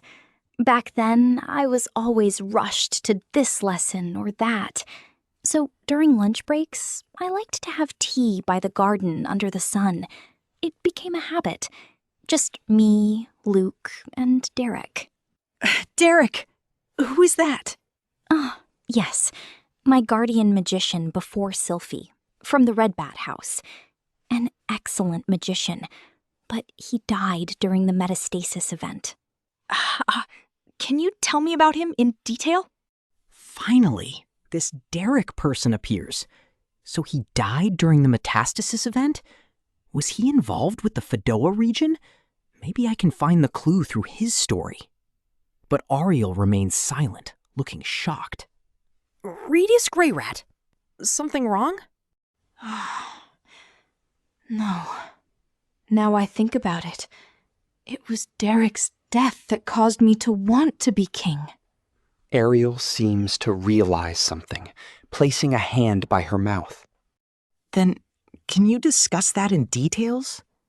Details? But it was almost 10 years ago. I might have forgotten a lot about Derek. Please try. Ariel chugs down her tea, holds down her chin, closes her eyes, searching her memories. Staying like that for some time, suddenly, Ariel reopened her eyes. When Derek Redbat was my guardian magician, he would always lecture me on the path to kingship. Yes. Back then, I didn't care about fighting against my brothers for the throne, and to be honest, I hated Derek's lectures. So, you didn't want to be king back then? Yes. Back then, I would rather have tea like right now, and scheming with Luke on how to bed the palace girls. That was enough. Huh? 10 years ago? Wasn't Ariel-sama only 10 then? Luke too? Are all Asura Kingdom nobles this advanced? Well, that's fine. To each their own. Right. There were others that offered plans to make me king, but they were all pushing me for their own interests. Yeah, I had friends like that too. Back then, only Derek was earnest about it. He believed that if I were to become king, the country would change for the better. Only now do I realize that. Oh? Ariel talks about what happened. What happened in Asura Kingdom before Sylphie was teleported. Ariel was having tea in the garden when the metastasis event happened. Derek went to the toilet, so only Luke was guarding her. Of course, they never expected a magic beast to appear. But a magic beast did appear. The first to notice was Derek, who's returning from the toilet. He began an incantation as he rushed towards Ariel. He prepared a magic attack as soon as he saw it. But he stopped his incantation to yell and get Ariel's attention. That's how Ariel finally noticed the magic beast and managed to avoid a fatal blow. But it was too close. The magic beast pressed in. Luke made a move, but it was too late. It was Derek that rushed in, squeezing himself between Ariel and the magic beast. Derek died instantly due to the blow by the magic beast. Apparently, the transported Sylphie managed to subdue the magic beast, but that's a different story. If Derek didn't stop his incantation, he might have subdued the magic beast and wouldn't have died. But if so, Ariel-sama might have died instead. Indeed. Death, or at least a serious injury. Sounds like Derek bet his life to protect Ariel. Alia's final words were, "No matter what, please be king." I get the feeling that at that moment I finally realized that Derek wanted me to be king out of sincere feelings. Ariel continues. Not only that, at death's door because of the magic beast, it was my first time that I felt in the depth of my heart that I must be king. I can't die here. Ariel clenches her fist over the table. Her pupils dilate, focused on that clenched fist. How? Why did I forget that? Something that important. Ariel, her shoulders shaking, looks downcast. Regret. Regret for forgetting what set her on her path. I don't know how I should respond. Neither does Sylphie or Luke. But Ariel, saying nothing, raises her head, like casting off a shadow. Has remembering her beginnings helped her recover what was lodged in her heart? That's a good thing. But right now, the most important factor of a king is still missing. We're back to where we started. Maybe Sophie and Luke have another idea? That's great, but we still don't have an answer for the king factor. What could it be? To the troubled me, Ariel slowly shakes her head. An almost invisible smile shines through her radiant face. A face you can't help but lose yourself in. To the fascinated me, she says. Oh! Volume 17, Chapter 9, Armored Dragon King and Second Princess, Part 1. Audience Room of Sky Castle Chaos Breaker. 12 familiars standing in a row. Silveril of the Void, Arumanfi of the Bright, Yuruzu of Atonement, Karawante of Insight, Sukeya Koto of Time, Clear Night of Thunder, Dot Bath of Destruction, Trophimus of the Wave, Harkenmail of Life, Gaul of Earthquake, Furious Full of Fury, Paramount of Darkness, and sitting before them, their master, Armored Dragon King Perugius Dola. Facing him, the second princess of Asura Kingdom, Ariel Anemoy Asura. After our meeting, via Silveril, Ariel requested an audience with Perugius. Silveril immediately went to work, and in the meantime, Ariel changed outfits. Sylphie and Luke changed their outfits as well. They were good-looking, stylish outfits worthy of the titles of Second Princess of Asura Kingdom and her guards. As for me, I wore the robe Orsted lent me.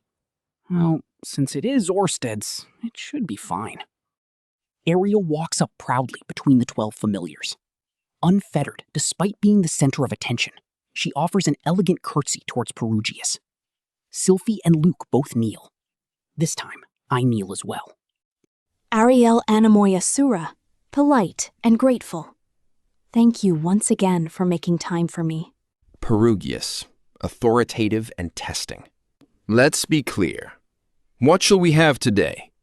From the looks of it, this isn't an invitation to a tea party. Narrator.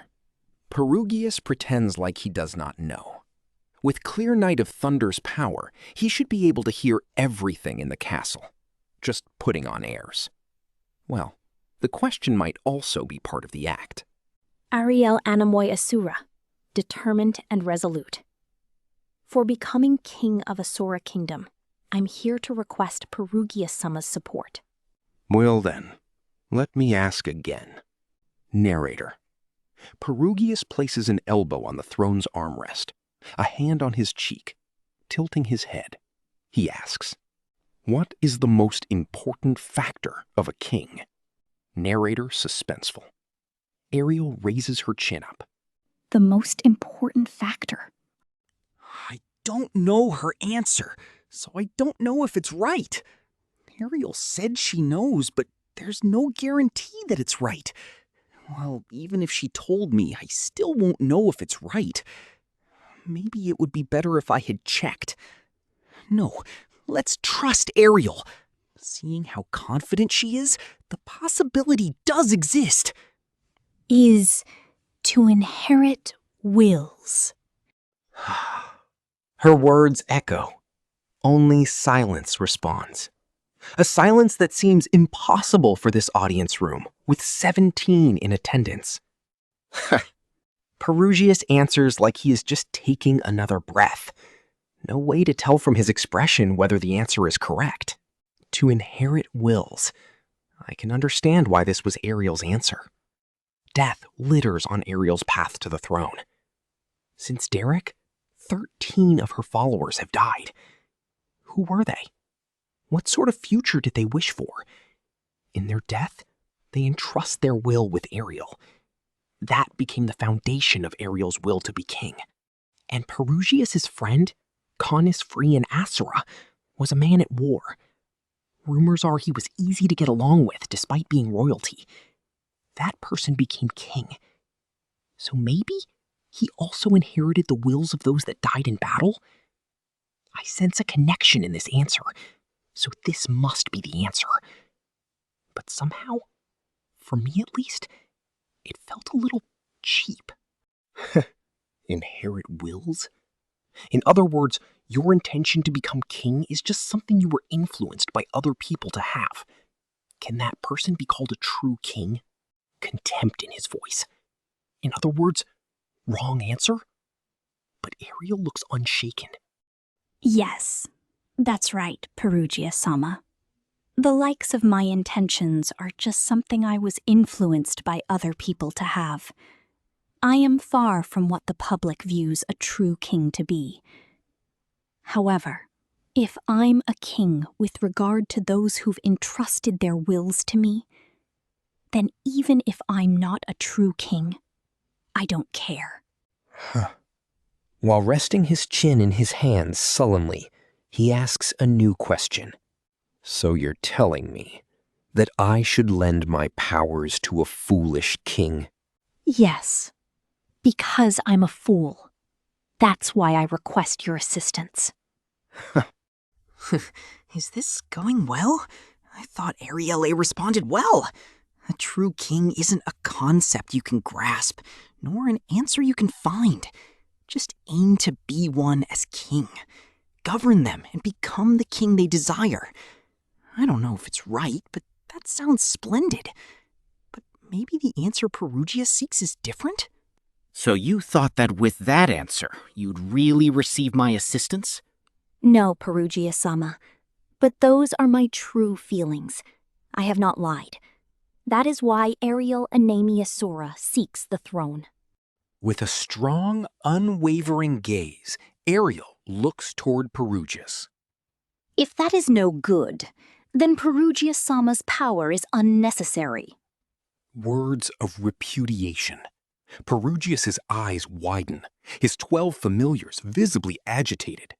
Sylphie and Luke, too, look in shock. I'm also shocked. So you don't need me to become king? If my ideals and Perugia-sama's ideal are too far apart, it would just become a hindrance. Perugia stops supporting his head and slowly stands up. That look, is it anger? His lips tight, eyes wide. His fists are unclenched, but he looks overbearing. Then he suddenly raises a hand. For a moment, I thought he was about to issue an attack order to his familiars. Well said, Ariel Anemoi Asura!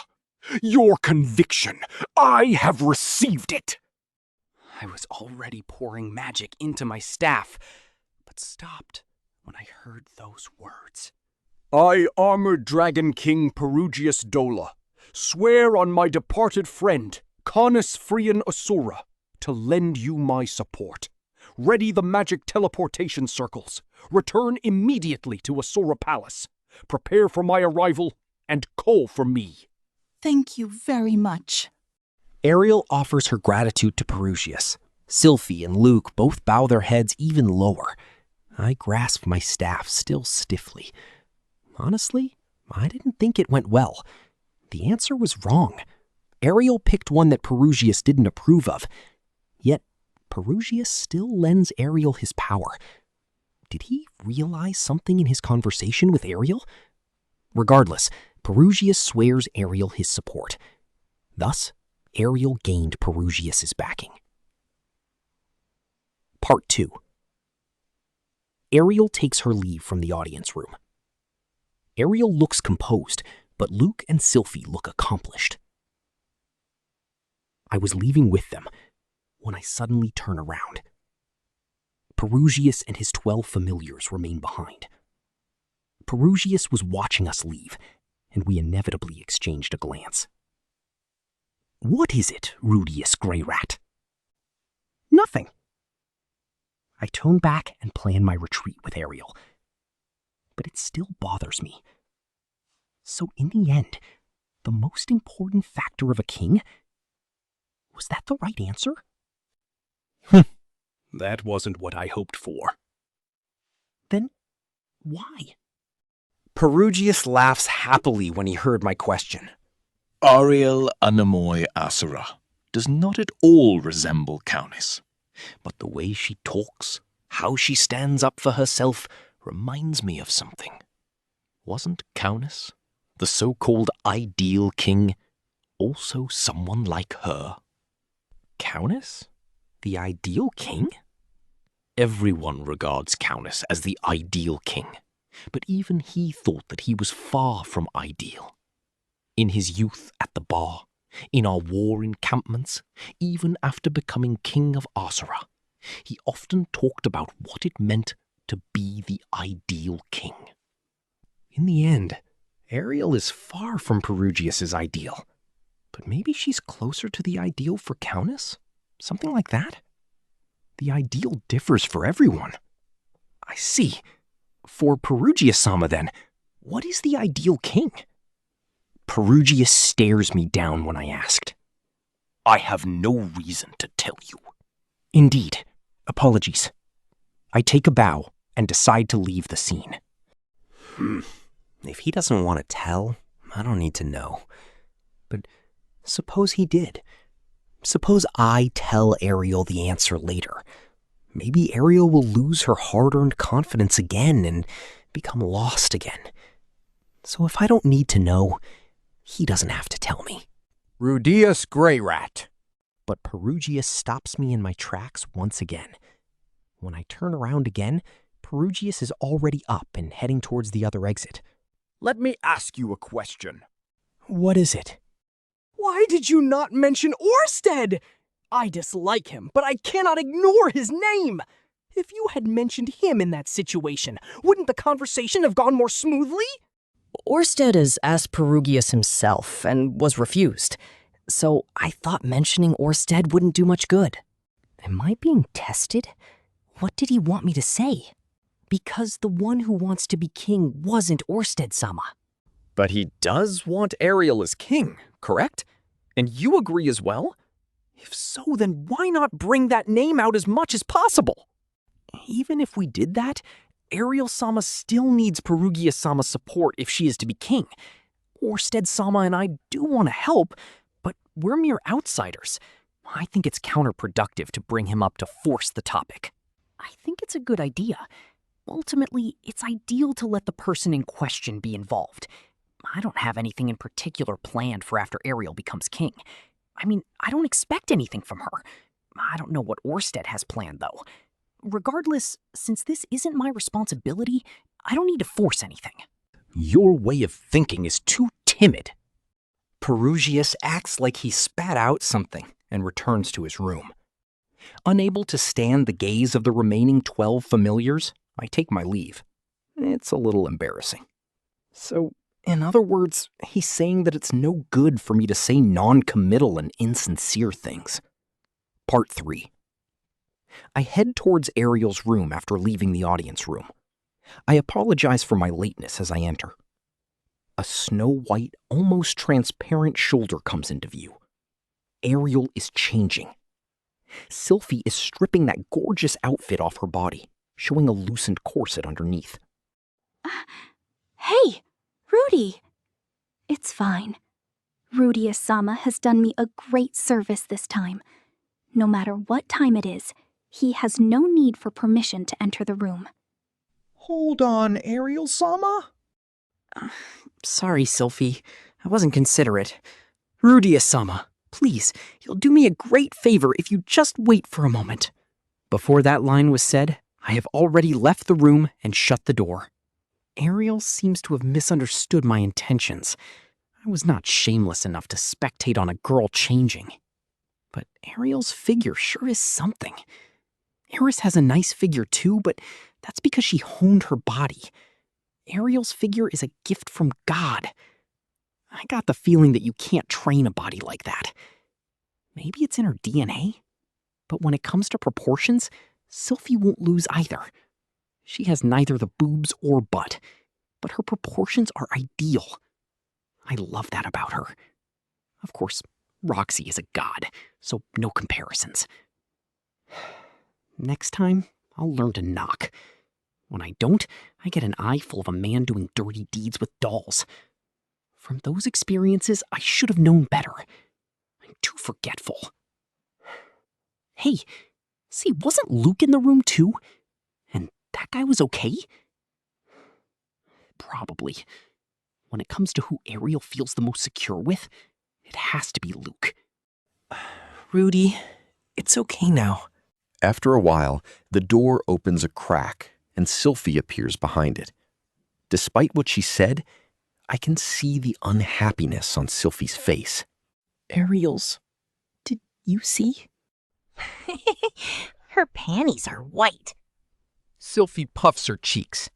By the way, her panties are also white. I confirmed this yesterday, so I'm confident. After poking her puffed cheek, I strut in the room. She pinches my butt on my way in. Sylphie-san. What is it, Rudeus-san? Let's leave the flirting for when we get home. Seriously? Sylphie swats my butt, and still pouting, she trots across the room and violently sat down on a chair in the corner. Her rosy cheeks are also very lovely. Well, enough about that. Now changed, Ariel sits in the middle of the room. Even her everyday wear, she looks of a princess. Maybe that's the difference of a price tag? No, enough about that. Earlier, when you're changing, sorry. No. So how was it? Huh? How was what? My body. Do I have to answer? Oh, this is also a test. Today is test day. I won't make a mistake this time. Wonderful, I think, in various places. But I love Sylphie the most. Really? Sorry to be an eyesore.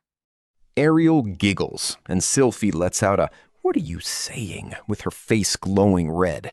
Luke can only shrug. Is it because of the success in convincing Perugius? The mood is rather relaxed. Already? Please sit. She puts on a serious face and offers me a seat. I oblige. It's all thanks to Rudeus-sama that we can move forward. No, I didn't do much. No need to be modest. Wasn't it just as Rudeus-sama said? The answer was within me. It ended well. This might also be fate, but according to the diary, without Derek here, Ariel would not be able to convince Perugius. With my help, Ariel found the answer with her own strength. I think so. I think it turned out well. However, the next step.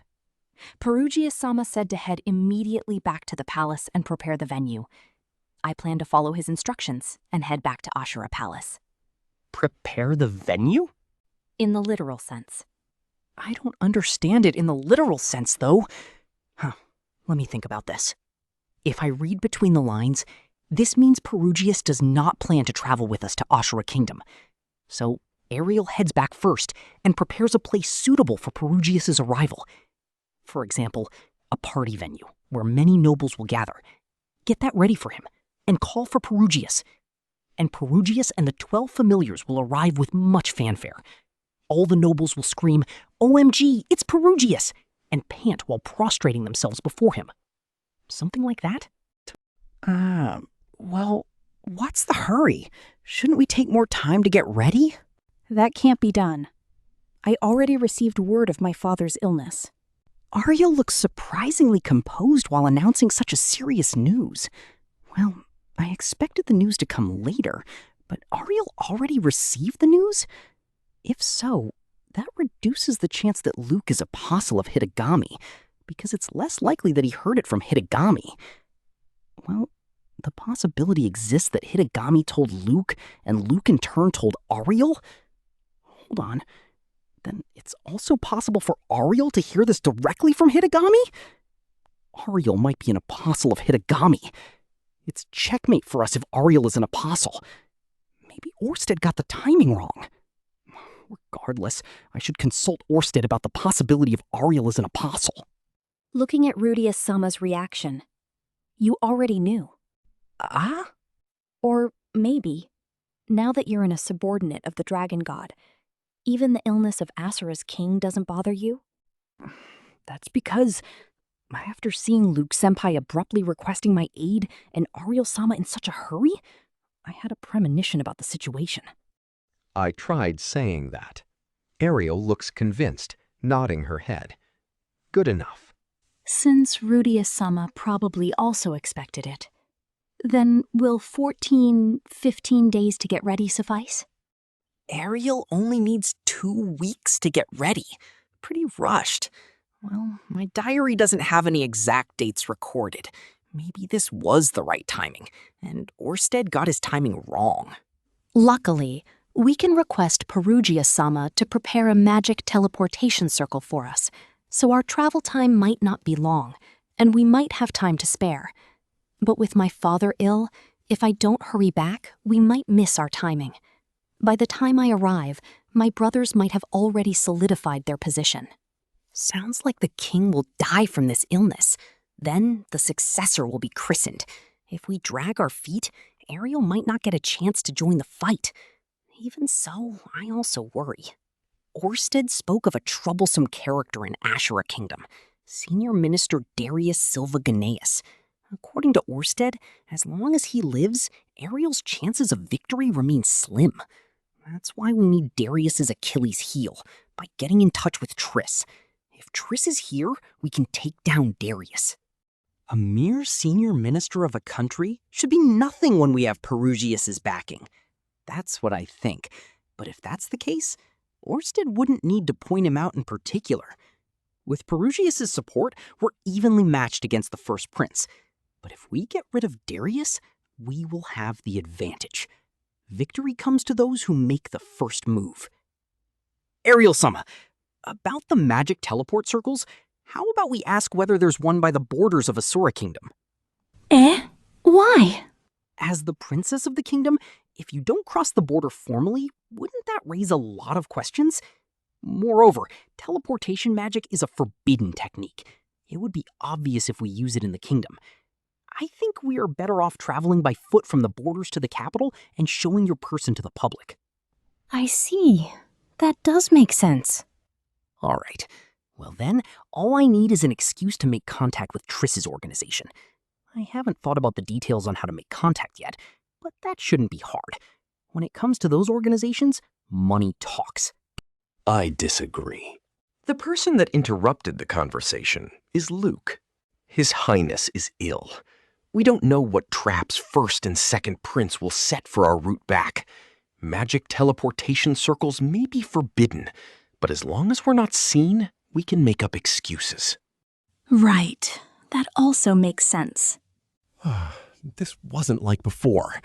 We'll have Rudeus-sama's support as well, so we're fine combat-wise. But according to rumors, the First Prince has hired North Emperor as mercenary. We should be safe once we reach the palace, but on the way, we'll be in danger if attacked by North God-style assassins. I can sense the fear in Luke's words. Being targeted? I'll pass. From looking at their expressions, Ariel's and Sylphie's feelings lean toward Luke's argument. These three struggled in their escape from Asura Kingdom. They must be scared to be targeted again. In that case, what then? Can I find an excuse somewhere, as early as possible, and make contact with Triss? No, Ariel won't be pleased if I disappear any time in the journey. I still have not determined whether Luke is Hitagami's apostle. His suggestion might also be under Hitagami's guidance. Ariella-sama and Luke make good arguments. So, Sylphie, what do you think? While Ariel was worrying, she drew Sylphie into the topic of conversation. Well, for me, I think it's better if we teleport in the country. I don't know where we'll arrive at, but if by avoiding the border crossing we can avoid the First Prince, I think it's worth the risk. Yikes. Sylphie leans toward Luke, too? Besides, we didn't make a huge scene when we left either, so I think it's fine to return quietly. From the border to the capital will take at least a month, so there's travel fatigue to consider as well. Is that so? Understood. Then, accordingly, let's teleport inside Asura Kingdom. Those are good reasons. Hard to disagree. Did I make a mistake by not sharing what I know with Sylphie? It can't be helped. I'll just have to figure out another way to make contact with Triss. Maybe I can ask someone else for help? Ghislaine will probably fail in negotiations. Speaking of which, I need to introduce Ghislaine to Ariel before we head out. Elenalis, is pregnant. In that case, I can't ask Cliff either. Who else do I trust and can negotiate? Zenoba doesn't seem to have much negotiating skills. Maybe if he brought Ginger along? No, I shouldn't involve the prince of another country in this. While I was thinking...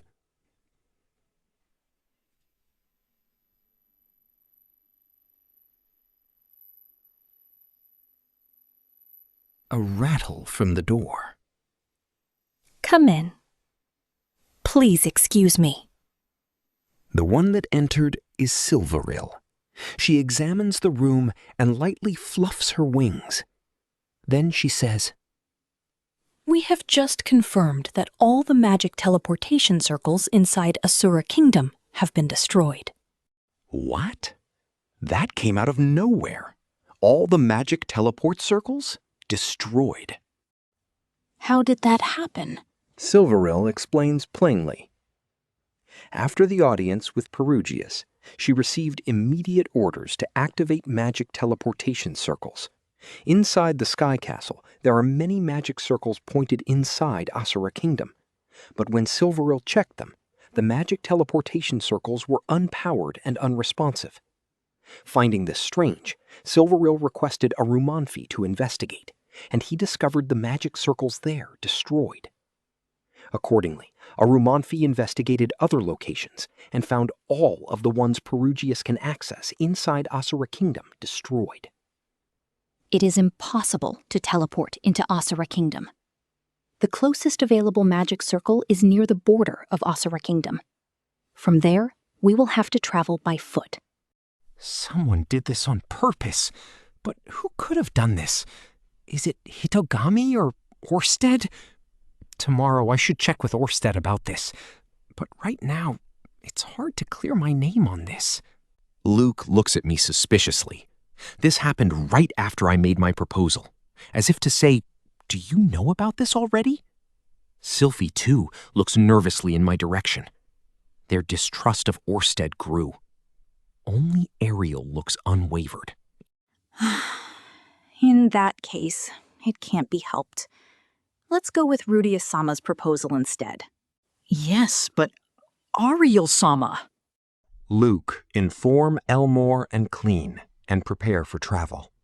Sylphie will come with me to make our rounds with the luminaries in Renoa Kingdom. Rudeus-sama, I'm counting on you.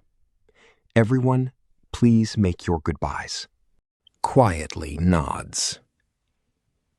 We disperse, each holding our own reservations. Volume 17, Chapter 10, Before Leaving for Asura Kingdom, Part 1. A cabin on the outskirts of Sharia. My third meeting with Orsted there. Ariel successfully persuaded Perugius. I report that to him, as well as the news that the magic circles to Asura Kingdom are broken. Orsted smiles when he heard the news. A wicked smile. Or maybe that's his normal one. I see. Well done. Rudeus loved my crafted magic, but problems remain. About the magic teleportation circles, what do you think? About the magic teleport circles, he seems to doubt me momentarily, but soon looks convinced of my innocence. It's expected that he would suspect. What's he hiding from me?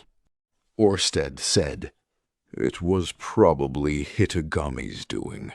That idiot made a bad move for his opener. Let's hope that continues." Orsted seems to have realized something. Quite merry, murmuring with this, just one more or something. What he means by that, I hope he will tell me. If possible, can you explain the mistake? Indeed. Orsted sits back down and stares at me. His glare is blinding. Any more and his eyes might start glowing. Orsted. Perugius confirmed that he can't use the magic teleportation circles. Aye, boss. Boss, in Asura Kingdom, there are not many magic teleportation circles available. They're mostly emergency escapes for the nobility and royalties, some of which are defunct, which Perugius takes advantage of. I see. Royalty's escape route. And that's where the error is. I see. That's how it is. No, I don't. What is? Explain a bit more, please. Basically, magic teleportation circles are not places regular people would have access to. They're protected by soldiers. To enter and hinder the magic circles, only royalty or upper nobles have the power to do so. Oh, of course. And then? Think a little on your own. Yes. The power of royalty. For them, stopping magic teleportation circles is equivalent to cutting their own lifeline. Because of the possibility of Perugius using them, the defunct magic circles were destroyed. The chances are high that this happened under instruction of Hitogami, which means chances are an apostle exists among the royalty, or someone who advises them. And he is... So First Prince Grabel or Senior Minister Darius are likely Hitogami's apostle? Orsted. Indeed. Moreover, the manpower necessary to destroy all the magic circles within the entire Asura Kingdom. There isn't anyone but Senior Minister Darius who wields a private army of that size. Huh. So that's how it is. Him wielding a large private army is news to me. Basically, Senior Minister Darius is an apostle of Hitagami has been confirmed? Yes. The possibility exists for the first prince as well. But that doesn't matter. He's a target to kill either way. The first prince is an enemy to Ariel, so kill him. Part of me doesn't want to be involved with regicide, but it can't be helped. If it ends up being something I have to do, I'll do it. With this, there's one more person. You mean Luke is also a sure thing? No doubt about it. What about Ariel? Impossible. Enough with that kind of joke. What do you base that on? There are people Hitagami can't manipulate. Ariel is someone he cannot manipulate? You have a way to determine that? My intuition after many years. Intuition? But it seemed like he said it after thinking, so he might have some certain basis that he won't say to me. I won't ask for an explanation for now. There are more important things to talk about. What if we're wrong and that Ariel is an apostle? If that happens, I'll take responsibility and settle things. He'll settle things? Well, that's not necessarily killing. Anyways, for now, I will ignore the possibility that Ariel is an apostle. In that case, maybe I should inform Ariel of Orsted's intel? Ariel seems to have some resistance to Orsted's curse. If she isn't an apostle of Hitagami, wouldn't it be better if we gain her full cooperation by telling her everything? Oh, never mind. Sylphie as well. They both trust Luke. They believe Luke would never betray them. Luke also might think he's working in Ariel's best interest. Right. Manipulated by Hitagami? That possibility exists. He may have convinced himself that given the situation, he's making the best move, but only makes things worse. How troublesome. Orsted is thinking that Luke has the role of intermediary. Luke's role is to inform Hitagami of my movements. But there's a possibility that when push comes to shove, Hitagami will give him advice that appears to benefit Ariel and actually leads her to ruin. Very troublesome. I can understand why Orsted wants to kill him immediately. Orsted-sama. Yes. I want to confirm our fight against Hitagami, just to make sure I understand the situation. Is that okay? Oh? I begin to recite. Summary of Hitagami's and Orsted's battle tactics. First, Hitagami can see the future. The future he sees is both extensive and detailed, and he has the power to change that future by manipulating someone. But he can't see futures that are influenced by Orsted. Compared to Hitagami's foresight, the Dragon God's secret art is stronger. When Orsted influences things, Hitagami ends up seeing an incorrect future.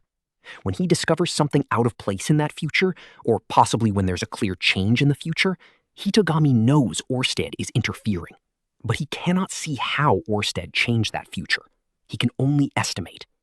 So long as he does not know what Orsted is trying to arrange, or what Orsted's objective is, Hitagami does not have a surefire way to change the future as desired. Because of the curse of being hated, Orsted is able to take action with Hitagami not discerning most of his hand. But also because of the curse, Orsted has few help available to him, limiting his reach. But now, with me in league with him, his reach increased. My existence could be called an invisible chess piece. But if this piece moves too brazenly, then Orsted's intentions would be exposed. So I should act prudently.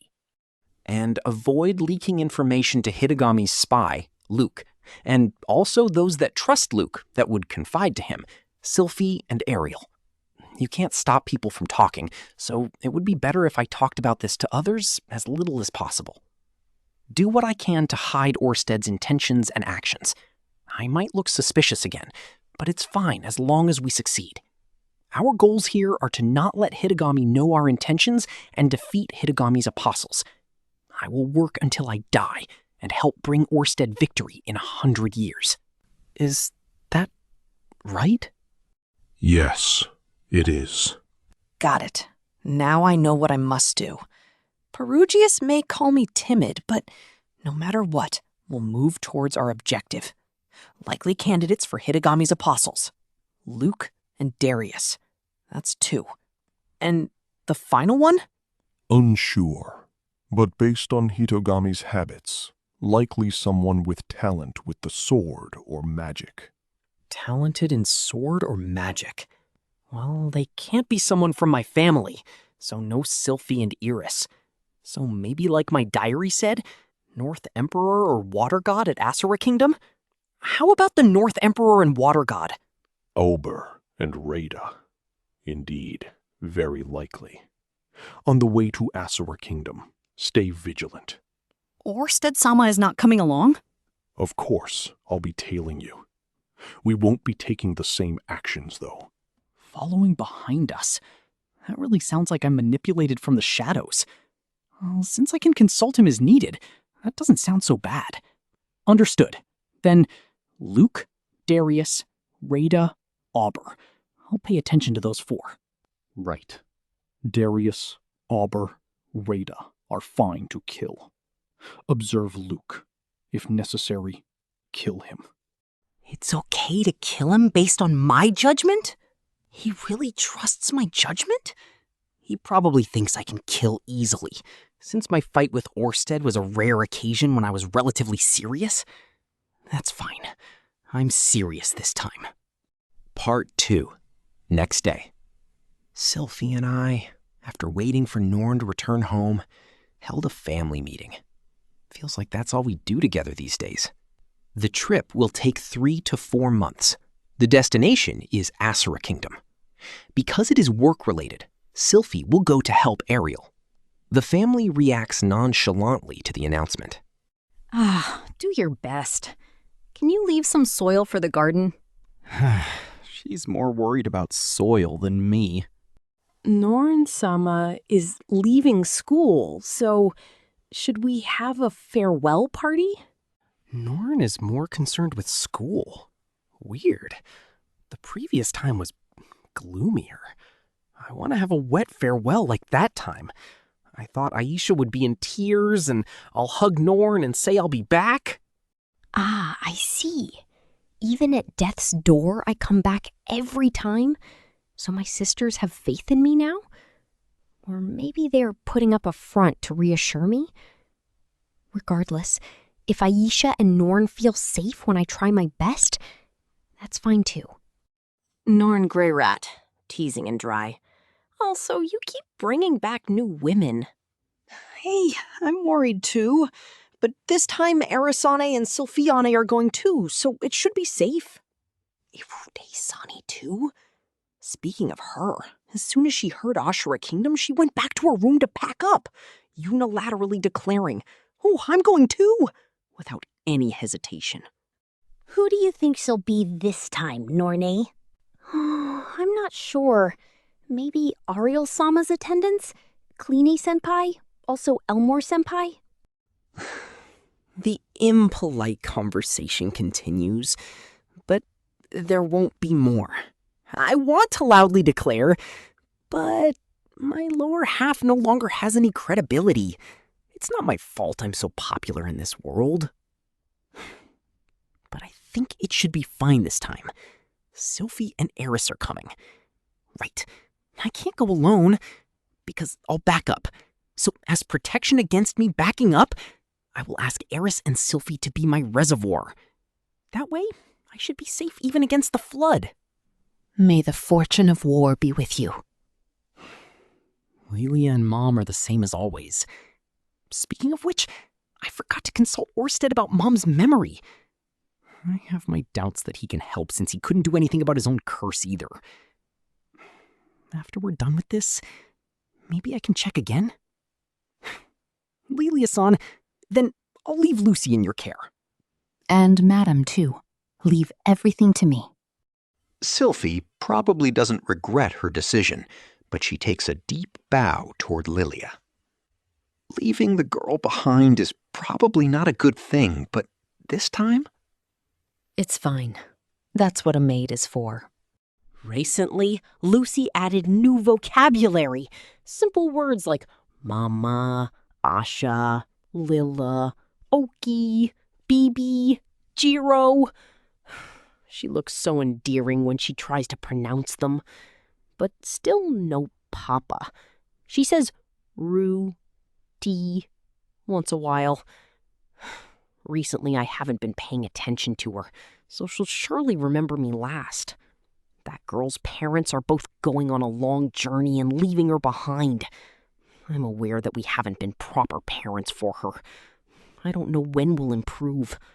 Lucy is so cute. She's an angel in my eyes. But feelings alone aren't enough. I'll feel lonesome these 4 months. Only Roxy looks lonely. I feel guilty about going on a business trip and leaving behind a pregnant woman and her child. Sorry, we'll try to hurry back, but take your time. Even though Lilia-san and Aisha said Rudy doesn't need to be here when I go into labor. But remember to bring me souvenirs. I want fruit candy, that sweet and sour dessert, okay? Don't make that pitiful face, Rudy. I'm concerned, but men hunt. Women protect the home and children. That's the McGurdy way. She's a reliable woman. It's okay if you leave, so go without worries. Still, I finally got a long vacation, so it's a little unfortunate. I was hoping to spend some leisure time with Rudy. Yeah, that's right. Looks like Roxy took a maternity leave until she goes into labor. This country's tradition allows for a leave of absence during pregnancy and childcare. But Roxy does plan to continue her teaching career. She persuaded Vice Principal Genus and took a long vacation. She probably dropped my name for that. It might be after the fact, but if my name can help Roxy do what she wants to, she's free to name drop as much as she likes. For the time being, before we head out, I decide to spend more time with Roxy. Part 3. That night, in Eris's room, a noisy exchange can be heard. Sylphie's and Eris's voices. Eris argues against something Sylphie had said. Eris's loud, "Why?" and "Why should I?" sandwich Sylphie's calm responses. Slowly, Eris's voice quiets, and finally she ends it with, "I get it." And later that night, Eris came to my room. I was in bed, ready to sleep. She quickly hides herself in the bed and made me her hug pillow. The area around her chest presses tightly against me. Pressured by such a matter at night, even a gentleman can hardly sleep. Well, tonight I'm also a gentleman. I don't mind doing it either, however. I want to check something before doing the deed, though. You got in a fight with Sylphie? Oh, we didn't. Is that so? I didn't hear any actual fighting.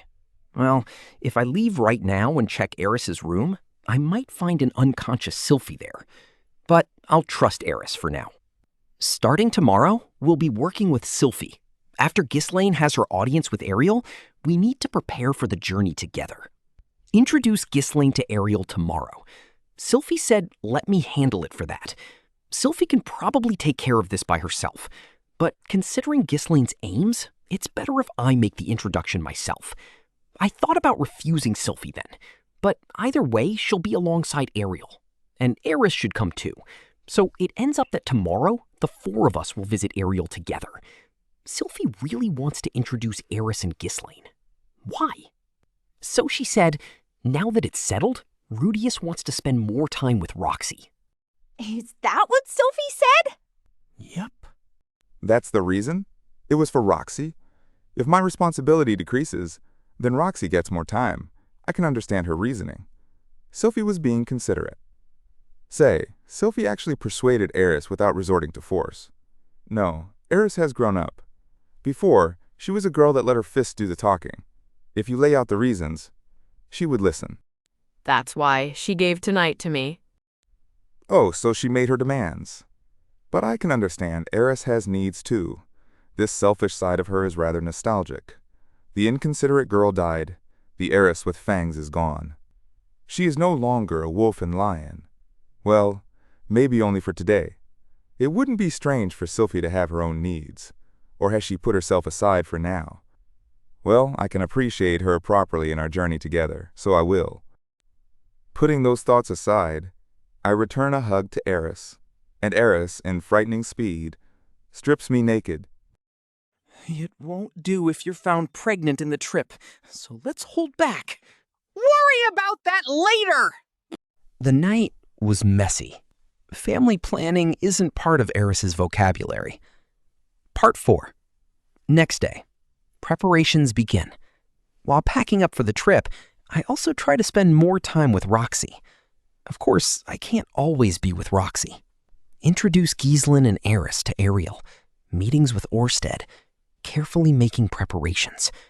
What skills North Emperor Auber and Water God Rada possess, and how to counter them.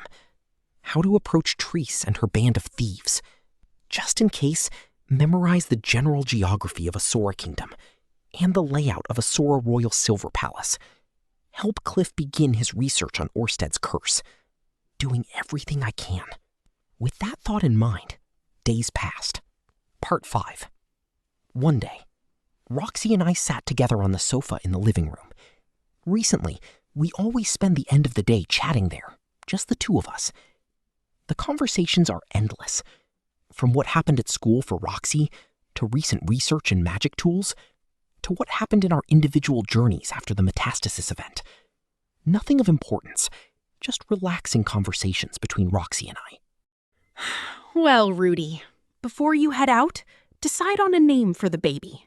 Deciding on a name before going on a journey? Isn't that bad? Is that how heroic tales go for human race? That doesn't matter to Magurd tribe. How frank! In other words, a jinx is a jinx. But if my God says so, then there's no need to worry.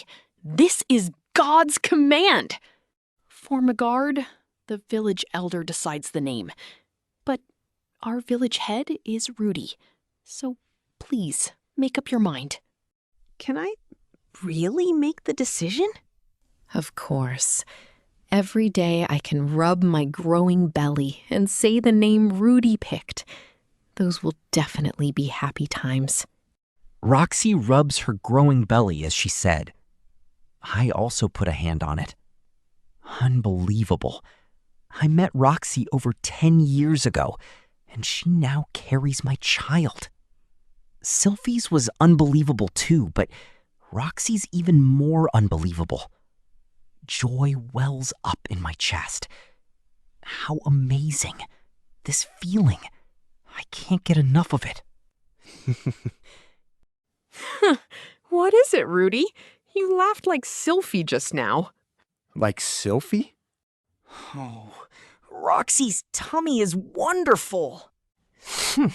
It's not as small as Sylphie and not as tight as Eris, but if you like it, enjoy to your heart's content. Really? As instructed, I begin to enjoy rubbing it to my heart's content. Inside, half of it is Rudy's. And the other half? The outside belongs to Rudy. So it's all mine? The child is half mine. I won't budge.